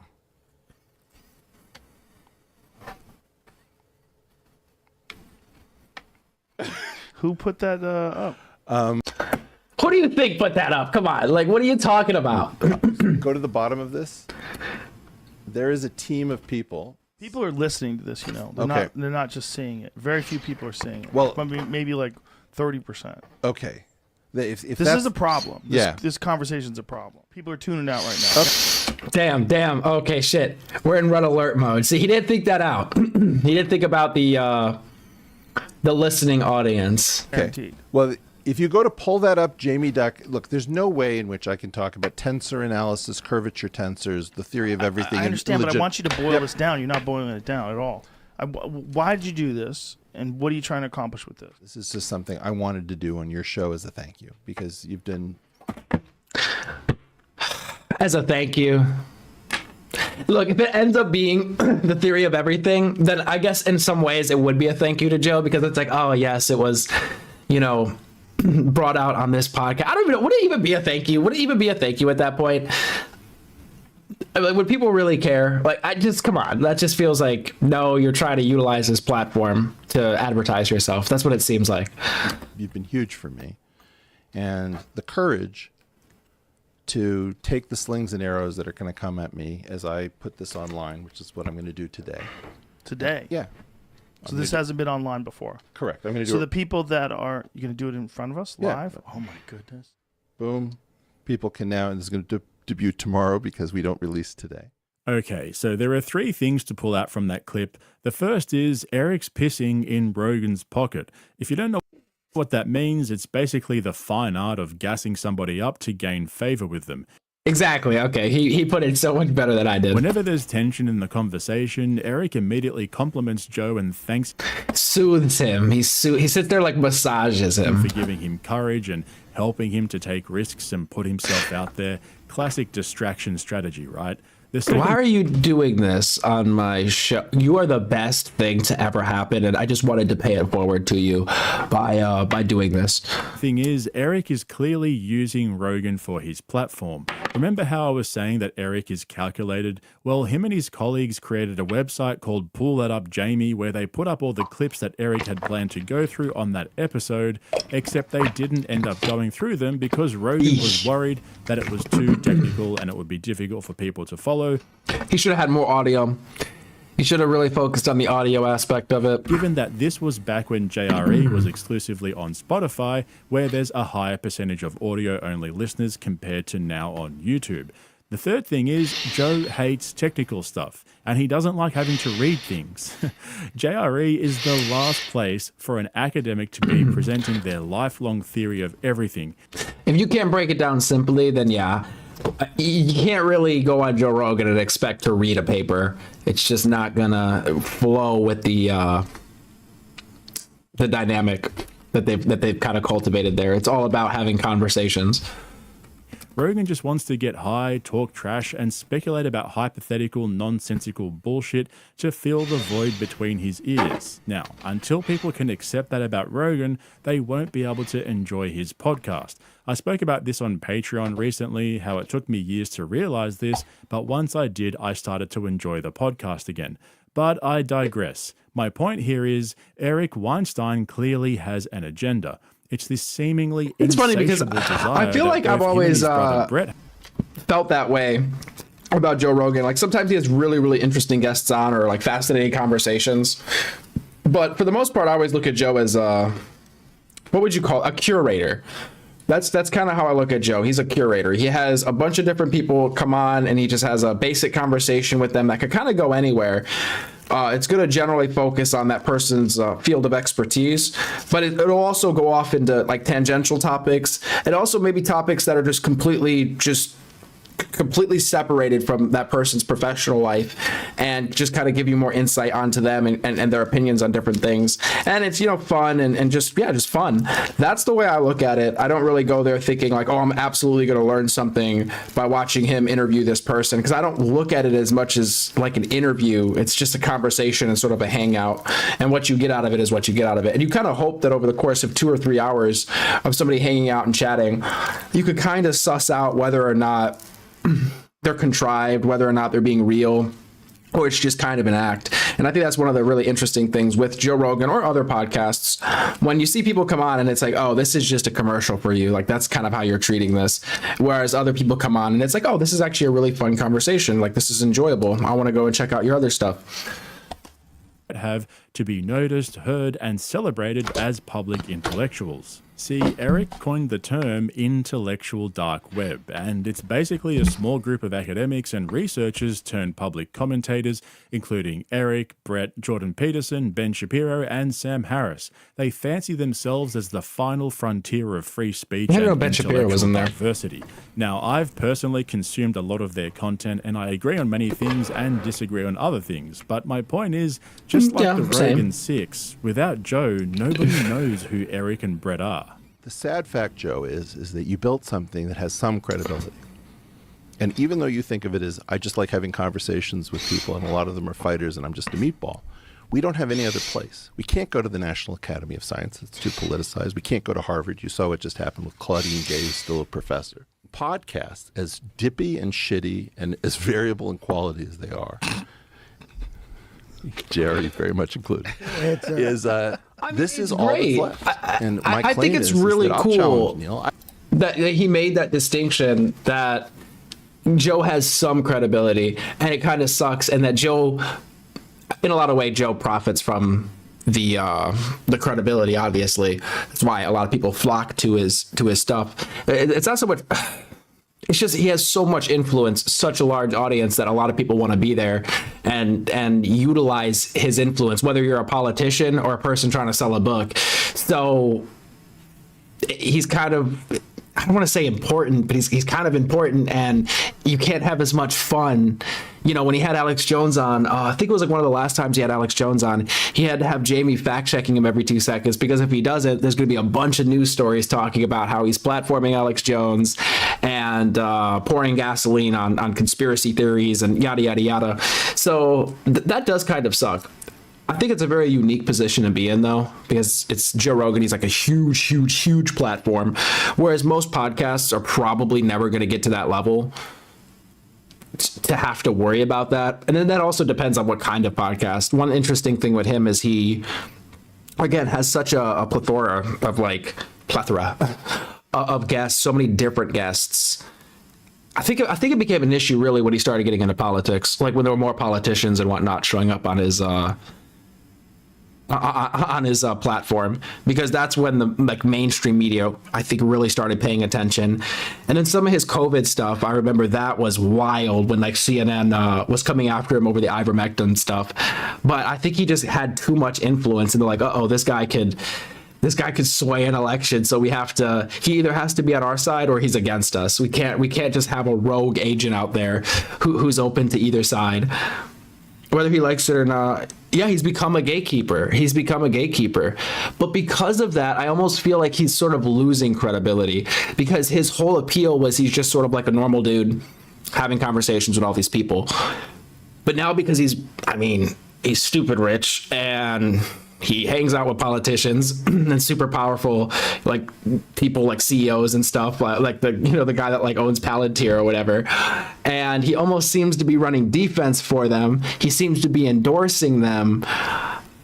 It kind of, I think, causes a lot of his crowd that especially was there in like the early times when he was talking about conspiracies and the government doing shady stuff. Now he's almost like a part of the group in a way. So it's kind of hard to take him serious, because he has this guy from like the CIA or whatever on his podcast every month, or he used to be in the CIA. It just feels like he's being controlled, or like there's this apparatus around him or that's utilizing him, and he's kind of just subject to it, because what do you do, right? What do you do when the president calls your phone? Do you not answer? He like mentioned it the one time. He was like, oh yeah, Trump called me or something, or he texted me. Oh, he's just so funny. In a way, that's soft power if you think about it. The president doesn't even have to like stress. The president doesn't have to press you, call you and threaten you. Just the president calling your phone. Like if you're about to do a podcast with somebody and the president calls your phone before you do that podcast, you guys just have a conversation, just a normal conversation, get off the phone. I bet you during that podcast, you are not going to want to talk shit about the president. I bet you if that person starts to try to talk shit about the president, you're going to run defense, because he's just calling you. He's just letting you know. He could reach out and touch you. Not saying he's going to, right? And this isn't like a Trump thing or like a Republican thing or a Democrat thing. It's just like the concept of power, of like this powerful person reaching out to you. It's like, oh yeah, just letting you know, I'm right here. I actually think that this is a better place to do review, because I'm on the hook. And by the way, some of the shit that I've said is probably wrong. I haven't been to the grocery store. Of course, that's what I get at after I've like been ranting this whole time. You said on the other side, in his defense, he also had an open invitation during the last election for both sides. Only one side. Yo, dude, I'm with you on that one. I'm so annoyed over that. I really thought it would have been, at least, okay, for content and just for an entertainment standpoint, Kamala Harris going on there would have been amazing. Just being able to have her and Trump and being able to have each interview and kind of sit them side by side and look at the performance would have been very, very interesting and entertaining. I think it was a missed opportunity on her part, unless they thought or she thought that she could not perform. Because if she would have done a bad job on Joe Rogan, I think the election would have went even worse. But if she would have just been decent and just had a decent conversation and just came off as like relatable, I think it could have really helped her. And I think she probably should have done it. I feel like you should, I don't want to say that the prerequisite to be president is you should be able to do a Joe Rogan podcast, but I think you should be able to do a 2 to 3 hour speaking conversation event with a person. Now, granted, it could have been strategic too, because what if they're worried that Joe is on the Trump camp and he's going to make her look bad? Because there is a bit of risk there. Because even if you come with your A game, if Joe was against you, or like the podcaster was against you, the host, that could be bad. But if you handle it correctly, it could even look better because you're going into the lion's den. So, oh man, I don't know why she didn't. I mean, I guess I kind of think she couldn't. She just couldn't do it. I'm trying to think if she did a podcast. I feel like she did somebody's podcast at some point, but I only saw like a short snippet. Is there any long form content of her out there? Uncut, just like a straight conversation. I don't know that I've seen that. Everything felt super scripted with her. And another issue with the Joe Rogan's thing when it comes to the politics is, he did start getting a lot of hate from CNN and some mainstream publications, and like the overall public sentiment was like, he's a conservative, and it kind of made, I feel like the left kind of dislike him in like a general way. And if all those people dislike you and are like, you're not on our team, we don't like you. And the other side, even if the other side isn't saying come over here, they're just kind of like minding their business, you're probably going to be more open to going to the conservative side because the other side is saying they hate you. So it almost felt like in some ways he was kind of pushed in to endorsing Trump in a way. A little bit, or like kind of by like public opinion, if that makes sense. So remember earlier on how I said there was a contradiction in what Eric was saying when he called out Rogan for not pushing back enough on Terrence, but now he's saying that it would have been interesting if he just didn't. I don't know how he would get around politics though, especially during the election, because that was just, the Trump elections were just so crazy with people. It's like, could he have not spoken about it? I don't know if that's possible, because it's gonna come up. I think being apolitical at his size would be very difficult. And JRE in particular are the best places for these kinds of conversations. I think what he's really trying to say is that these conversations are important as long as he's there too.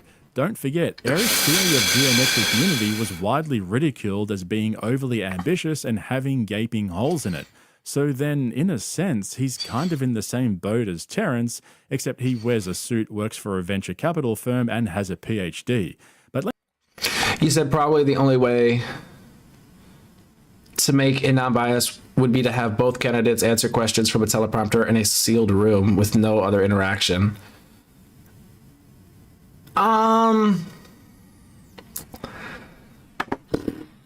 But that's the problem, is I feel like the whole point of a podcast is to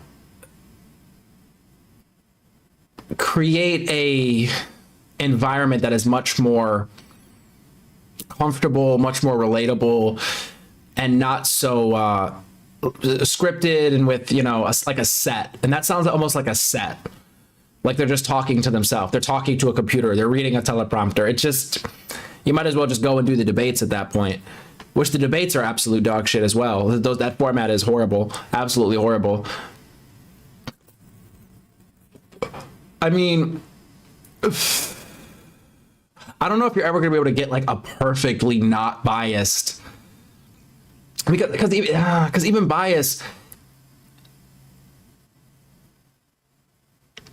I feel like you could say somebody's biased. Like if Joe would have done a Kamala, or if Kamala would have done the Joe Rogan podcast, if he would have asked questions, like let's say the same questions that he asked Trump, but they were just easier for Trump than her, that it could almost seem like it's biased. Like, oh, he asked her harder questions, but when really he was just kind of asking the same. Like, I don't know. I'm trying to think. No moderators, just the candidates in front of a teleprompter. Yeah, I see what you're saying. I like if there's a moderator that could kind of hold their feet to the fire a bit.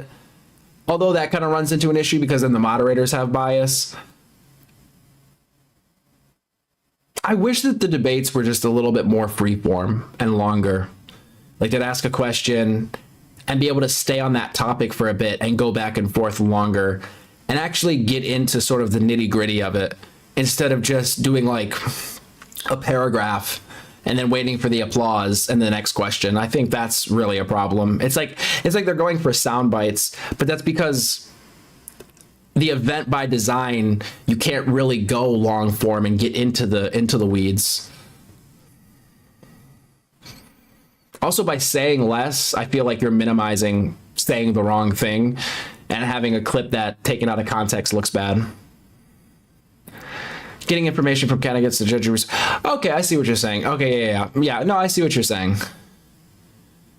That would be cool. I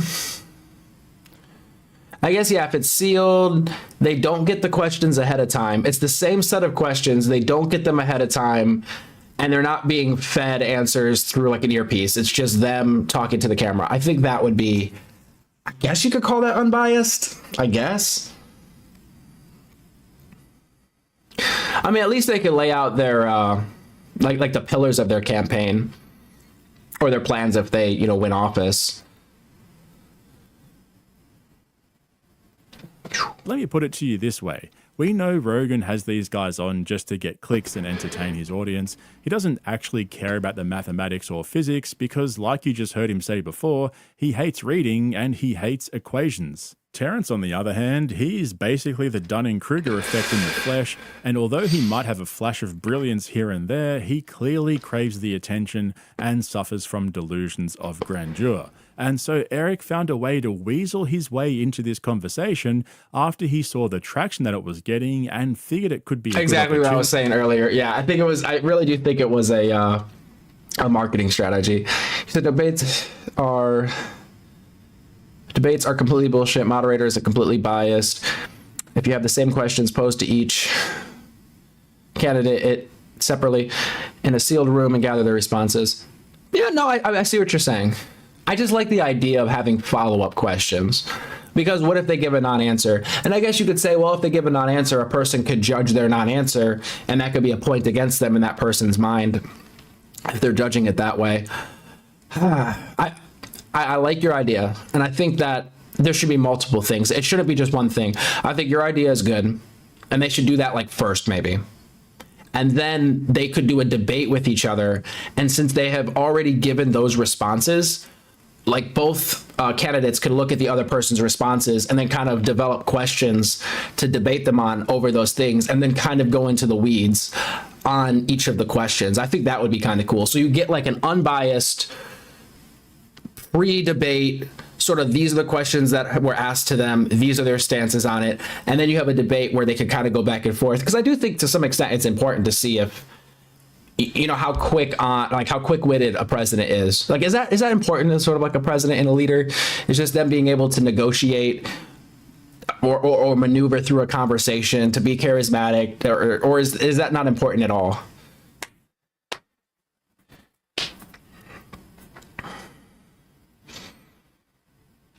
Yes, assuming that they don't get them ahead of time. Like, I don't know, man. I just would not trust that. I would just think they're getting them ahead of time, or that they have an earpiece, or they're being fed the stuff.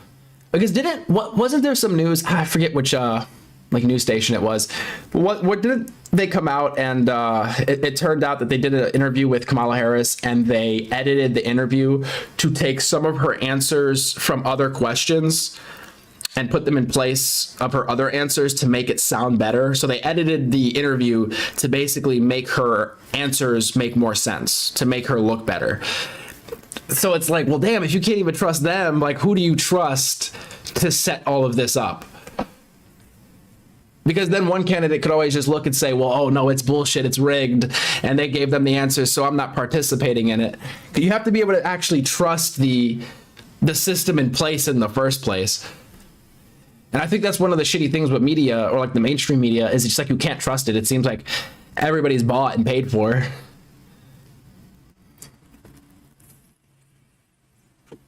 And it's now extending, and it's probably been doing this for years, but it's extended to creators like Joe Rogan or like large creators. Eventually, not to say he's necessarily bought, but eventually people are going to show up and try to buy you if you get big enough. And I'm sure that's a whole entire jungle to sort of maneuver through. Because there could probably, you know, it's like they're saying no. Like somebody comes to you with an offer and you say no, and that's the end of it. No hard feelings. And then there's probably some people when you get to like a certain level that when they come to you with an offer, if you say no, there's actually consequences to saying no. So it could be detrimental to you to say no. And it could also be detrimental to you to say yes, but it could be less detrimental to say yes than to say no, depending on who you're dealing with. I can't imagine like how scary and complicated it gets for some of those people. A non-answer is bullshit and people can tell. Yeah, no, I see what you're saying.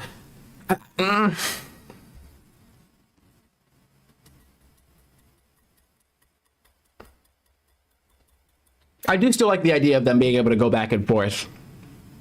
Whether with each other, I think that's kind of cool and important. I think with an interlocutor or a moderator or like a person that they just have a conversation with, again, just seeing the person have a regular conversation, as regular as it can be, I think that is a kind of neat, just to see just what kind of person they are, like, you know what I mean?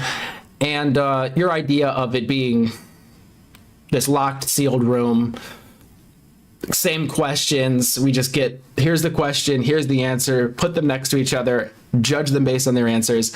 I think that would be good too. I think it should be multiple things. I think what you're saying is good, but I do think it's kind of weird that you never see, the only time you ever see the candidates together is at the debates. I don't think you ever see them in the same room with each other, or almost never in the same room with each other. And then the media makes a big deal if Trump sits next to Obama and they share like a word and a smile. It's like, oh my gosh, they're communicating with each other and acting human. I think that whole idea of like we're enemies and we can't even be seen together, we can't talk to each other. I think it would be cool to have more conversations back and forth and like be open with that and kind of be constantly going back and forth instead of like doing that by proxy.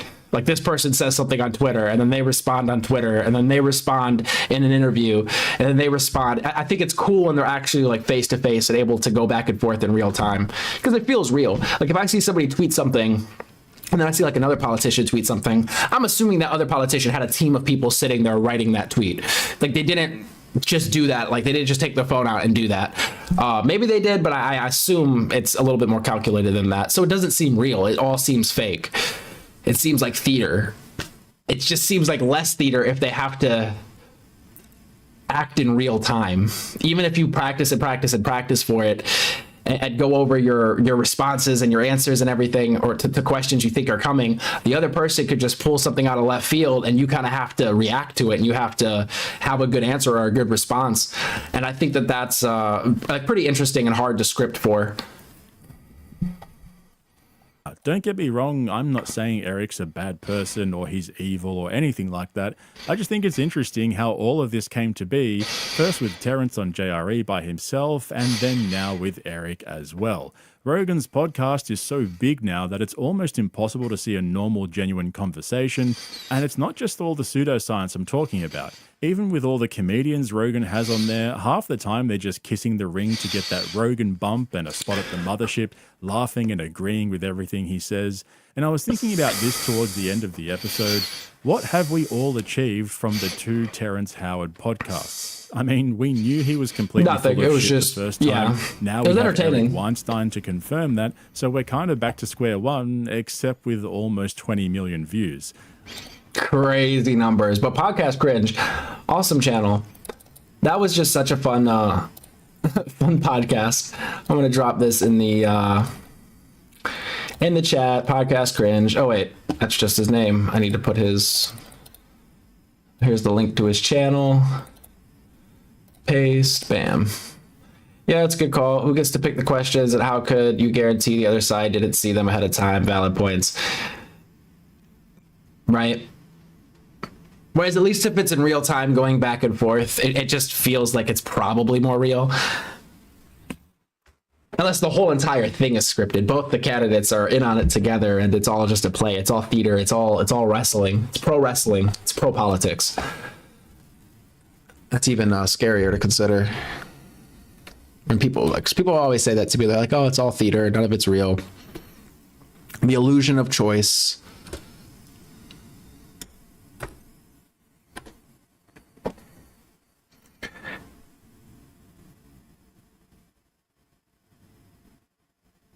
I don't know why it does that.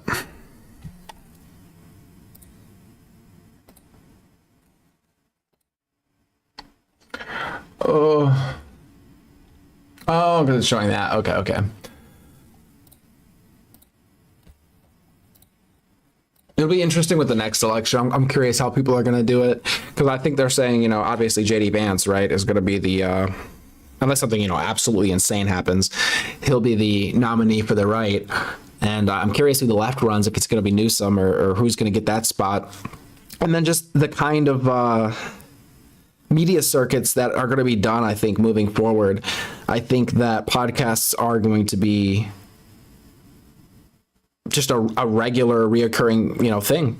Just like talk shows, like late night talk shows, I think were a thing. And I guess they still are. I think podcasts are going to be the new, you must do it in order to compete, really.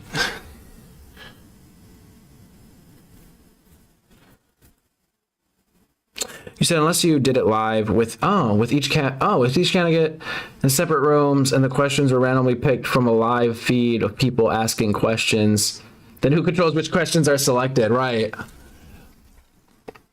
I mean, you could have, if you really wanted to get into it, I guess you could have a group of people that say they, like one side, have a group of people that say they like the other side, have it 50-50 as much as possible, and then let them vote on the questions.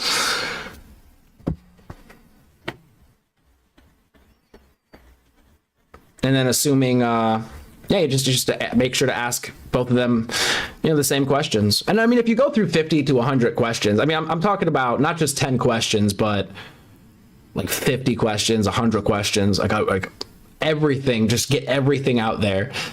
Then I think it would be harder to say it's biased one way or the other.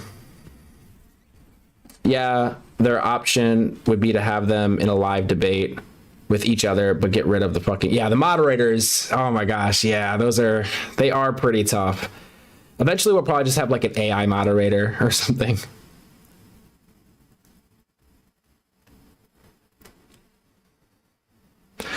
That will we just need more rules for the moderators, or maybe more moderators that, because it's obvious that the moderators a lot of times take sides. So just make sure it's even. There's like 3 pro right wing or whatever moderators, 3 sort of in the middle, at least we think they are, 3 more like left wing moderators or progressive moderators, whatever.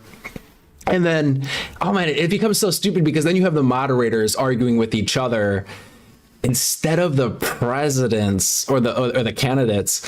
Oh man, that's so weird. It all just sort of devolves at a certain point. I think being unbiased is going to be a big plus to anybody to have on sort of their resume when it comes to the political scene, when it comes to journalism. And just, I guess you could say entertainment or like political commentary, because they're going to be the ones that everybody trusts to sort of facilitate these conversations.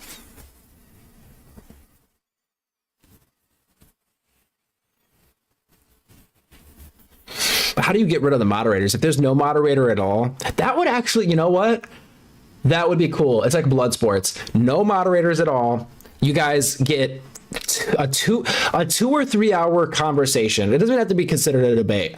Just have it be a conversation. Imagine Joe Rogan or like a podcast, right? But take the podcaster out. You got Hillary Clinton and Trump.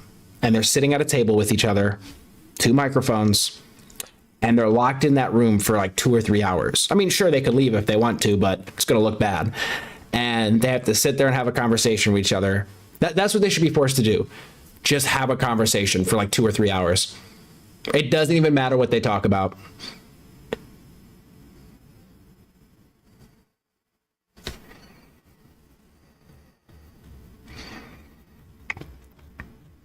You say, yeah, their option would be to have them in a live debate with each other. Remember the other option? You have this much time to answer the question or respond to the opponent's comment, and then mic and camera are shut off.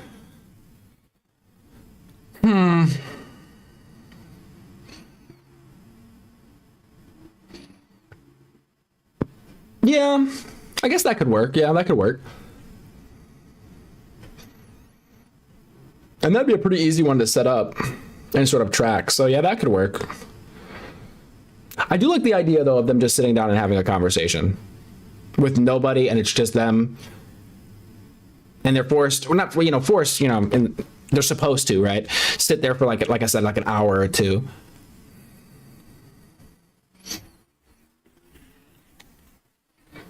That would actually be fascinating. And it would help bring down the temperature in general if they were able to have some, an amicable conversation.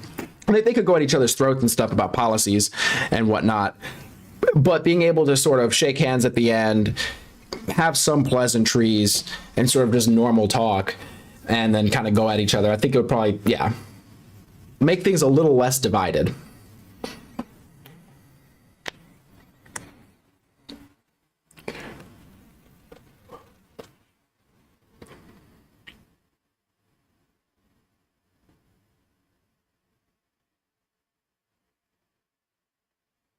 No other YouTube live content providers can figure out how to post chat while doing a live. Kudos.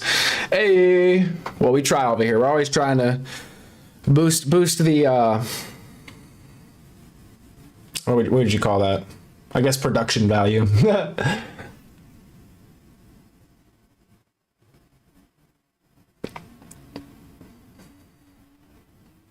One thing I don't like is when I switch scenes though, I think it deletes it.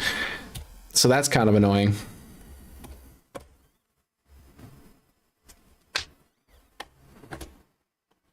If I go like this.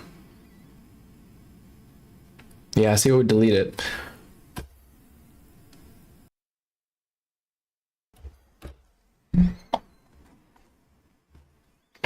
Where is my music? All right, I'm gonna use the bathroom real quick. I'll be right back.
Hi, Leonard.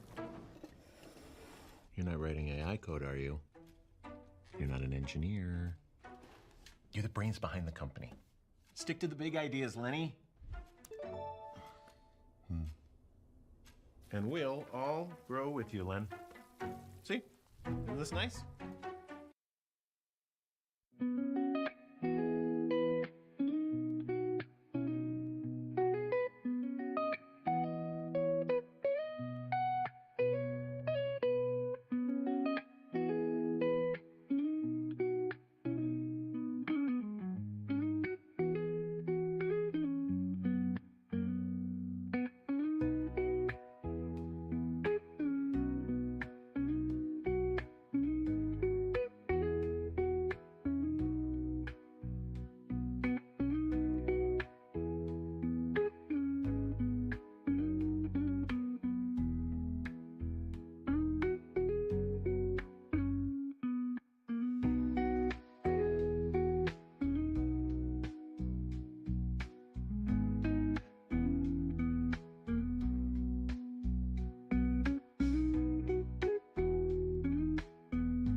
I literally learned how to ask for directions in Japanese while walking to the station.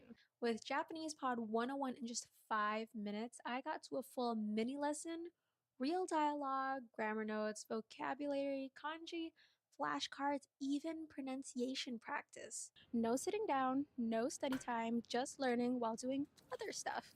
And right now it's 45% off, so if you're serious about Japanese in 2026, the timing couldn't be better.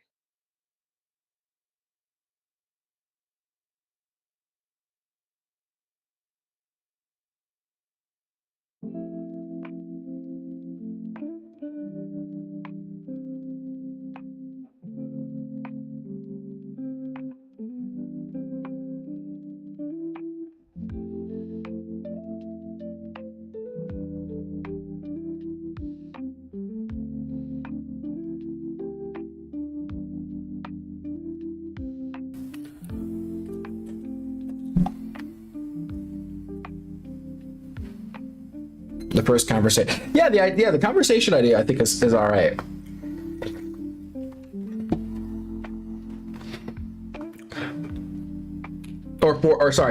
Forced. I was like first. I was like, I guess first. But yeah. The forced, the conversation part. I think that would be really neat.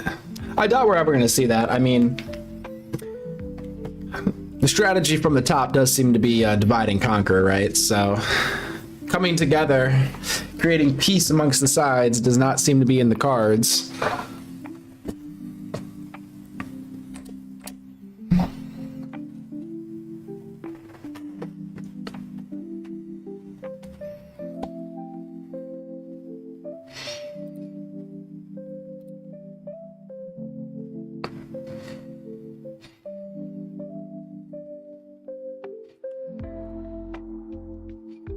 Does not seem to be in the cards.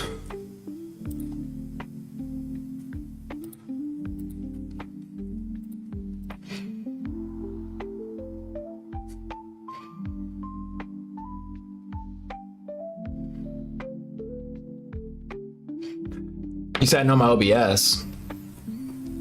You mean for like the streaming stuff? Yeah. I mean, I've been messing with it a lot, especially as of recent. Trying to get it all set up nice.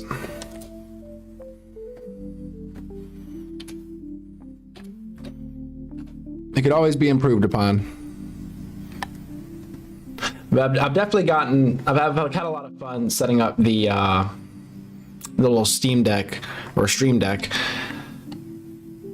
So it makes it a lot easier to flip between stuff. Although I just now realized that if I have it in like a certain mode, well, anyway, there's always more to do. So if I have it in this mode, though, I can boom, change like that. But see, like I said, it seems to delete the chat and refresh it every time. So that's kind of annoying. I want to hear this one. Oh, that's good. I just don't hear it. I'm like, meh.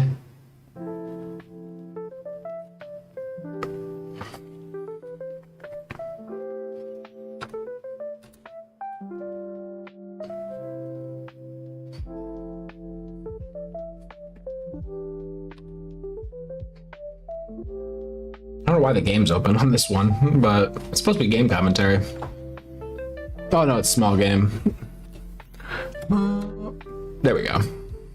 Bye.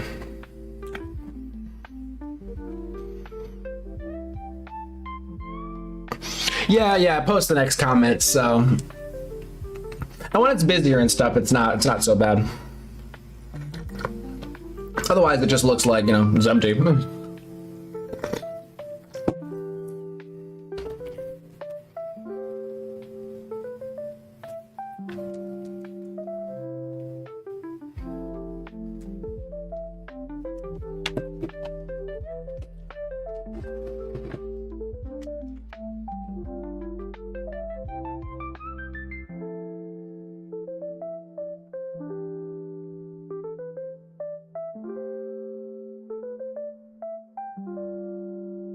Yeah, that's really cool too. Kind of having that that record to look through. And since I really enjoy doing interaction between people, so I guess for viewing it back, it makes it a better viewing experience if people ever watch it back like afterward. Because otherwise, it's like, well, what am I responding to if I'm not specifying or like restating the question when I respond? Then you don't necessarily know. So you can kind of like keep track of the general sentiment in chat and see the questions being asked and stuff. Yeah, no, it's really neat.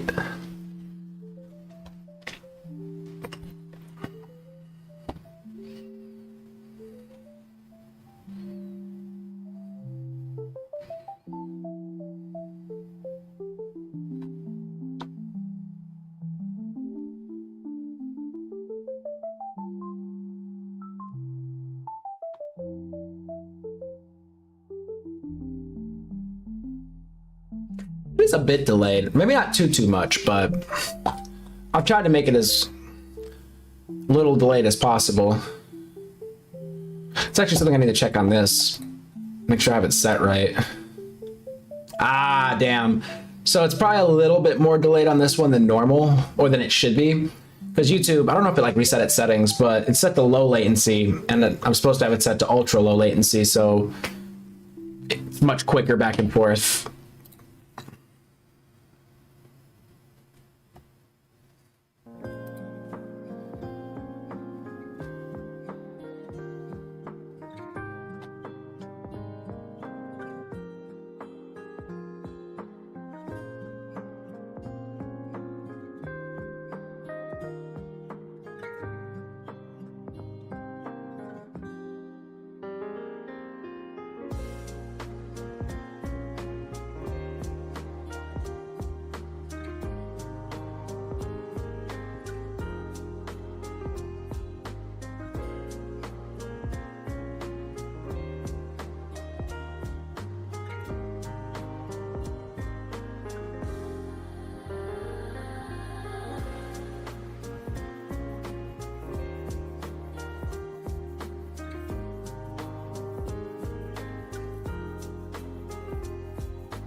Milk City conspiracy theory movie.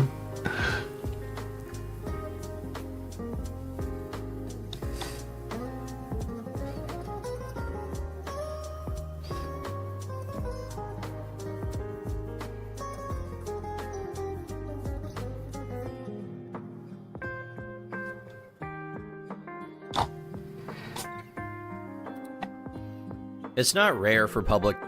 I don't know why. I just love going down these comedy scene videos. They're so entertaining to me. And just fascinating. Now with so many podcasts and just entertainers being out there 24/7, it's like a new type of reality TV where it's pretty close to reality. Or as close as you could get, right? Without actually going outside and touching grass. I don't know if it is it called, would it be sociology? I think it's just interesting to me, the networks, the networking, how media and influence sort of affects people, how people maneuver through the professional side of it and the business side, and how that kind of translates into the way they're perceived by the general audience, and then their personal life and everything. I find it all fascinating. All right, sounds good. I'm outside of the porch. Don't have a portable charger, but great to see you there, man. Yeah, catch you next time, or see it. Yeah, yes. And don't worry, we're gonna be on more often and stuff. If you're in the Discord and stuff, I hang out in the gaming lounge and whatnot. But I should be here again tomorrow, so getting back into it. It'll be more lively in the future. Don't you worry. But I appreciate you for coming by. Get inside the house safe. I'm gonna go. You know what I'm gonna do? I'm gonna have a shot for you. All right. To see you off here. Applause for P. Norton. As always, OG holding it down in here. Now we get to have a one-sided conversation because it's going to be just me talking to myself. But it's been great seeing you. I hope you have a fantastic night, and yeah, I'll catch you later, tomorrow, or the next day, or whenever. As per the usual.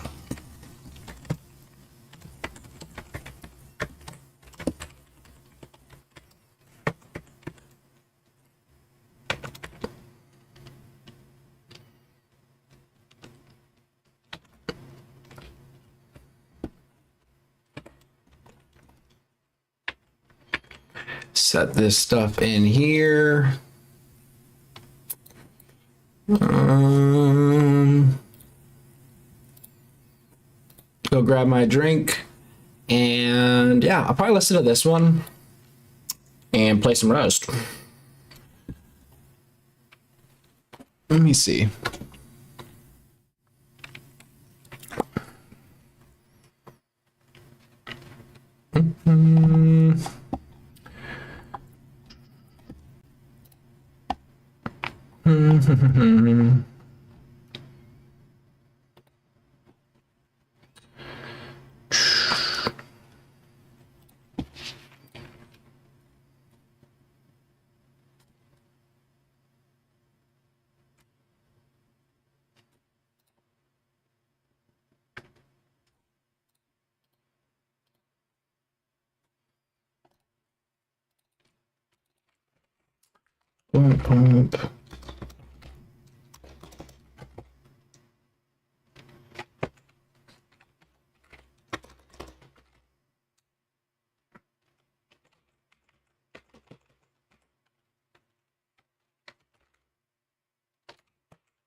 There we go. Bam.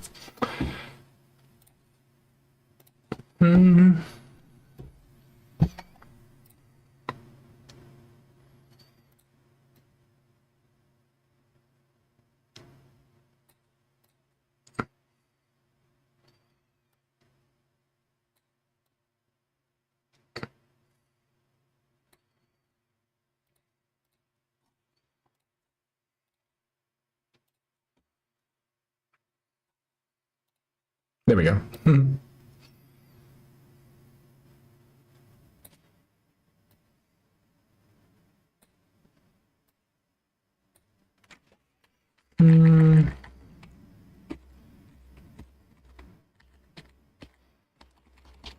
Weird.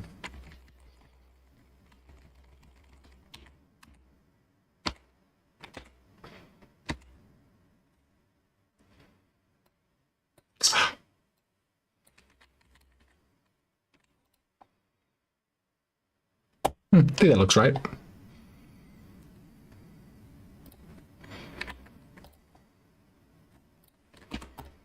All right, one sec, guys.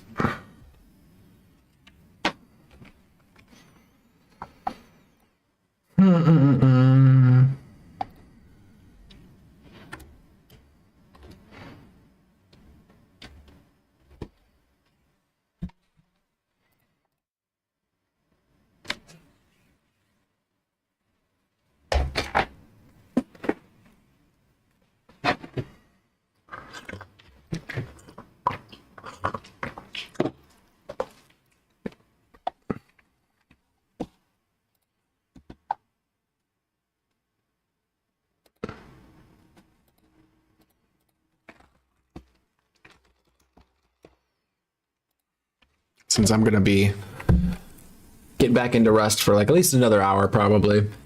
Figure I might as well get a little nightcap. A little nightcap.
There we go. We are sufficiently sauced.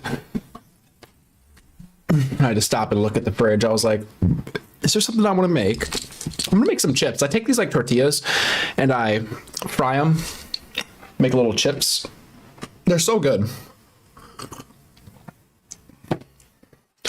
It's like so easy to make, but it's also annoying to make. But I think I'm gonna do that, salt them up, have myself some some chips. Ooh, I had these avocados. God, they were just taking forever to ripen. I had them in the fridge. So I took one out. Oh my gosh. I think I still have one more avocado. I had some bad luck with these ones. I really hope it's ripe because I think I'll do some chips and guac. I got like 3 or 4 avocados. I feel like 2 of them, it was just bad timing. It's bad timing. They got wasted. But hopefully, I think I have one more and I think it should be good. I'm actually looking forward to that now. In fact, you know what?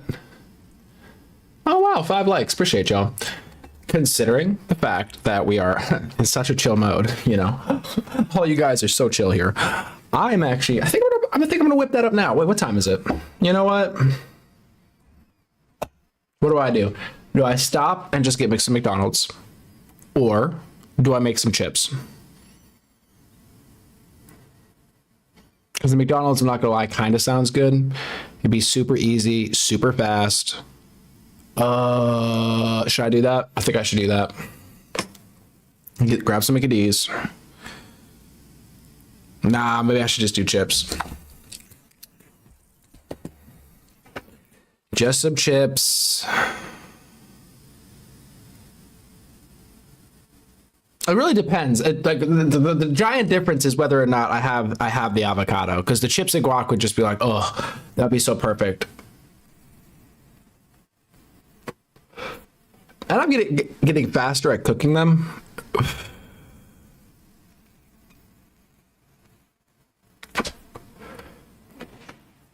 I need to make salsa or something. That would be really good. I wish I had more chorizo, because I had like chorizo and cheese and something else. It might have been potatoes. And I was just kind of scooping that with the chips. It was super, super good. That was like 2 nights ago. But I'm so happy I got those tortillas. I was like, yes, I need tortillas to make chips.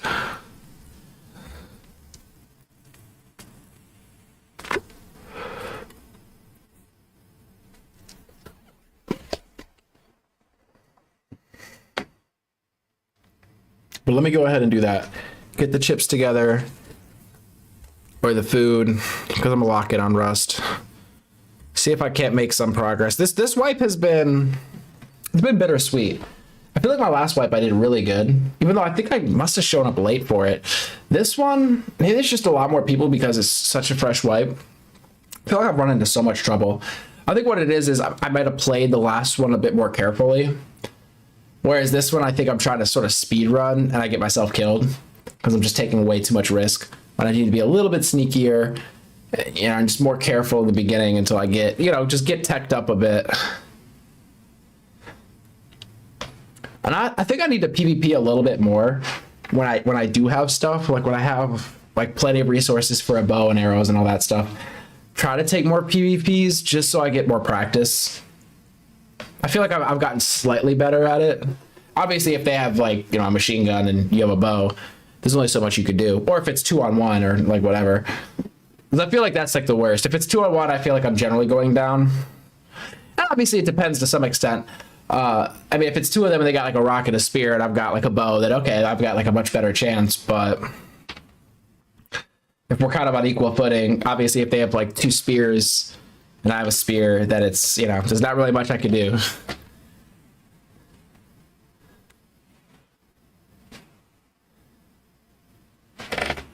But I need to actually do the missions. I need to watch like a how to Rust, because I feel like I'm just discovering all the stuff that you're probably normally supposed to do like right off the bat. I'm discovering it so late. I'm like, oh, I could do this mission and get like 150 scrap for hunting a boar. What? I could do this mission and get a shotgun just for, and I go out there and get all this scrap for going out there and getting the barrels and the crates from the sea. What? Like, I didn't know of all these like different ways. I still have yet to utilize a key card. Like, I've gotten a bunch of key cards, but I have yet to actually utilize one. So doing that next, I was just so happy to get through tier 1 and get lucky enough to steal a tier 2 workbench. If I could get my get up to a tier 2 workbench, if I could get up to a tier 2, well, no, if I could get through the tier 1 tonight, I'd be happy. Getting to a tier 2 is really just getting those 5 fragments, scraps or whatever. That was like my biggest struggle. It was so funny because I got 4 or 5 of them, moved them to, well, I had like 4, then I moved them to like this one base and got another one, so I had 5. And then that base got raided and I lost them. But I ended up stealing, like somebody else got raided and they had a tier 2 out there and I ended up stealing it. So I ended up utilizing it before I even had the materials for it, but then I kept the materials at the same place I had the tier 2 and lost everything. So that was like so annoying.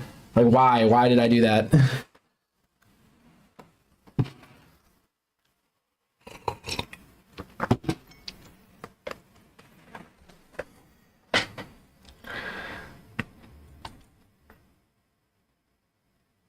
Hopefully, yeah, I think we could pull it together. I was just so mad because I picked up like 12,000 sulfur on this one little run I did. I took it back to my base and I was like, oh, cool. And I got off the game. I was like, okay, cool. And I come back, I'll have plenty of sulfur, I can start raiding people.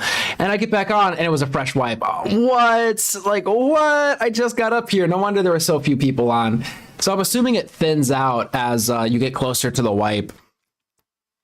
Because, man, there are like so many people on. And I was wondering that because I was on the server and I'm like, oh, wow, it doesn't seem like there's many people on the server at this time.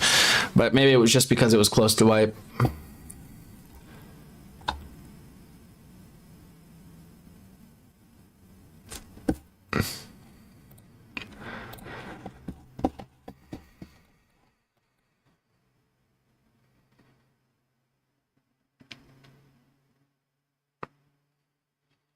But yeah, let me go grab a snack.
What an epic storm brewing overhead. How do you plan to navigate this chaos?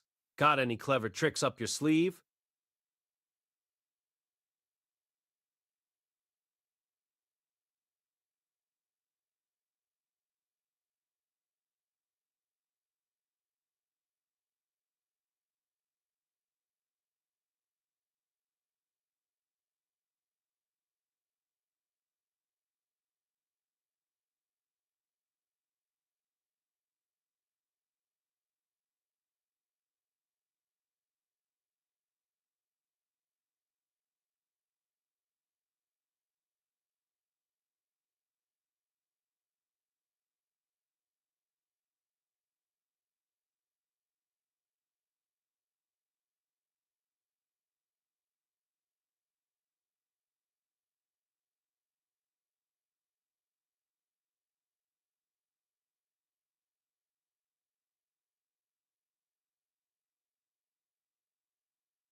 I ended up doing the McDonald's run.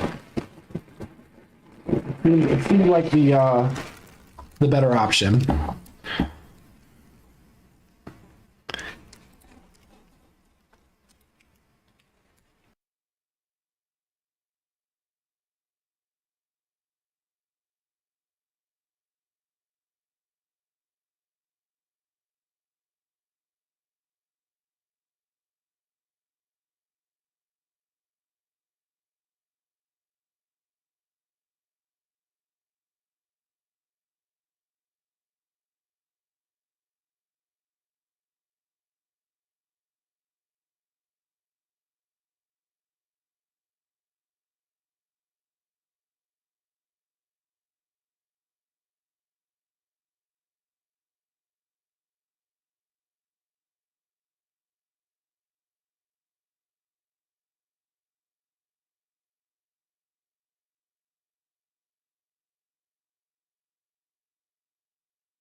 All right.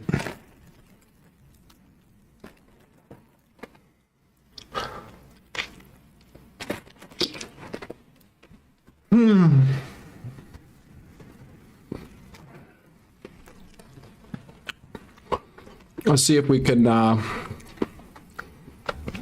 make any progress in this.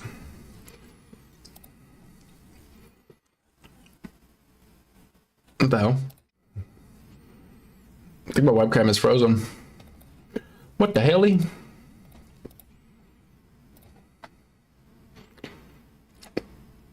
Ugh, why is it doing this? Why?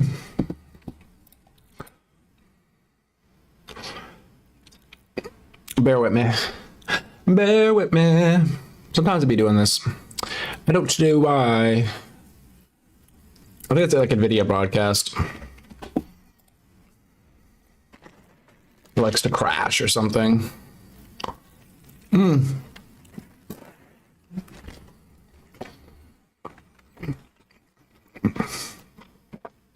man, that is so annoying. I come back, I get all settled. Let us see.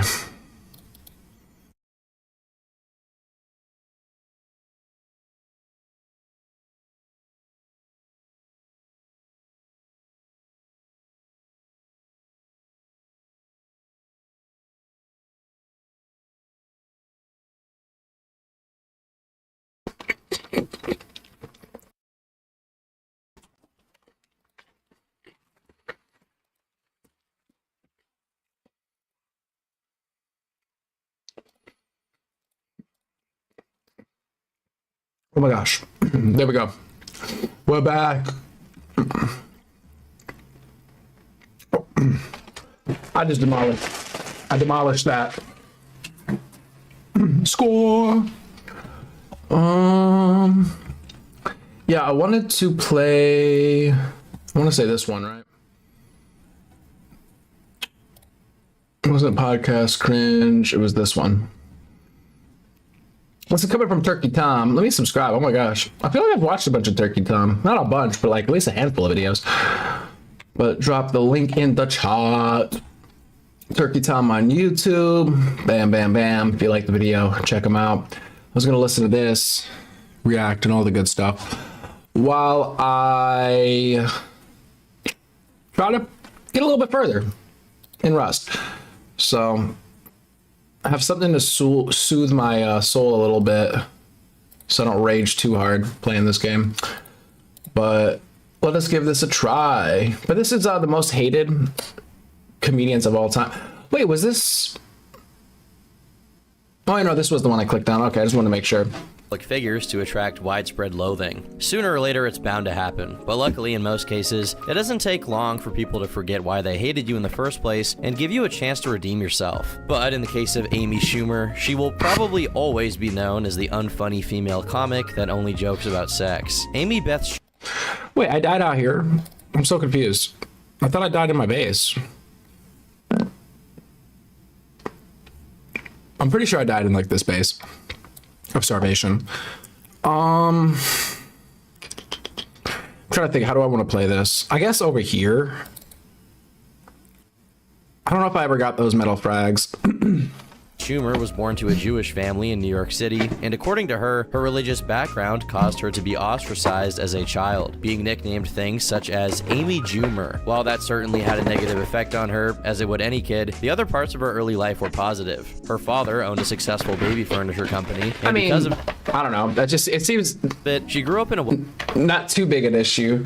I mean, yeah, is it mean? Yeah, it's not the worst thing I've ever heard. I feel like as a child I was called worse things than that. So it's like, it's all relative, right? I mean, what one person finds traumatic or difficult, another person might find easy just due to, like, you know, the way their life panned out.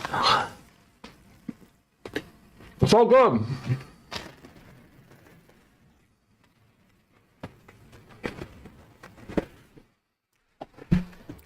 Okay, what is happening here?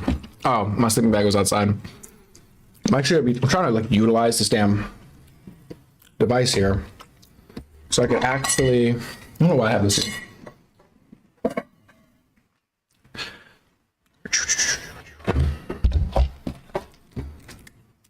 Man, I bought these flashcards for like Japanese vocab and things of that nature, and now I just have them laying everywhere.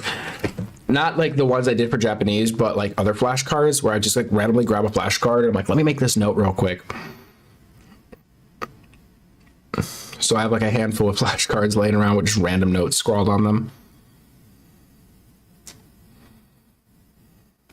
Phone's about to die. I think my phone's always about to die. Ooh. Yeah, but trying to actually utilize this. That way I don't have to click outside of the game. I could generally just click this button, a couple of buttons over here, and be able to pause the videos and whatnot. Oh my gosh, technology. Let me make sure my sound's working. Deputy bow. All right, very good. Maybe a little bit louder. All right, very good. wealthy household. In her memoir book, The Girl with Are the you Lower Back serious? Tattoo, Amy describes taking private jets to the Why? Bahamas during her childhood. However, this grace period came to an end when Amy was 9 years old, and her father's company went bankrupt. To make matters worse, the bankruptcy of the company was followed by her father being diagnosed with multiple sclerosis. Her father's disease compounded their dire financial straits, and they lost everything, even the house they were living in. This series of unfortunate events was punctuated by her parents' divorce. Amy then moved with her mom to Long Island, where where she claims, though not explicitly, to have become a kleptomaniac. According to an interview she gave to GQ, from age 14 to 21, she stole an estimated $100,000 worth of stuff, only stopping after she got arrested and charged with grand larceny. Despite how catastrophic her personal life had been up until this point, it's around this time she begins showing inclinations toward being a comic. Her reputation as someone dedicated to being an entertainer shows, and that she was voted class clown when she graduated in 1999. Her interest in being a performer of sorts led her to go to college for theater, and in 2003 she got her degree and moved back to New York City to study at the William Esper Studio, while working as a waitress and bartender part-time for a total of 2 years. This was a sacrifice she was willing to make if it meant she could pursue her dream of being a professional comedian. She began accruing parts in plays and regularly performing as a stand-up comedian in 2004. Just 3 years later, in 2007, she appeared on Last Comic Standing, an NBC talent competition for aspiring comedians. While she didn't win, being eliminated in the 11th episode, she successfully put herself out there as a working comic. At this point, people were already noticing that her routine was unusual, with Amy focusing a lot on the details of her life in between the sheets. When asked about her participation in Last Comic Standing and whether being a female was an advantage or a hindrance when it came to working the crowd, she said, "Last Comic was totally fun. I had a great time because there was no pressure on me. I had been doing stand-up for around 2 years. I wasn't supposed to do well, so every time I advanced, it was a happy surprise. I kept it honest on the show and it served me well. Sometimes being a female comic gives you an edge, but most of the time it's a pain in the ass and the pussy. Who says I'm dirty? I don't think of myself as a dirty comic, but I do talk about sex honestly, and I don't think people are used to a chick talking about her clit. But hey, you write what you know, right?" She also... I mean, she probably has some truth to that. I mean, I don't know. I don't hear too many female comics in general, so maybe I just haven't been exposed to it enough. But if like a dude makes a dick joke, it's probably less of a thing than if a woman makes like a pussy joke.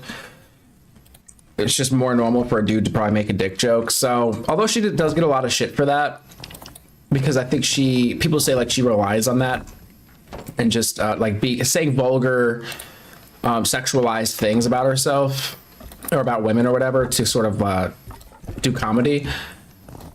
But maybe it just, you notice it more because she's a chick. Whereas if it was a dude doing it, you wouldn't notice as much. I don't know. I don't like her stand-up. At least what I've heard, it's just not my stuff.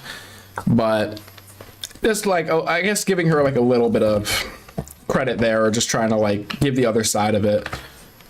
Also recorded a Live at Gotham episode for the Comedy Central network, which had been hosted by many established comedians such as Gabriel Iglesias, Joe Rogan, and Bill Burr. Within a year, she became a recurring guest on a Fox late-night program, followed by her co-starring in a reality show. Though not ideal, since her objective was to work for herself as a comedian, this was an astronomical rise, especially for someone who had just started doing comedy 4 years prior. Soon enough, she got her own special on Comedy Central and began appearing in so many different pieces of media, from comedy shows to ads to podcasts. She was everywhere. I never see her anymore. In part, people's dislike of her began due to sheer overexposure. Wherever they looked, Amy Schumer was there. The first people she rubbed wrong were comedy buffs, who felt that her comedy was controversial but in a safe way, by talking about sex explicitly, but from a female perspective. Many thought that if a male comic had an act as straightforwardly sexual as hers, they'd be relegated to doing what's called blue comedy, meaning comedy that relies on sexual jokes as its main course. But because she was a woman, it was seen as... Never heard of that. I guess that was kind of the point that I just made, was that being a woman, it's just not as normal, I guess. So maybe she relied on it more, like he's saying, and she got a pass because she was a woman and it was kind of just not normal. But blue comedy, that's interesting. So that's just sort of like sexualized jokes, I guess. Interesting. I mean, if that's the case. It seems like tough to just have one sort of shtick as a comedian. There's not like a lot. I don't know. I need to watch more stand-up, because there's a lot of stand-up I've seen that I just kind of shrug my shoulders at.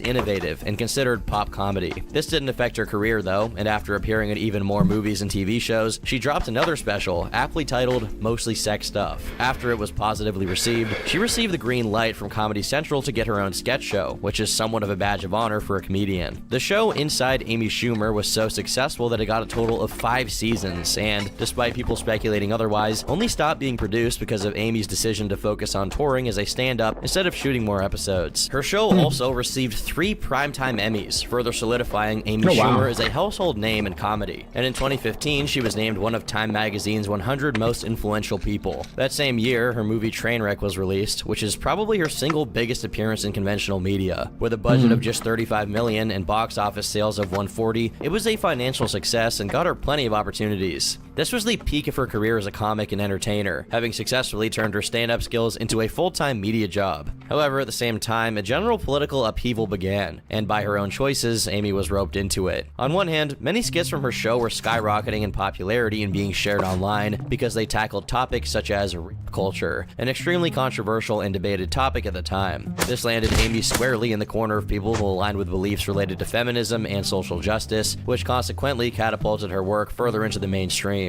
On the other hand, this also attracted a kind of scrutiny she was severely unready to be met with. Amy had spent most of her career making jokes involving sensitive topics, and now that she seemed happy to take on the role of socially conscious comedian, the chickens came home to roost. She was taken to task for the innumerable instances of her being racially insensitive in her comedy. An article... I didn't realize there was a recycler here.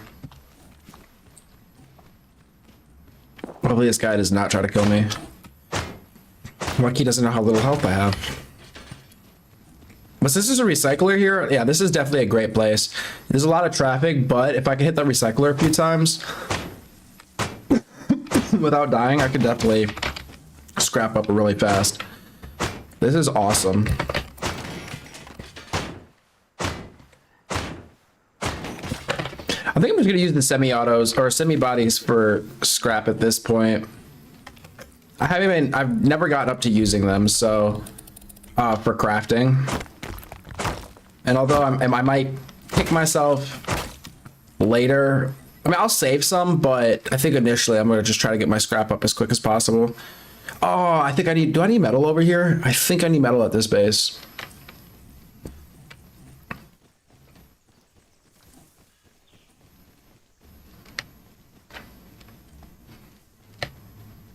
I guess the question is, was she like an industry plant, Amy Schumer?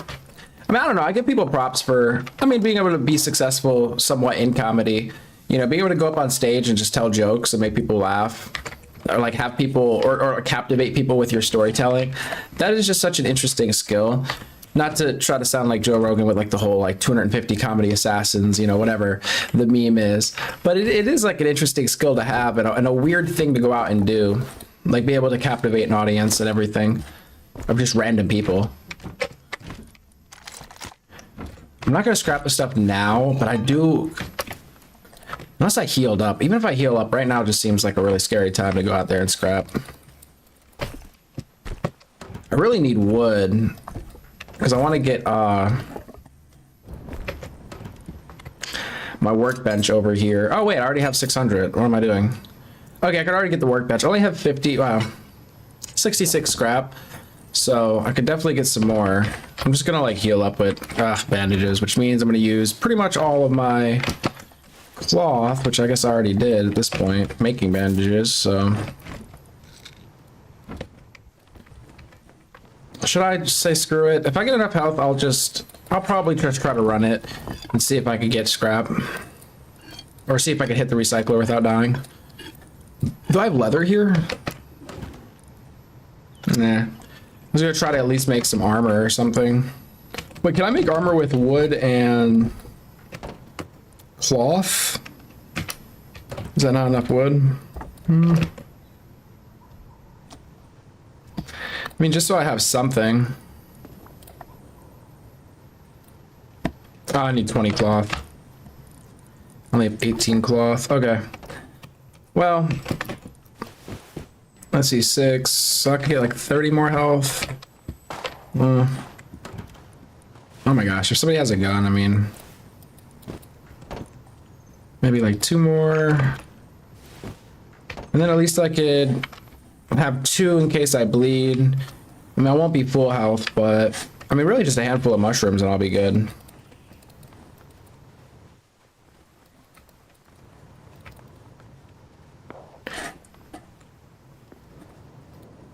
Kind of sounded like there was somebody nearby.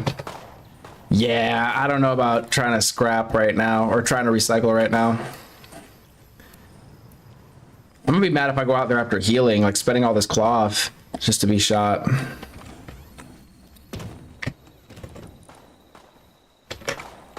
Oh crap, no, I wasn't supposed to use it all. Damn, that sucks.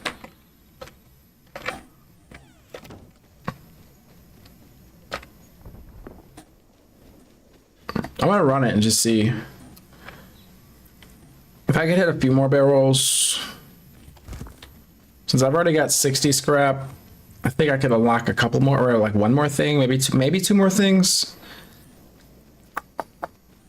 Yeah, see.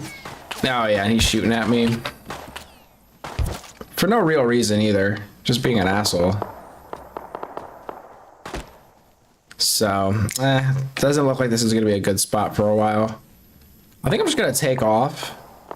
Maybe I could find some pumpkins or something over here. Maybe I could circle back to Fishing Village. Unless this guy chases me down. See, that's why I was supposed to save some, for, like, in case I was bleeding. Oh my gosh. Oh, my headphones are being stupid.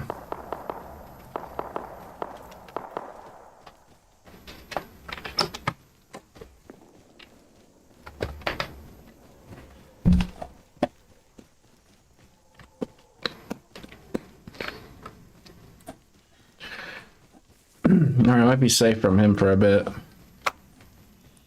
Don't really need metal frags. So, oh my gosh, I was bleeding this whole time. Wow, oh well. I could at least save myself some health. Oh well, oh well. Hey, Lombong! How you doing, bro? Happy New Year. Appreciate you.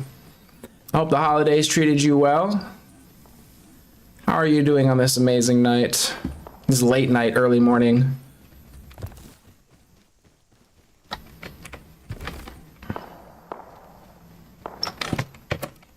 I feel pretty good.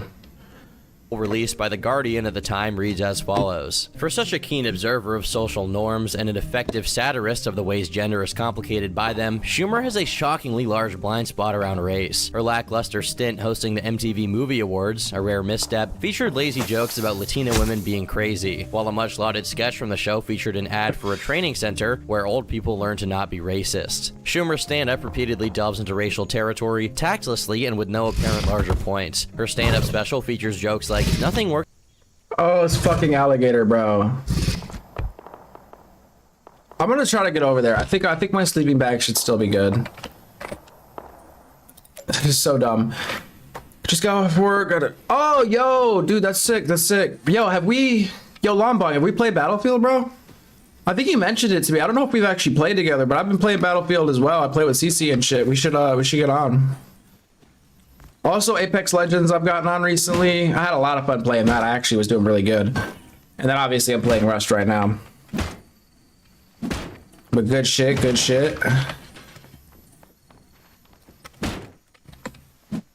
Oh, that's right. Yeah, good shit, good shit. Are you fucking bro? Okay, hold up. Oh, shit. Can I mark my death? Oh, no. Fuck. I just got rid of my damn... I think it's over here. All right, very good. We'll have to play some more, man, if you're down.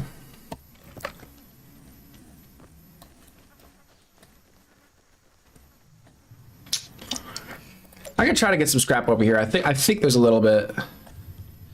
But yeah, so it seems like she was so what? She tried to go the more Amy Schumer tried to go the more conscientious route of like progressivism, and then she kind of got called out for racial insensitivities. It's kind of funny because that seems to be what happened to a lot of people, especially around like the 20 teens, like 2015, 2016, and 2020. Maybe like the early 2010s, where people were like digging up old tweets of people from like 5, 10, 15 years ago or what have you, and being like, you were racist. You made this joke that was like hurtful. And it's really only because a lot of those people, or at least in some of the cases, were coming out and trying to be so like standing on their soapbox, holier than like thou and all that. Works 100% of the time, except Mexicans. And much of her character's dumb persona is predicated on the fact that the men she sleeps with are people of color. I used to date Latino guys, she says in an older stand-up routine. Now I prefer consensual. In response, Amy made a series of now-deleted tweets stating, "I'm a comic. I'm so glad more people are laughing at me and with me all of a sudden. I will joke about things you like, and I will joke about things you aren't comfortable with. And that's okay. Stick with me and trust I'm joking. I go in and out of playing an irreverent idiot. That includes making dumb jokes involving race. I enjoy playing the girl who, time to time, says the dumbest thing possible. And playing with race is a thing we're not supposed to do, which is what makes it so fun for comics. You can call it a blind spot for racism or lazy, but you're wrong. It is a joke, and it is funny. I know that because people laugh at it. Honestly, it's kind of surprising to see Amy Schumer, of all people, express this stance on the issue, but then again, I'm sure that after this brush with backlash, she cut back on making these kinds of jokes. I wonder if this is still her opinion on it nowadays. In any case, soon after, she was once again making headlines, this time for posing nude for a photo shoot. This decision, paired with her previous controversies, led many people to see her as someone who is willing to do anything for attention, and even some of her previous fans began seeing a disconnect between who she used to be and who she became. It's also worth noting there was a time in which doing a nude photo shoot was still a frowned upon thing to do, whereas now, it's becoming weird if a female personality doesn't have an OnlyFans. Come 2016, and things continued to heat up, as Amy was accused of stealing jokes from multiple comedians, many of whom were working alongside her during her formative years as a comic, giving further credence to the allegations. How's this? Oh, that's perfect. They can ring you up right over there. Thanks so much. Okay, I'm Bengi. If you need any other sizes, you please let me know, all right? Okay. Hi, how you doing? Great. All right, did somebody help you with this? Yeah, she's right over. Oh, she's not there. Did someone help you today? Oh, Yeah, this one, yeah. Oh, that's okay. What did she look like? She's dark hair. Do you know what he looks like? Yeah, he is wearing like a vest. If she had a favorite president. Family Guy did a bit on this as well. He's like, oh, he's wearing a bunch of chains. He sags his pants, and was like describing all this stuff, and then basically it was like this like white dude, and I was like, oh, aha, got it. It was kind of the same or a similar setup to this joke. It would probably be Lincoln. Are there any other distinguishing features? I would guess he probably voted for Obama. While certain comedians regretted having suggested that Amy was a joke thief or even outright defended her, the damage was done, as no matter what she or anybody else said in her defense, the audiences who had seen the alleged instances of joke theft for themselves were convinced that she had stolen the jokes and nothing could change their mind. To this day, when people talk about her, that's the main thing she's remembered for. Though her reputation with the public was already in the toilet by 2016 due to this controversy, the political climate of the time and the spats about SJWs that permeated every facet of the culture certainly didn't help her get back on her feet. There's no better way to put it than to note that ever since they acted in the TV show Girls together in 2014, Amy Schumer had grown increasingly closer to Lena Dunham as the two evolved towards the same direction. That direction consisting mostly of being body-positive narcissists and conflating being disliked for your actions with sexism. Ever since Lena interviewed Amy in late 2016, they've remained a steadfast duo, which isn't surprising considering that from that point onwards, they had the same target audience. Serious? Internet-bound busybody. Yo, fuck that dog, bro. I didn't really think it was gonna be able to get in. I hope it got locked inside of there. I swear it better have. I'm gonna wait the 20 seconds too. Yeah, you're not getting out of there, dude. I swear it better be locked in there, because I am getting that back. I'm getting that dog meat and everything. We're having some wolf tonight. I didn't think it was gonna be able to jump in like that. My plan, I mean, once it jumped in, I was like, I'm closing the door and it's trapped in there. I swear if it glitched out or whatever and got out of there, I'm gonna be like, wow, that's so lame.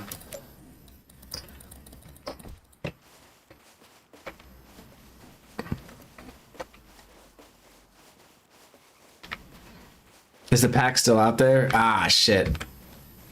It's still out there. There's no way he's coming over here. Stop it.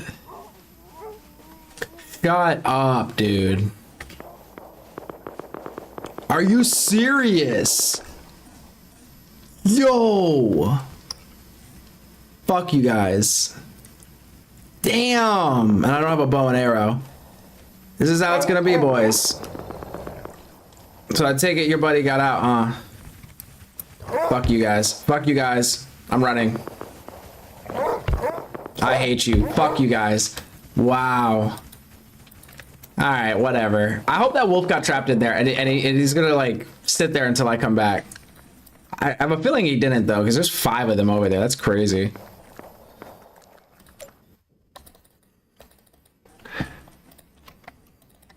Women. The thing Amy didn't think through with this rebrand was the fact that she was a comedian, and the only comedy her new target audience consumed was through clips online, if any. Meanwhile, the people that are into comedy enough that they're willing to pay for tickets to go to a show tend to be a lot more on the politically incorrect side of things. This jarring combination resulted in many clashes between Amy and her audience, such as when 200 fans walked out during one of her shows for bringing her routine to a screeching halt to bring a Trump supporter up on stage to demonstrate how stupid he was, only to pivot to calling Trump himself an orange, sexual assaulting, fake college starting monster and get the supporter off stage. The mean-spiritedness that was once present in her comedy didn't actually go away. It just morphed into a high-strung, politicized version of itself that defensively called out other people for things she felt guilty about. For example, in January 2016, a 17-year-old film critic called Jackson Murphy posted a picture with her captioned, "Spent the night with Amy Schumer. Certainly not the first guy to write that." She replied passive-aggressively saying, "I get it, cause I'm a whore. Glad I took a photo with you. Hi to your dad." While journalists ran with it, praising her retort as some grandiose moment of standing up to slut-shaming, this was grating since just a couple of years prior, Amy would not only call herself, but other women, whores jokingly, and that was just the tip of the iceberg since she had told jokes exponentially. I was gonna say, considering she kind of leaned into that, if she didn't lean into it, then I think her response is like whatever. It just kind of seemed regular, like a regular response, like, "Oh, go fuck yourself." But considering she leaned into it to kind of get offended by it, it's kind of lame. It's like, dude, you kind of put that out there, so why are you so mad about it? But then again, people change over a couple years, or maybe, you know, she's embarrassed by it now. Who knows, you know? More offensive than what Murphy had said. One particular example of this that got her in trouble with other comedy fans was when, during a Comedy Central roast on Charlie Sheen, in which she was participating, she decided to tell a joke about Steve-O, who was in the audience. And Steve-O is here. Steve-O, great try. Steve-O! But I truly am, no joke, sorry for the loss of your friend Ryan Dunn. I know you must have been thinking it could have been me, and I know we were all thinking, why wasn't it? Damn, yeah.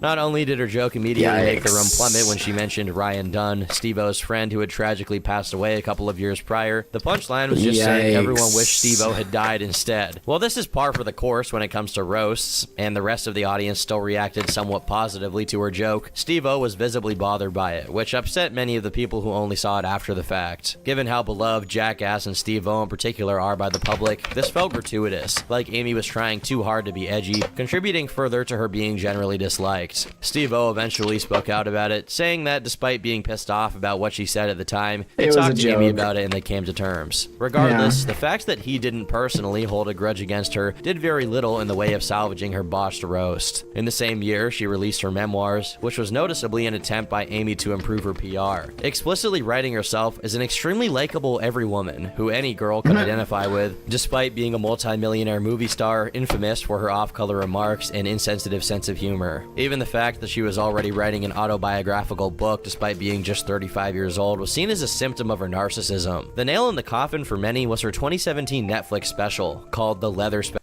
I think it's just really easy to write an autobiography, right? It's like, oh, just write a book about yourself.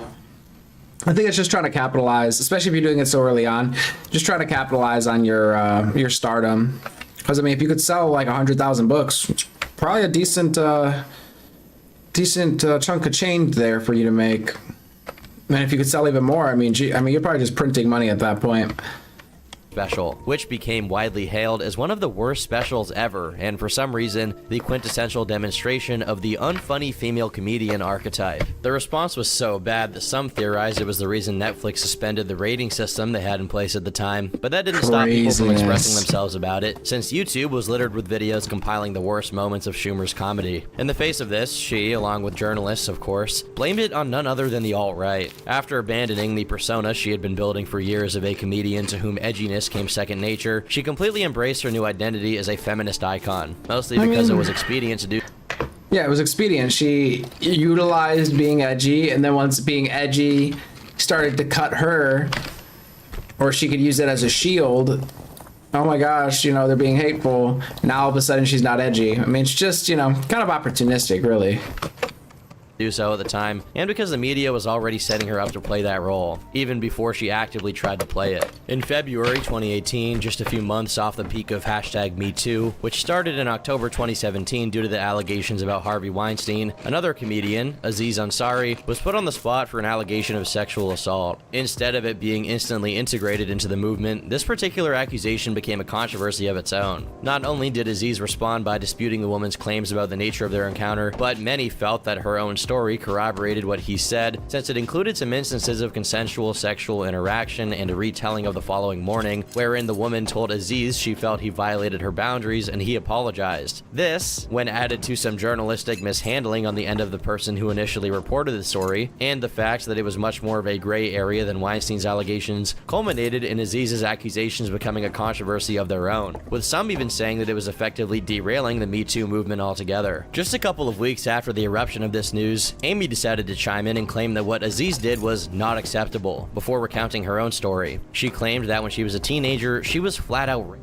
While she was initially appreciated for trying to give a voice to victims of sexual assault, upon further examination, even people who hadn't sided with Aziz felt that Amy was adding to the confusion. She said, "My first sexual experience was not a good one. I didn't think about it until I started reading my journal again. When it happened, I wrote about it almost like a throwaway. It was like, and then I looked down and realized he was inside of me. He was saying, 'I'm so sorry, and I can't believe I did this.'" In her interview with Oprah, she specifies that she was asleep when this happened. Now, of course, this is extremely terrible and definitely qualifies as SA. The problem spurs from the fact that her situation is seriously different from what Aziz and his potential victim were discussing. Additionally, despite her liberal usage of the word rape while talking about the topic, she simultaneously implied that these gray area rapes, as she puts it, aren't necessarily criminal, just unacceptable behavior, which further muddied the waters. After she joined the discussion, her older rape jokes resurfaced and were used against her. However, they all paled in comparison to an appearance she made on the Opie and Anthony show, wherein she tells a story about being in the front seat with a cab driver and not only sexually harassing him, but outright placing his hand on her crotch without any lead up to give him a chance to offer anything resembling consent. As you can expect, people came to her defense. Yeah, it's kind of hard to play every side of it. If he says they came to her defense and we're like, well, it's her coping mechanism, I'm gonna hit you with a straight face on that one. Saying that if he allowed it to happen and went on with it, that was him consenting. However, if that's the case, then the same can be said for many other. That's a crazy take. That's crazy. That's a crazy defense. Of the gray area situations Amy claimed constituted wrongdoing. What's worse is that this isn't the only time Amy had unceremoniously admitted to having committed some kind of sexual assault. In her memoir, she tells a story about a guy named Matt where she says, "It was 8 a.m. My dorm room phone rang. Amy, what's up? It's Matt, come over. Knock, knock, ring, ring. Where is he?" Finally, the door opens. It's Matt, but not really. He's there, but not really there. His face is kind of distorted, and his eyes seem like he can't focus on me. He's actually trying to see me from the side like a shark. "Hey," he yells too loud, and gives me a hug too hard. He's f***ing wasted. But I was here, and I wanted to be held and touched and felt desired. Despite everything, I wanted to be with him. And then came the sex, and I use that word very loosely. His penis was soft. It felt like one of those de-stressed things that slips from your hand. He started to go down on me. That's ambitious, I think. Is it still considered getting head if the guy falls asleep every 3 seconds and moves his tongue like an elderly person eating their last oatmeal? The only wetness between my legs is from his drool, because he's now sleeping and snoring into me. Again, despite it being debatable to what extent this actually occurred, it certainly looked awful for Amy, who was trying to be an advocate on the topic of gray area rape, when she sounded a lot like a gray area rapist herself. Not only did she speak about this openly without an ounce of self-awareness about how terrible it sounded, she immediately followed it up with a series of complaints to herself about how great of a friend and comedian she was, as well as a complaint about how devastating comments about her weight are. The cherry on top is that she didn't just write this into her memoirs, she also performed it as an acceptance speech to an award, and the video for it has millions of views. You really cannot make this up. It's tough enough to be a comedian that pushes the envelope while defending talking points that very much preclude things like offensive humor, but I imagine it must be even harder to be as rigorous as she is on sexual ethics when she's had at least 2 close calls, if we can even call them that, with being the perpetrator of SA. But because of the impenetrable shield the industry and the media put around her that deflected any genuine criticism from the public, she eventually found some success in her rebrand as a politically correct, sex-positive figure, and in 2019, she put out another comedy special called Growing. Though it didn't get ravingly positive reviews, it was leagues ahead of the reception that the leather special Good enough for me. But perhaps this was because the parts of her audience that had any expectations or standards for what she was putting out were long gone by the time it came out. While she retains the forced Facebook feminism that became a part of her personality in 2016, the premise of the special is decidedly less stupid, or at least internally consistent with the politics she punctuates it with, mostly focusing on her personal life, her marriage, and her pregnancy. When she noticed that this more candid approach to doing comedy was well appreciated by consumers, she leaned into it. A year later, she dropped a docuseries through HBO Max about the difficulties she had with pregnancy due to her career as a touring comedian, as well as her health issues such as endometriosis, which ultimately culminated in the surgical removal of her uterus in 2021. Oh, wow. Fortunately for her, the reception was even more positive than her special, and it was crucial in reigniting her presence in the mainstream media, which became much more scant after her run-ins with journalists and comedians alike. It's unlikely she'll ever successfully reverse the damage she did to her public perception, since the people who see her as an industry plant, annoying feminist, Oh, I said that earlier. I was like, is she like an industry unfunny plant? hack, or all of the above, haven't found any reason to change their minds about her. Regardless, despite all of the hate she's accrued over the years, it doesn't look like she'll be going away anytime soon, as she continues to take every opportunity to make current events about herself, and article writers continue to indulge her. Wait, what was...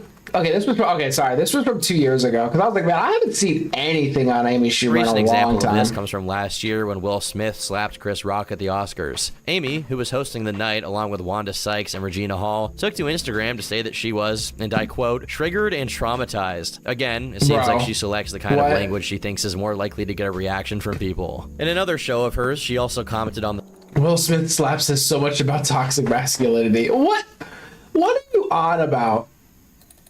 slap, saying it was an example of toxic masculinity. What's interesting is that on the same Oscars night, she was planning to joke about Alec Baldwin having accidentally murdered someone while filming a movie as Bro, see, and that's the problem, is you can't have your cake and eat it too. You kind of have to pick one lane. I mean, there's nuance to things, but it's also like you can't clutch your pearls every 2 seconds and then turn around and tell edgy jokes. It's like, and then expect people to not clutch their pearls or not, get upset with you.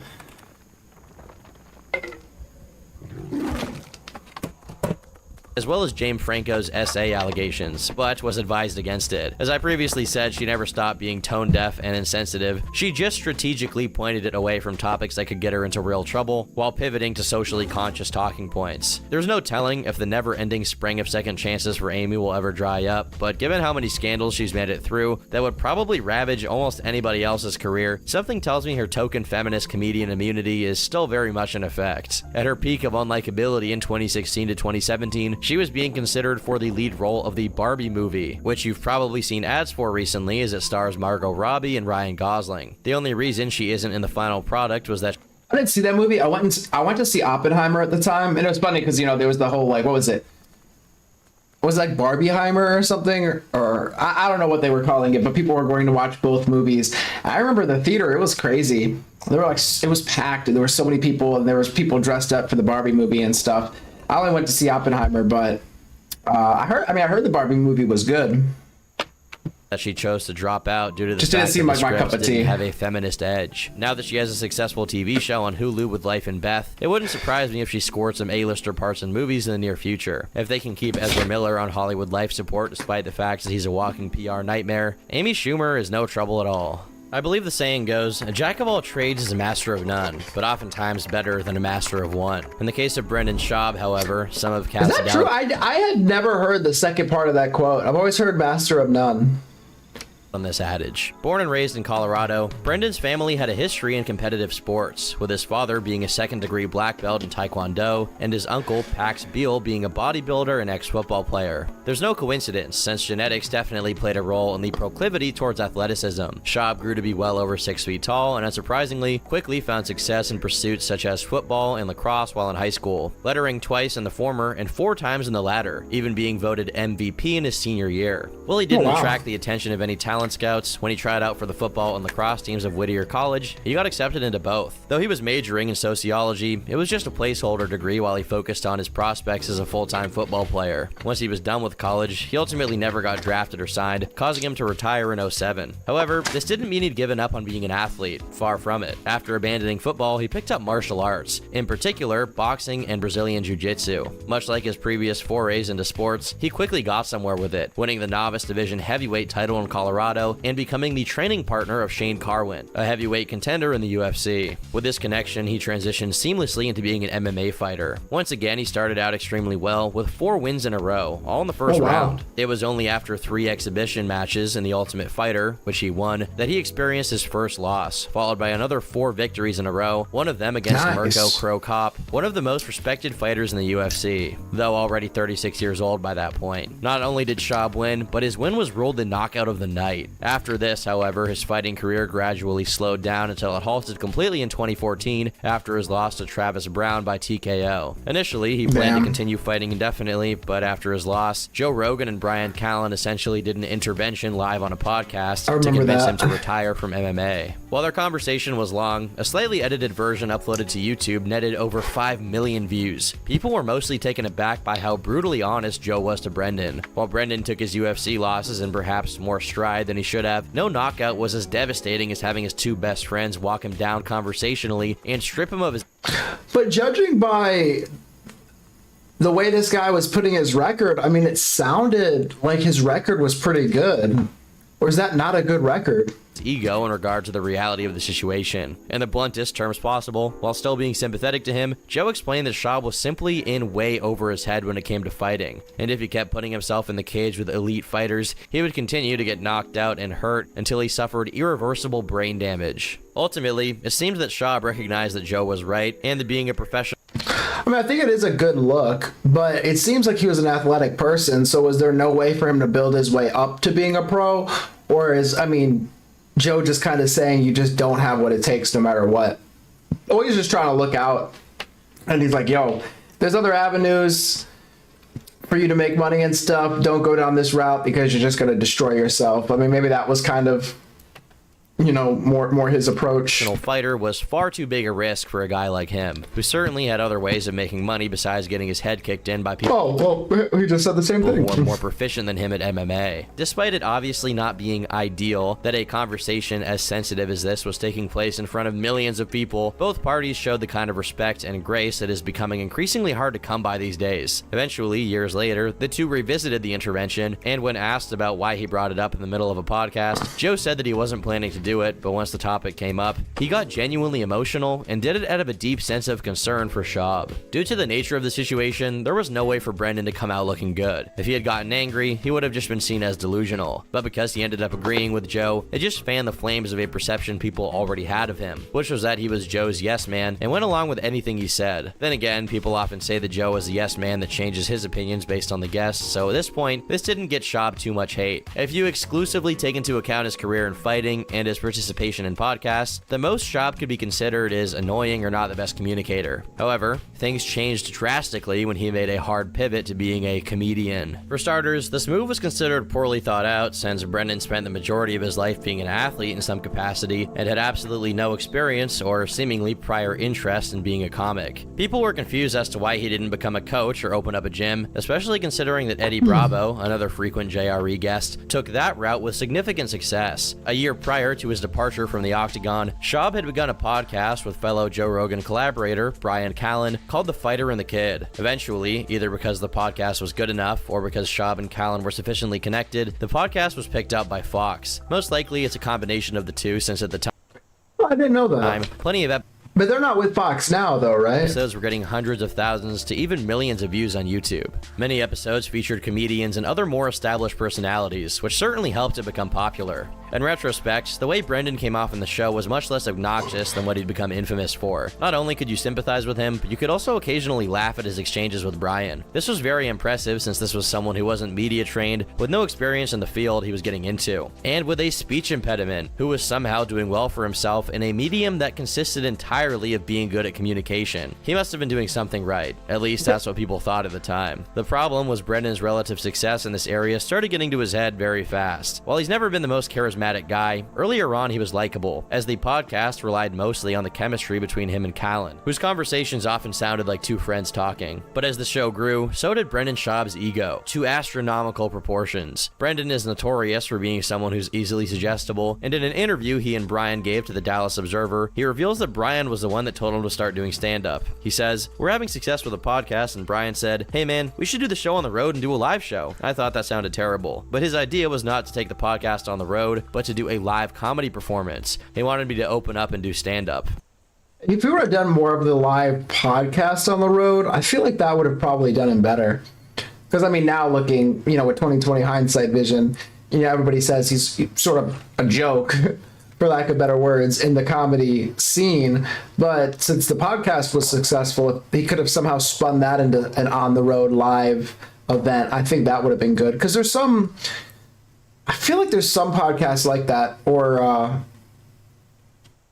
I guess they're like hybrid podcasts, but they have like a live audience. I said, "That's not my wheelhouse, I know my limitations," but he said I was looking at it wrong. He wanted me to start off by telling a story, and we added from there. For a guy who's competed his entire life in athletics, competed at the highest level in football and fighting, fought in front of 60,000 people and millions of people on pay-per-view, nothing beats these live shows. Can you imagine if Brendan listened to his gut instinct here and didn't get into stand-up? Within a year of this terrible lapse in judgment, Brendan had evidently developed delusions of grandeur about his talent as a communicator and performer. Instead of crediting the somewhat sudden success of the podcast and their subsequent live shows to the setup being good and the guests being interesting, he thought he was the reason they were working. In 2016, he started doing some stand-up shows as a solo act and started his own podcast, Big Brown Breakdown, a name he wisely changed to The Shab Show.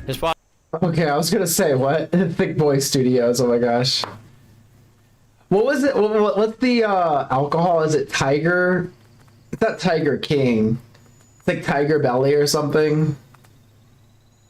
Podcast was well received, at least initially, because for once, he was talking about something he at least had some experience with, fighting. Over time, however, the show's ratings took a downturn as listeners noticed that the show was gradually moving away from being about fighting and towards being about Shab. One of the reviews on iTunes puts it pretty succinctly. "I used to love this show. Shab is trying to be a Hollywood star or something and has changed a lot over the years. Dude, we don't care about name dropping or anything celebrity-like. We listen to your show because you were funny and down to earth. Get back to basics." It's actually pretty tragic to look at how raving the reviews for the Shab Show used to be and how much this unchecked ego destroyed his reputation with people who genuinely liked him. This issue wasn't exclusive to his podcast, much to the contrary. It polluted every facet of his public life. In The Fighter and the Kid, his tendency to recklessly interrupt guests and even his co-host Brian became increasingly prominent. As early as the show's departure from its affiliation with Fox in 2016, people were picking up on their deteriorating relationship, as Shab would often ridicule Brian's opinions and frequently cut him off. Despite the fact that, even though we didn't have any of Brendan's hands-on experience with mixed martial arts, Brian frankly sounded more knowledgeable on it. Overall, Brendan just seemed like he was no longer trying to be likable whatsoever. In another venture of his, the Below the Belt series, which is simultaneously titled Food Truck Diaries and Fight Talk, because Food Truck Diaries and Fight Talk. As Brendan can't seem to settle on a name if his life depended on it, Brendan would frequently screw up the names of the fighters he was talking about. This was jarring since part of the appeal of the show, which was greenlit by the TV network Showtime, was having someone with a background in the UFC talk about fighting. But throughout the entire thing, he consistently sounds like he has no idea what he's talking about. Regardless, because of the sheer caliber of the people Shab managed to get on the show, many of the episodes were very successful on YouTube. As people had come to expect at this point, every time Brendan was successful with an endeavor, it just magnified all of his character flaws. Another of his behavior patterns that had become noticeable was his tendency to brag about his lifestyle and accomplishments, often resorting to exaggerating and lying about them to make himself look good. While he had already been doing this for a long time, initially no one had any reason to suspect it, but as the public's opinion of him grew negative, people started to scrutinize his claims, only to find out he was basically a pathological liar. One of the best examples. I figure when it comes to comedy, a lot of stuff is made up stories. But I mean, if you're sitting on a podcast and just kind of bullshitting, then I can see why people would be like, "Hey, bro, what are you talking about?" Especially if they think you have like an inflated sense of self. Of this is his "This Is Not Happening" performance in 2019, where he goes over his career in the UFC. At the point this video came out, The Fighter and the Kid subreddit had already turned against Shab and became exclusively dedicated to hate following and documenting his continuous downfall.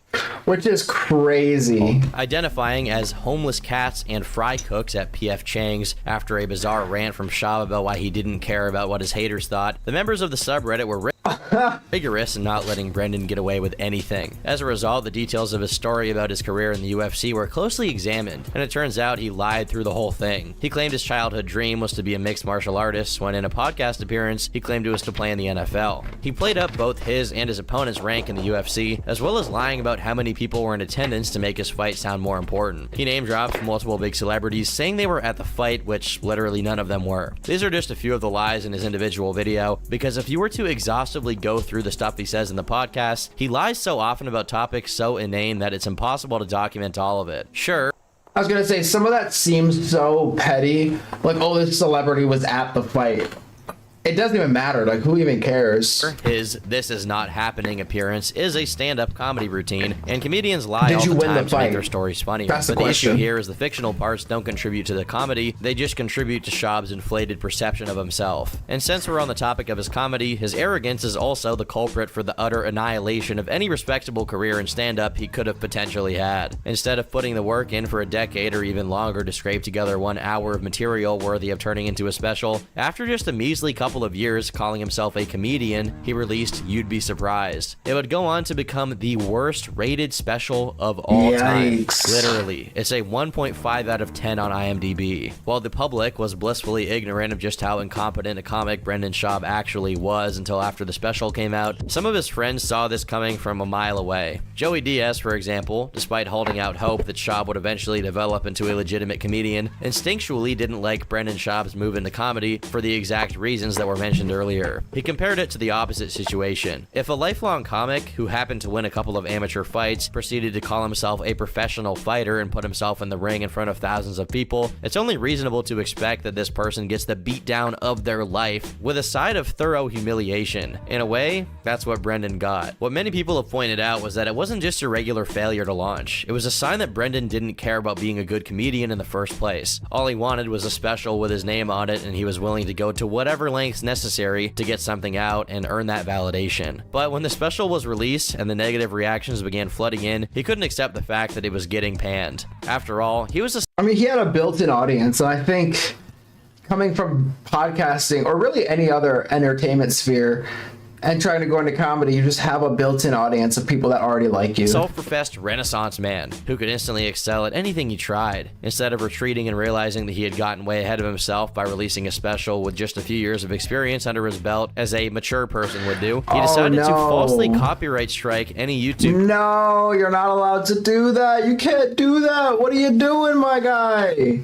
You're not supposed to copyright people for reacting. Video that dared to disturb his debut as a professional comedian. If only someone had informed him of the Streisand effect before he made this dumb attempt at silencing his critics, he could have saved himself from the following years of continued criticism. One particular YouTuber, but that just opens the floodgates. People are like, oh, really? You want to? Oh, okay.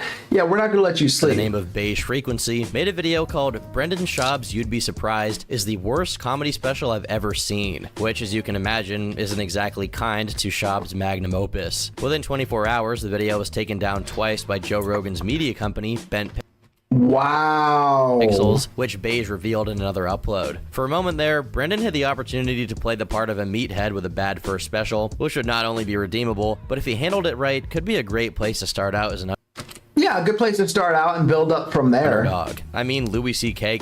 Just kind of laugh at yourself, right? Came back from being exposed for being a pervert with a leaked set that instantly became massive. But Brendan made the fatal mistake of adding insult to injury and letting everyone know that he wasn't willing to take the L. He wasn't just a bad comedian anymore, he was a bad person, and sooner or later, everyone would know about it. The thing about the internet is that events like this don't happen in a vacuum. Once things start moving in a certain direction, the tendency is to snowball, not slow down. I know looking up people's net worth online is a meme, but considering the type of gigs he gets and the lifestyle he lives, Brendan is most likely sitting on at least $1 million or $2 million. My point being, he absolutely does not need to be concerned about what YouTubers are saying about him. By engaging with them and stooping as low as false copyright. I don't know why. I would assume it's at least a little higher than that. Striking people for being mean to him, he was inviting the attention of people to whom stooping low becomes second nature. Because the takedowns were done manually, the people criticizing Schaub not only knew that he was looking himself up to see what everyone was saying about him, but he was really upset about it too. Perhaps because of the steep decline in chemistry between him and Brian Callen, Brendan sensed that the fighter and the kid had his days of success counted and decided to start yet another podcast, this time with Krista. Leah, Eric Griffin, and Theo Vaughn, which was initially called The King and the Sting, then The King and the Sting and Wing. And I feel like I've heard of King of the Sting. I don't think I've ever watched it. I feel like that would have been good though. I mean, Theo Vaughn is pretty solid. Crystalia, I don't know how I feel about him. I've seen him a little bit, but I can't really recall. So I mean, I guess it's not like a negative or a positive impression. finally, the golden hour, because everything Schaub does is contractually obliged to be poorly executed and require changes on the fly. While he made a wise decision in not putting all of his eggs in the same basket as Callan, since in 2020, Callan was accused of sexual misconduct by 4 women, Brendan wasn't wise enough to foresee Crystalia also being the subject of scrutiny in regards to his... Damn, what are the chances? You have like 2 podcasts or 3 podcasts. You know, you do this one with this person, this one with this person. 2 of them end up getting the allegations. Sexual harassment of minors. But then again, it was, you know, a lot of people, I guess, were getting them at that time, right? And what the hell is it about being a stand-up comedian that makes you a freak?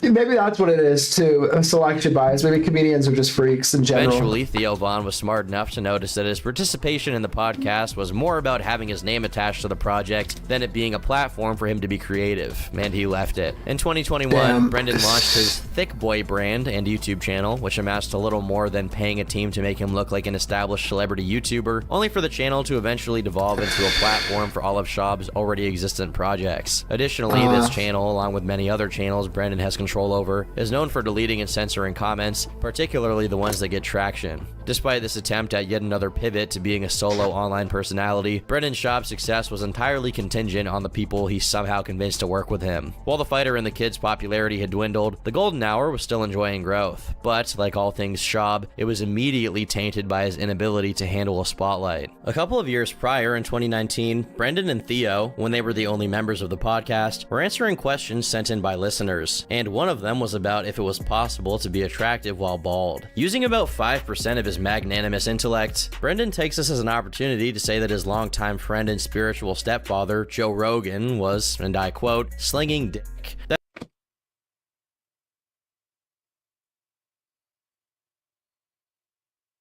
That expression is one thing only.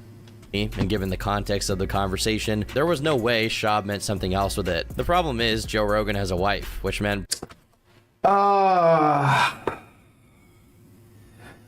Man's being a homewrecker now. Oh my god, he banged Bobby Lee's girlfriend. Well, we don't know that, right? I thought it was was it the truck walk or whatever? Where he walked her to the truck and made a move or made a pass at her. Oh my, I forgot about that. Brendan was essentially revealing Joe was cheating on her, or at least claiming he was. Later on, when the topic got brought up, he tried to claim that what he meant was that Joe was killing it in life, and you can guess how well that excuse worked. That attempt at a save was so bad that, even though it had already been clipped, they actually cut that part out of the original episode. He could have maybe said that, you know, women are, you know, throw themselves at Joe, but, you know, he's a faithful guy. I don't know. He could have tried to clean it up just to be like, oh, he's killing it.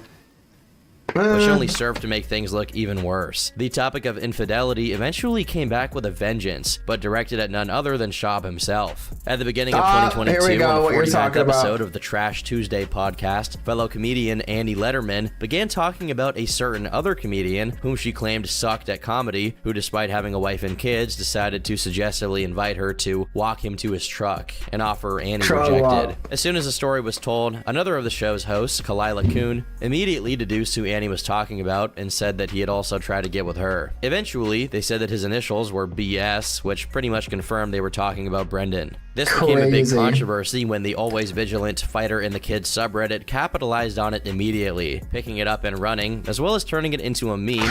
Walk me to my truck.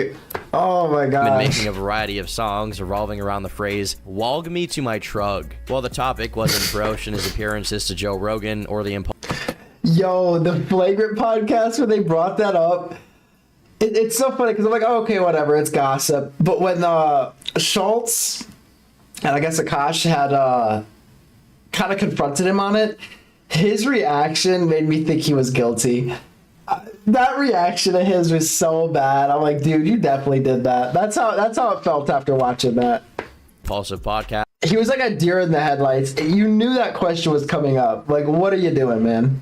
When Schaub went on Andrew Schultz's Flagrant 2, he got grilled on it in a pretty masterful way. Despite asking Brendan about one of the most damning and revealing things possible, Andrew remained aloof as if it wasn't some potentially life-destroying piece of information for Schaub. Meanwhile, Schaub handled it like you would expect, stuttering while trying to explain himself like a kid that got caught pissing in the sink, which, if you don't know, is also an actual real habit of Brendan Schaub and the entire Turkey Tom team. Underlining this situation was other corroborating factors unearthed by the subreddit, such as a video of Brendan Schaub passing a note to a woman, which was presumed to be his number. This clip was used in a video by a small YouTuber called Uniqueness, and not only were his videos about Brendan Schaub taken down with more false copyright claims, but Brendan actually went the distance and sued him. When trying to defend this insane and narcissistic decision, Brendan said, "If you want to criticize my fight pics, my stand-up, my podcast, that's what I'm a public figure for. I signed up for that. That stuff does not bother me. But when you start slandering my name, stealing content, and creating this false narrative of cheating on my wife, and do all this crazy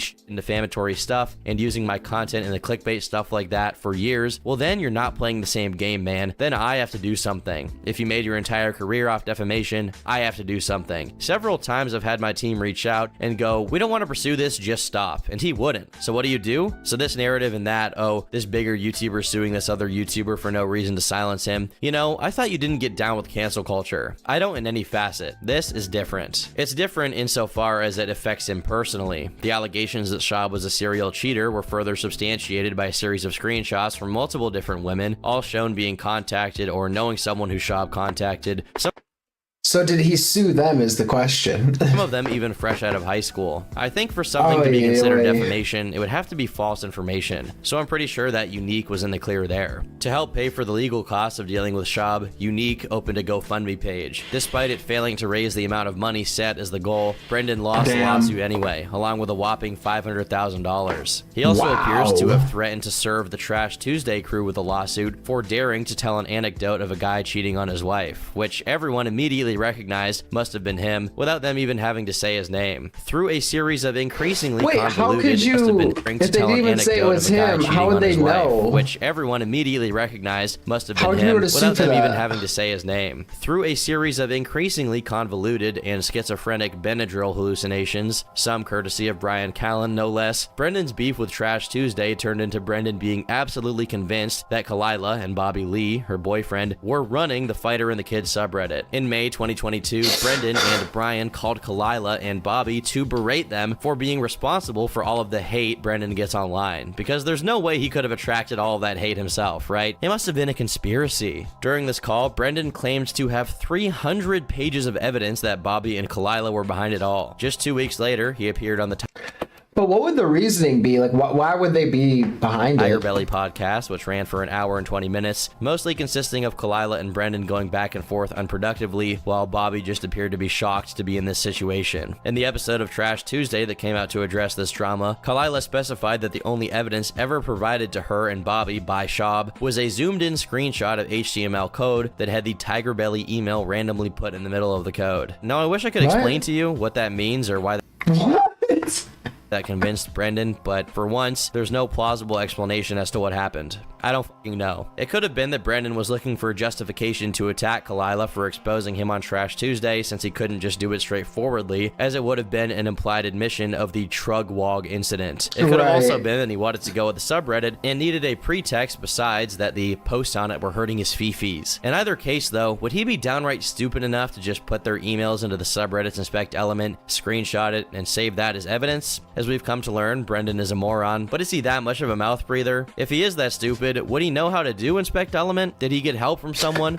He accidentally clicked inspect element. There are a lot of unanswerable questions here. The bottom line was that when he became the target of substantiated accusations of wrongdoing, Brendan decided to make a bunch of unsubstantiated accusations about someone else. It really didn't help it that it was Bobby Lee, who is a comedian and is also well liked by other comedians with a loyal following. Meaning Brendan wasn't just making himself look dumb to random strangers, he was burning bridges in the business that he supposedly cared about. One of the more impactful signs that Brendan's I mean, it's slimy if he did it. That's the thing. It's like really slimy.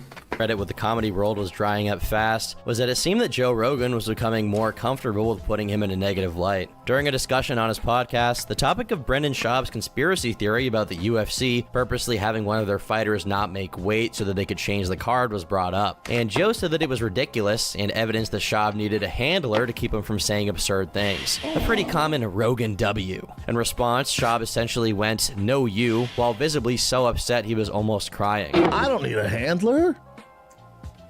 These guys need a handler. All this controversy is underlined by Schaub's second comedy special, The Gringo Papi, which somehow managed to outdo his predecessor and underperform. That one is just... Isn't that the pinnacle of like worst stand-ups? I'm pretty sure that has the lowest rating. I don't know if there's been anything else past Gringo Papi. Did Joe release anything else? There was... No, I think this Gringo Papi is the lowest right now, right? Even further, getting a mesmerizing 1.1 rating on IMDb. Much like his previous special, the poor reception was quickly followed by a string of false copyright takedowns. Not only were many comedians turning on him, but the MMA world was beginning to turn its back on Brendan as well. Ariel Helwani and Dana White, just to name a couple, had already noticed how Schaub's relationship with fighters and MMA culture was parasitic, with his career in comedy crashing and burning and his reputation becoming disfigured beyond the hope of repair. He couldn't even sell tickets anymore, and consequently, his streams of income were shutting down. Because of this, Brendan ended up firing Mark Harley from his crew, and Harley promptly exposed Brendan for a myriad of things in a Reddit AMA. Among the many things he addressed in the post, Mark claimed that Schaub was indeed a pathological liar who chronically overplayed the size of his social media presence, going as far as view-botting his special on YouTube to the tune of hundreds of thousands, as well as buying followers on Twitter and Instagram. Mark also gave significant backing to... Hey. He said I made it 10 minutes into Gringo Papi after the third. This guy knows what I'm talking about. I was out. Oh my gosh. This guy knows what I'm talking. I know what you're talking about. That's the funniest thing. Just like pointing to that person in the front of the audience. This guy knows what I'm talking about. Ay. DM that long hair baddie for me and say funny story for you. On my show, wait, what? She's a baddie. Is baddie named Chloe? Schaub's cheating. Since he was the person responsible for managing Schaub's socials, he got annoyed at how often Schaub basically asked him if there were any baddies hitting him up in the DMs, and even provided receipts for it. Stop! Oh my gosh! And it's like, if you're gonna do that, why would you have somebody managing the social media and asking them if baddies are hitting you up? It just seems like a recipe for disaster, especially if you ever fire this person. As much as it sucks that this horror show will continue to go on indefinitely, since none of Schaub's offenses are sufficient enough to have him go away, I have to say, there's so much unintentional humor that's just oozing from this whole phenomenon. It's actually impressive. Yeah, it's fun. Season 1 we went to Asia forever, and then Season 2 we went to Europe, Africa, and... Damn, you went to Africa? Well, just for one location. God damn it, what was I gonna say? We were in Morocco. Jesus Christ, dude. People say Africa like it's a country. I do it too all the time. Africa. Right? It's a whole continent, you know. It's made up of a handful of countries. It's a country. That's a big continent. Continent, though, yeah. But moving on. Yo, that face! Depending on how much of a zoomer you are, it's quite likely you've never heard of Dane Cook. But if you're a little older, and especially if you were going to college when he was at the peak... I've been meaning... we just watched something, I think it was yesterday. Oh no, I was watching something. I think it was an Elephant Graveyard video. I was in the Discord, I was watching it. And they were mentioning Dane Cook and kind of going into a bit of his history. And I actually never watched him.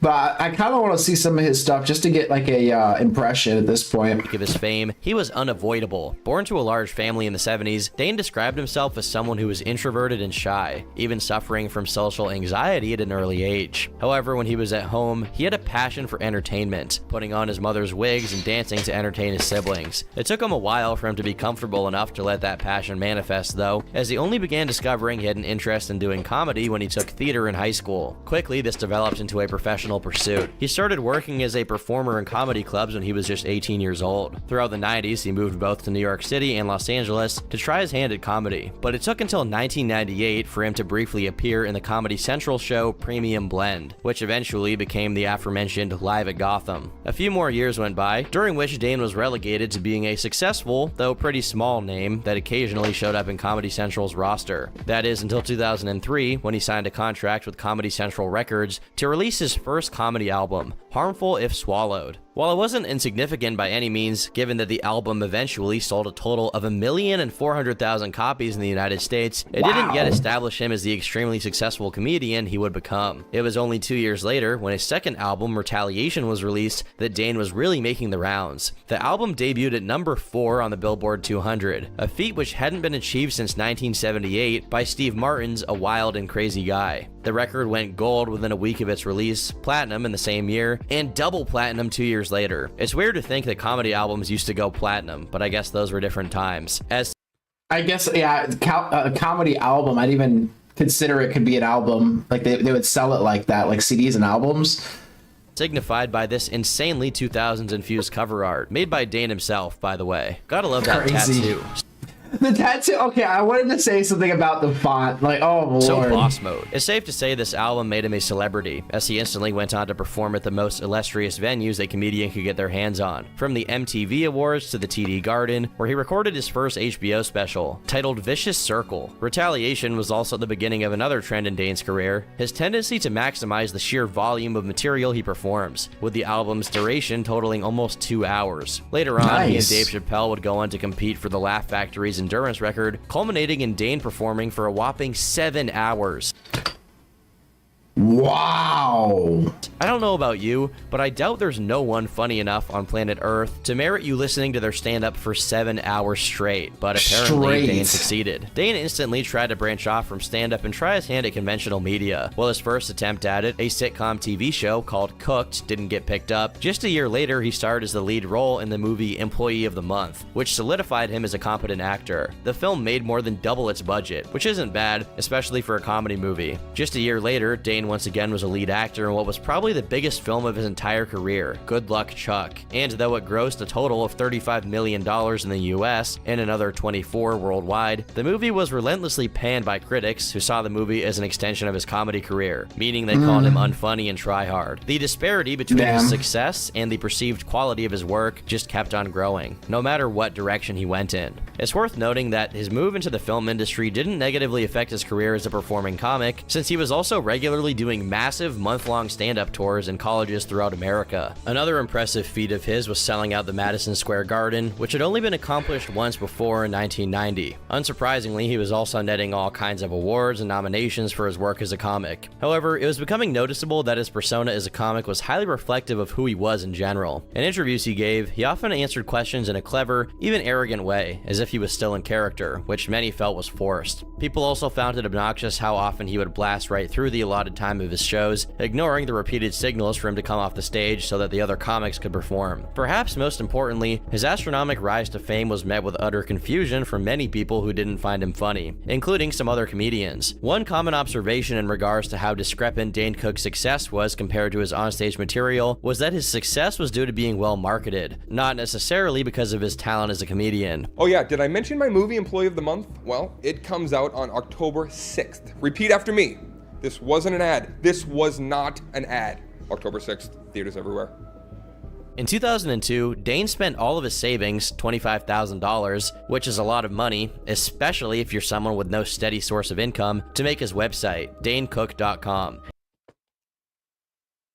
It's kind of crazy to think I was gonna say, did he spend that much to make a website? He put that much money into making something as simple as a website. But again, back then, making a website wasn't as streamlined as it is nowadays. You didn't have Squarespace. 2002 is so early that it's not even Wild West internet. It's Spanish colonies internet. Another smart move from Dane was getting on social media, which at this point meant making an account on MySpace, where he accumulated over 1 million friends. Both of these early adoptions of things that are the norm nowadays made the promotion of his shows exponentially more effective, and consequently it drove high demand for his act, and many could essentially get into any venue. When asked about his online marketing strategies, Dane said, "I got my balls busted for a long time when I started the website. Those same comics that were busting on me were coming back to me 5 years later and asking, hey, how do I set up a MySpace?" Looking back, I think a lot of the hate this guy got had to do with people being envious of how effective he was at selling his act.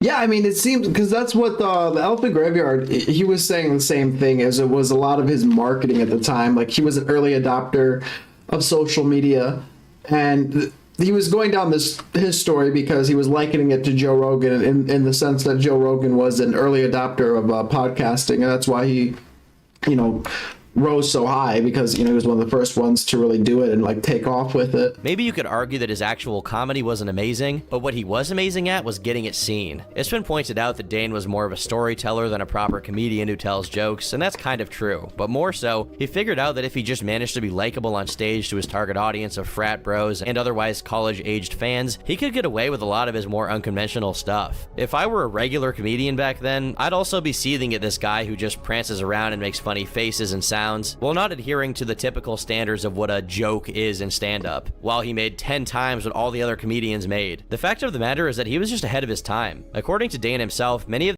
Yeah, because a comedian is kind of just a storyteller that makes you laugh.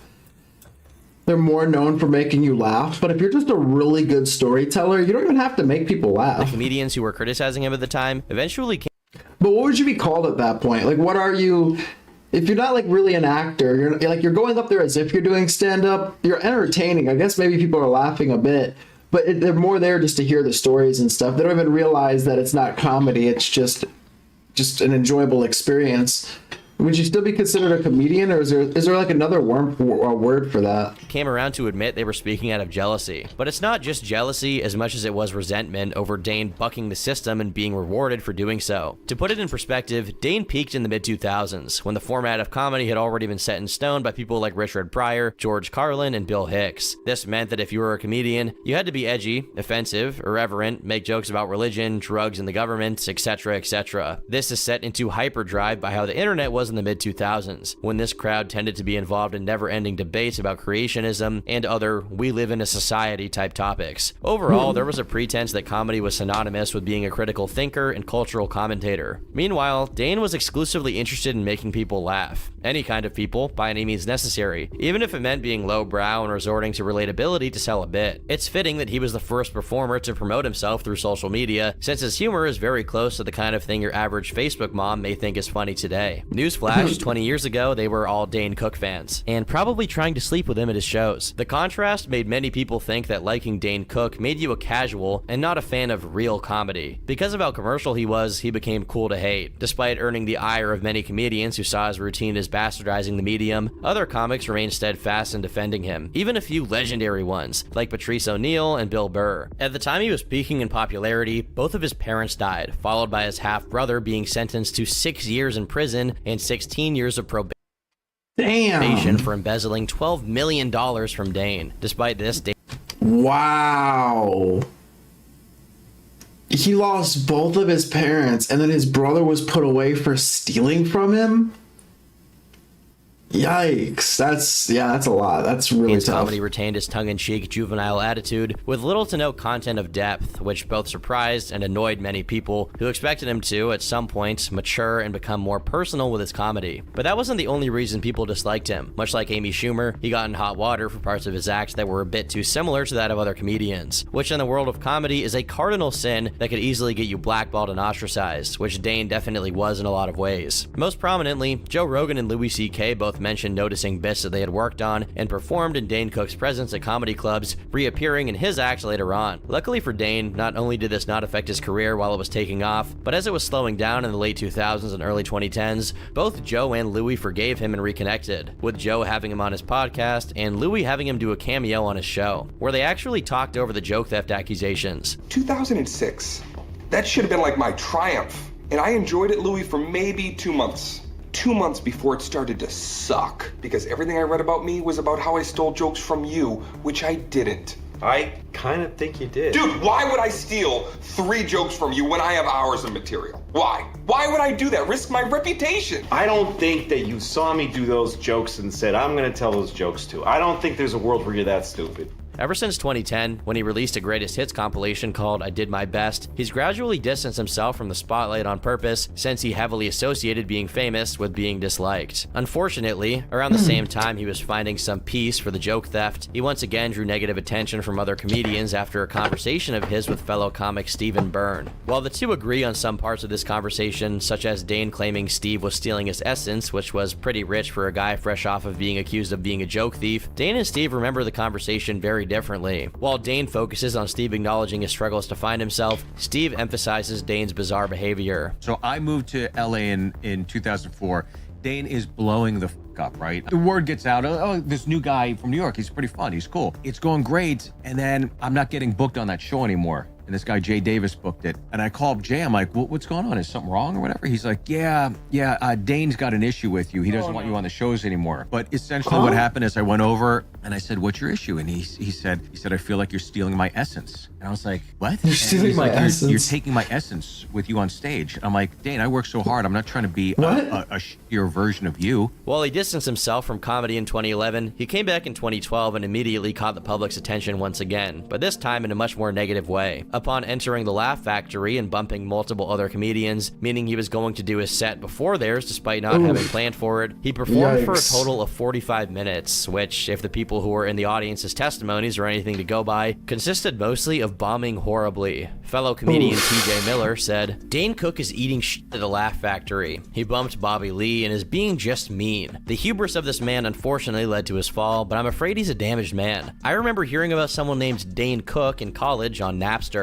I heard harmful if swallowed after college. Then there was a backlash, there always is, it's inevitable, but it grew. It was more than I could believe, and it was due in part to him. I liked him. His snake bit, a lot of sort of absurdist stuff. Suddenly he was on SNL, he was the king of MySpace, and he was famous. Good Luck Chuck and Vicious Circle sealed his fate in contemporary culture. And then last night he got on stage and was vicious, misogynistic, cruel, and arrogant. He talked about not paying for an abortion. He talked about finding some whore to take out his anger at his ex-girlfriend. He talked about how girls would do anything for him because I'm me. He got mad when people were texting. Dane Cook is on stage. He said, have some fucking respect. Here's an idea, Dane. Have some respect for the audience that gave you the chance to be what you dreamed of being, and don't be mad at them because you screwed it all up from hubris and thirst for fame. Don't disrespect the people that gave you a chance. Don't do an hour of mean-spirited trash. And Dane Cook, certainly don't ask anyone to feel sorry for you. If you are the person you were on stage last night, then you are not a good person. You need all the luck in the world to realize you need to go to therapy and figure out how to not be a hateful person. Stop performing until you do so. A few years later, he was banned from the Laugh Factory, though the reasons why are unclear. While it's reported that he harassed a waiter and said that he owned the Laugh Factory, other comics claim that his habit of bumping acts and overstaying his allotted time on stage eventually caught up to him. On a night that he was told specifically not to perform at all, he convinced the management to let him stay up by promising to do a short set, only to break said promise and be there for much longer than he was supposed to. In another instance of Dane using the credit he had with club owners to encroach upon other comedians, he made the mistake of doing so with the aforementioned Dave Chappelle. Chappelle, supposedly, the story goes, came into the Laugh Factory one night. Jamie said, hey, it's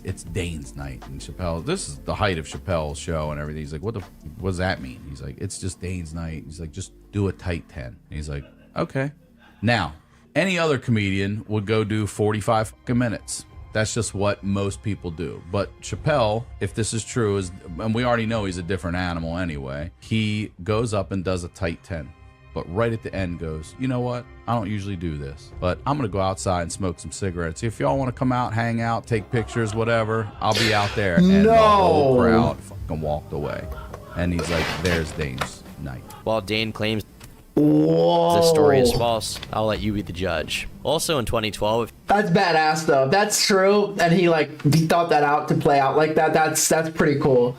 If you can believe it, he found himself in boiling hot water once again for making a joke about the Aurora shooting, where he said that The Dark Knight Rises, the movie the audience was watching in the theater that got shot up, sucked so much that the watchers were probably wishing they were dead. This came as an extreme shock to the audiences who knew him as a guy whose comedy was generally pretty safe, especially considering the joke was told just 1 week after the massacre. As soon as the backlash began, he immediately took to Twitter to apologize. I'm devastated by the recent tragedy in Colorado and did not mean to make light of what happened. I made a bad judgment call with my material last night and regret making a joke at such a sensitive time. My heart goes out to all the families and friends of the victims. While none of this helped at all with his work towards slowly salvaging his reputation as a genuine comic, Dane continued touring as a comedian with some success, as well as making the odd movie cameo. Nowadays, despite how massive he used to be, he's mostly a forgotten artifact of the 2000s, and the last time he's gotten negative attention was when he began dating a woman named Kelsey Taylor, who was 26 years his junior. But since she was 20 years old, it never evolved into a larger controversy. When we speak about people who got in trouble for stealing material, there's always one name that outshines every other: Carlos Mencia. Born Ned Arnell Mencia, he grew up with a total of 17 siblings. Due to a domestic dispute between his parents, he moved to the US to live with his uncle. Unfortunately, the consequence of this was that he spent Couldn't imagine 17 siblings. Formative years in East Los Angeles, where he saw all kinds of criminality. I wonder if they're all like the same parents, because I mean that's like you're pregnant for like 17 years pretty much. Like, wow. Despite successfully staying out of trouble for most of his youth, he admits to having sold drugs and robbed a house when he was 19. Thankfully, that was a fluke, and Mencia went on to enroll in California State University to study electrical engineering while he worked at Farmer. All right, 778. I won't tell anybody. Insurance. At his job, he would often rant to his coworkers about the things that annoyed him, which they found funny enough to tell him that he should try to do stand-up comedy during an amateur night at the Laugh Factory. This was a shock to him since he didn't even know being a comedian was an option. But as soon as he discovered it was a possible career path, he decided to drop out of college and quit his job to pursue it. Unsurprisingly, his entire family thought he was out of his mind for neglecting potentially becoming an electrical engineer, a conventional and stable profession by every standard, to try and be a comedian. His father, however, showed some support, even if ironically, by saying, if he wants to be a clown, let him juggle. Initially, he was still performing as Ned, but in 1988, the owner of the comedy store, Mitzi Shore, decided to introduce him as Carlos Mencia to highlight his Hispanic heritage, a decision which Carlos himself thought was smart and ran with. This name change marked the beginning of his rise as a comedian, as Carlos saw great success throughout most of the 90s. Besides performing at the biggest comedy venues, he appeared in illustrious TV shows, such as Arsenio Hall, and was hired by HBO to host the Loco Slam, a Latino comedy showcase. While Loco Slam didn't do very well, its quality didn't get pinned on Mencia, who went on to do the HBO Comedy Half Hour, the Latino Laugh Festival, and Funniest. But he was shut down by Joe Rogan, right? Because wasn't Joe Rogan the one that said he was a joke thief, if I'm not mistaken? Funny, all with differing degrees of positive response from audiences. While he had already secured his position as a professional comic, he hadn't managed to successfully break into working on TV shows. Early in the 2000s, his success in stand-up touring landed him a couple of half-hour specials on HBO, one of them even getting an award for Best Stand-Up Comedy Special, which piqued the interest of more legacy media outlets. Finally, in 2002, he performed on Comedy Central Presents, which presumably kickstarted a negotiation for a potential TV show on the network. 3 years later, the show materialized as Mind of Mencia, made in the format of Chappelle's Show, which was in the middle of its run as one of the most successful sketch shows of all time. In a lot of ways, Mencia was the person picked to potentially fill in for Dave Chappelle, surely a heavy weight on his shoulders. While Mind of Mencia had good ratings during its first season, its second season was Comedy Central's highest rated show, behind only South Park. However, it slowly dwindled in popularity over the next couple of seasons until it was ultimately canceled. At the peak of Mind of Mencia's popularity, people began speaking out their problems with Carlos, perhaps because it annoyed them how big he was getting, despite how widely disliked he was as a comic. But why was he disliked? Well, besides the fact that many people already considered him to be unfunny and annoying due to how much he relied on racial jokes as a crutch for pretty much all of his material, what eventually overshadowed Mencia's entire career was the endless list of jokes he stole from other, more established comedians. In 2005, one of the first people to ever publicly bring this up was Joe Rogan. In a post to his blog labeled, "Carlos Mencia is a weak-minded joke thief." The post reads, "The latest and most disgusting joke thief of all is a guy named Carlos Mencia. The really crazy thing is that that's not even his real name. He sells himself as being Mexican, but the reality is that his name is Ned Wholeness, and he's actually half German and half Honduran. The Mexican hook is something he did to ingratiate himself with the local Mexican population of LA where he started. Now, normally, I wouldn't dedicate so much time to talk about a piece of shit like Ned on my website, but this stupid motherfucker talks shit about me on the radio, so it's open season for hacks. I got a funny email today from one of the guys on the Frank Show in Tucson saying that Carlos, aka Ned Wholeness, or however the fuck you spell it, his real name, also known as the phony Mexican, or Carlos Mencia, what other comics call him, was talking shit about me on the radio. He sent me an audio file, and since I'm bored in a fucking hotel room in DC, I listened to it. He talks about how you guys were saying he sounds a lot like me, and how I said the force was weak with him, which I did, and that was being nice. What I should have said is that he's a weak-minded, delusional joke thief. What's really hysterical is that okay, to be fair, it seems like he must have said something first, though. Just to be fair. He talks about a fictional occurrence at the Comedy Store where I nervously watched him in the back room, and where me and a bunch of comics supposedly sat around and talked about him for an hour, and then finally, in this fantasy scenario, I admitted that he's really good. I'm gonna be real clear, stupid. That never happened. The only time any comic, including me, watches you is to see if you're stealing material, which you do all the time. See, that's why people say you steal, because it's a fact. No one is running around saying Chris Rock is a thief, or Dave Chappelle is a thief, or even me for that matter. ever. But hundreds of comics recognize you as a thief. What, they're all jealous? They're jealous of you and not Chris Rock? I've seen you steal over and over again. I've seen you steal from Paul Mooney. I've seen you steal from Dave Chappelle. I've seen you steal from old Richard Pryor albums. Damn, it seems like, man, people used to go crazy on blog posts. People would like write whole books. I've seen you steal from Jeff Foxworthy. Like they'd like lay it out and completely flame each other.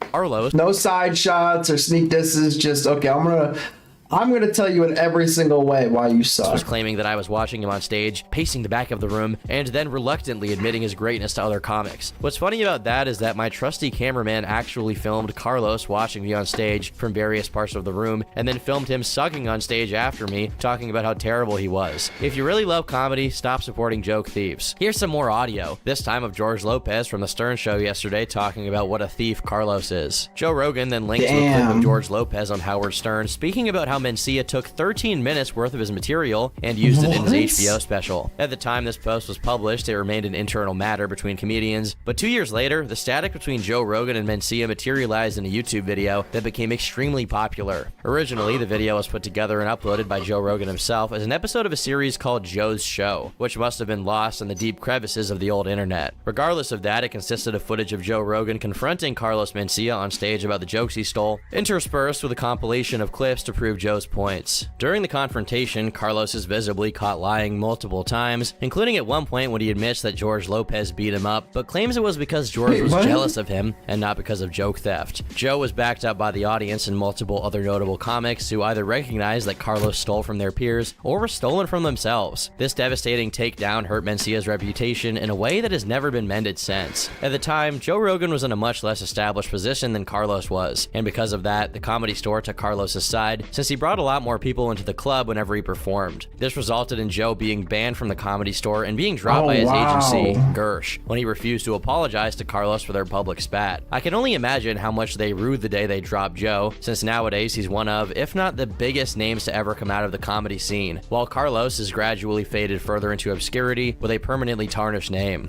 And I say permanently, not because people were unwilling to forgive him, but because he was never willing to take responsibility for stealing jokes. In the years that immediately followed, he tried either ignoring the accusations or openly joking about them as if they obviously held no weight, which resulted in people disliking him even more. It didn't help that in 2009, Mencia got dropped from a celebrity lineup in Mardi Gras for joking about Hurricane Katrina, saying that it proved black people couldn't swim, which only further damaged his career as a mainstream comedian. One of the first opportunities. I feel like with being a comedian and you're doing these like touchy jokes, if everybody loves you and you're like a Bill Burr or something, well, maybe he's not a good example today, because I mean, he only got a little flack for doing that show in the Middle East or whatever, but you could get away with a lot more. But as soon as the public sentiment turns against you and then you make an edgy joke, you're just rolling the dice. It's like Russian roulette. He had to redeem himself as a reputable comic was given by Mark Maron, who invited him onto his WTF podcast. Mark was one of the first comedians to take the podcast route besides Joe Rogan himself, and definitely held some sway in the community, but Carlos squandered it by continuing to dance around admitting any particular instance where he told a joke that wasn't his. This was just the first manifestation of a pattern that Carlos has continued to act out to this day. Just 2 years ago in 2021, a whole decade and a half after the drama began, he was once again given a chance to recognize and apologize for the jokes he stole by none other than Bobby Lee, one of the people he stole from, who invited him on his podcast. In the roughly half-an-hour clip on YouTube where Bobby talks about the incident at the Comedy Store with Carlos, he still acts like he doesn't know what anyone's talking about when they accuse him of being a joke thief. To make matters worse, Carlos starts talking about I mean, at least he's consistent. He hasn't changed his story, I guess, in over a decade, so give him some props. About how the only reason people think he's a joke thief is that Joe was popular online and he wasn't, so he could never combat that narrative. To anyone with even a cursory knowledge of what happened, it's almost shocking to see how detached from reality Carlos is. Since when the original confrontation happened, he was the one with a massive platform while Joe was still trying to transition away from doing Fear Factor. It's honestly pretty depressing to see a guy cling to delusions for this long, especially when he has nothing to gain from it. Much like Bobby Lee, many of the people Carlos was beefing with back then have no interest in holding a grudge against him, including Joe, who has even gone as far as to say he regrets how he went about calling Carlos out. Other joke thieves have also been forgiven once they show some modicum of regret, but Yeah, like once you apologize, or at least admit it. Carlos prefers to continually act as if he's done nothing wrong, and that he's totally open to apologizing for stealing jokes if someone were to prove that he actually did it, which of course he pretends hasn't happened. Because of how scathing all this was to him, from 2011 onwards, Carlos remained effectively detached from the world of comedy altogether, and is still in denial about what happened, even to this very day. Just hearing the name Kathy Griffin is all it takes to remember why this comic is so notorious. You probably can immediately recall the exact incident in question, rather the image that gained her so much backlash. On May 30th, 2017, she released a photo of her holding up a Trump mask with fake blood all over it, essentially depicting him being beheaded, which was negatively received by most people, regardless of political affiliation, for how over the top it was. But yeah, it was pretty out there. I remember that. how did she get there? Before that point, she had a fairly successful run as a comedian, from stand-up to sitcoms and reality shows. Her shtick was the typical offensive and vulgar fare of the popular female comedians at the time, with a particular focus on celebrity gossip. She was basically kryptonite for white women over 30. Between the years of 2009 and 2014, she was nominated every year for a Grammy for Best Comedy Album, finally winning it in 2014. She had her own reality show in the 2000s that won 2 Emmys, and holds the record for having the most comedy specials. However, she always had a knack for getting into drama. She's been banned from shows like The View and The Tonight Show with Jay Leno for making offensive jokes or talking smack about celebrities. Oh, wow. In 2009, she would appear alongside Anderson Cooper for the CNN New Year's Eve broadcast and drop some profanity, getting her fired and forcing her to give her paycheck back for the event. But she would continue being a regular for CNN's New Year's celebrations for nearly the next 10 years, leading to other controversial instances, including one time when she got partially nude, and another where she pretended to blow Anderson Cooper. She's always been a staunch progressive. For example, supporting same-sex marriage. She was going hard back when it was a hotly contested issue. And so, come 2016, when Trump appeared on the scene and was surprisingly elected, she was naturally part of the crowd of his most avid and enraged critics, which is why in 2017, she decided to partner up with photographer Tyler Shields and drop an image of her holding Trump's bloody head out of nowhere. Now, it was clearly an attempt to drum up controversy and gain more popularity off the drama that would naturally result. But Griffin got a bit more negative attention than she bargained for. On Twitter, there was backlash not only from conservatives, but even most liberals thought she went too far, saying she was inciting violence and had definitely crossed some kind of line. But there were career and even legal consequences for Kathy as well. Commenting on the resulting fallout, a BuzzFeed article from the time reads, she talks about being banned from The View, allegedly repeatedly, not being asked back onto Ellen or Jay Leno's Tonight Show, or being confronted by Whitney Houston after cracking jokes about her in her stand-up. But the response to this particular gag has been far more costly. She lost her lucrative CNN New Year's Eve gig, a televised event she's hosted since 2007 with Anderson Cooper, who also disavowed the photo and apparently hasn't spoken to her since. On Tuesday, 2 days after the image was posted, she released an apology video, a deeply awkward, barely 30-second clip, so stilted it seems like she has never had to apologize for anything before. Hey everybody, it's me, Kathy Griffin. I sincerely apologize. I am just now seeing the reaction of these images. I'm a comic. I crossed the line. I moved the line, then I cross it. I went way too far. The image is too disturbing. I understand how it offends people. It wasn't funny. I get it. I've made a lot of mistakes in my career. I will continue. I asked your forgiveness, taking down the image, gonna ask the photographer to take down the image, and I begged for your forgiveness. I went too far. I made a mistake and I was wrong. And then today, she had a press conference with her attorney, Lisa Bloom, apologizing again, but also claiming that she's under Secret Service investigation, that she's getting death threats, and has been dropped from multiple jobs. 5 and counting. Bloom called the image a parody of Trump's own sexist remarks, taken to an extreme, absurdist visual. And Griffin talked mostly about wanting to be a role model for other women, as well as defending the First Amendment. What's happening to me has never happened, ever, in the history of this great country, which is that a sitting president of the United States and his grown children, and the First Lady are personally, I feel, trying to ruin my life forever, she said. Kathy's attorney, Lisa Bloom, also clarified that, like many edgy works of artistic expression, the photo could be interpreted different ways, but Griffin never imagined that it could be interpreted as a threat of violence against Trump. I mean, that was never what she intended. She has never threatened or committed an act of violence against anyone. And I mean, yeah, if Griffin was truly intent on harming Trump, then she wouldn't have done a self-report to the whole world. Sure, yeah, well, sure. But the people who had a problem with this image probably weren't offended just because they thought she was literally planning on murdering Trump. Trump himself would obviously respond on Twitter, stating, "Kathy Griffin should be ashamed of herself. My children, especially my 11-year-old son, Barron, are having a hard time with this. Sick. And safe to say, Griffin's apology was too little too late. People weren't keen on letting the incident go. Kathy would soon rescind her apology and now stands by the image, and her career ever since has revolved around talking about this incident and all the backlash from it. While she was temporarily suspended from her gigs, in 2018 she had no trouble getting on talk shows of Seth Meyers and Bill Maher to discuss the Trump controversy. She also launched a worldwide comedy tour called Laugh Your Head Off in reference to the photo, and shows sold out in multiple locations. Griffin did a special in 2019 called A Hell of a Story, discussing her anecdotes of being interrogated by the DOJ and winding up on the no-fly list. Either people were quick to get over this incident, or there was a cohort of fans who actively endorse her actions towards Trump. Over the past few years, she's continued to be a guest on many podcasts and shows, and continues to do stand-up. Other than all the drama, she's recently had personal struggles with her health in the form of lung cancer and PTSD. She also recently got in a spat with Elon Musk on Twitter. Whatever her next endeavor is, the dedicated legion of wine moms that composes her fanbase will surely be there for it. I, however, won't be, not because of the Trump image, but because I want to leave and not record this video anymore. That was a good video. Turkey Tom, I'll drop a link in the chat again here. But yeah, I thought it was gonna end on what was his name? Garcia, or did I say Garcia? Mencia. I thought it was gonna end with him. It seems like he had the worst out of everybody here. I mean, Amy Schumer. I mean, I don't know. I actually have not seen her doing anything as of recent. But Kathy seems like she survived. And then, you know, Schwab or whatever. I mean, he has a whole entire. I mean, he has multiple podcasts, I think. But the hate community, I think, keeps him propped up. So he's still doing stuff. Oh, I guess the Cook guy. I mean, he seemed to have blown up big and just kind of. I mean, kind of won the game, and it didn't take too much heat.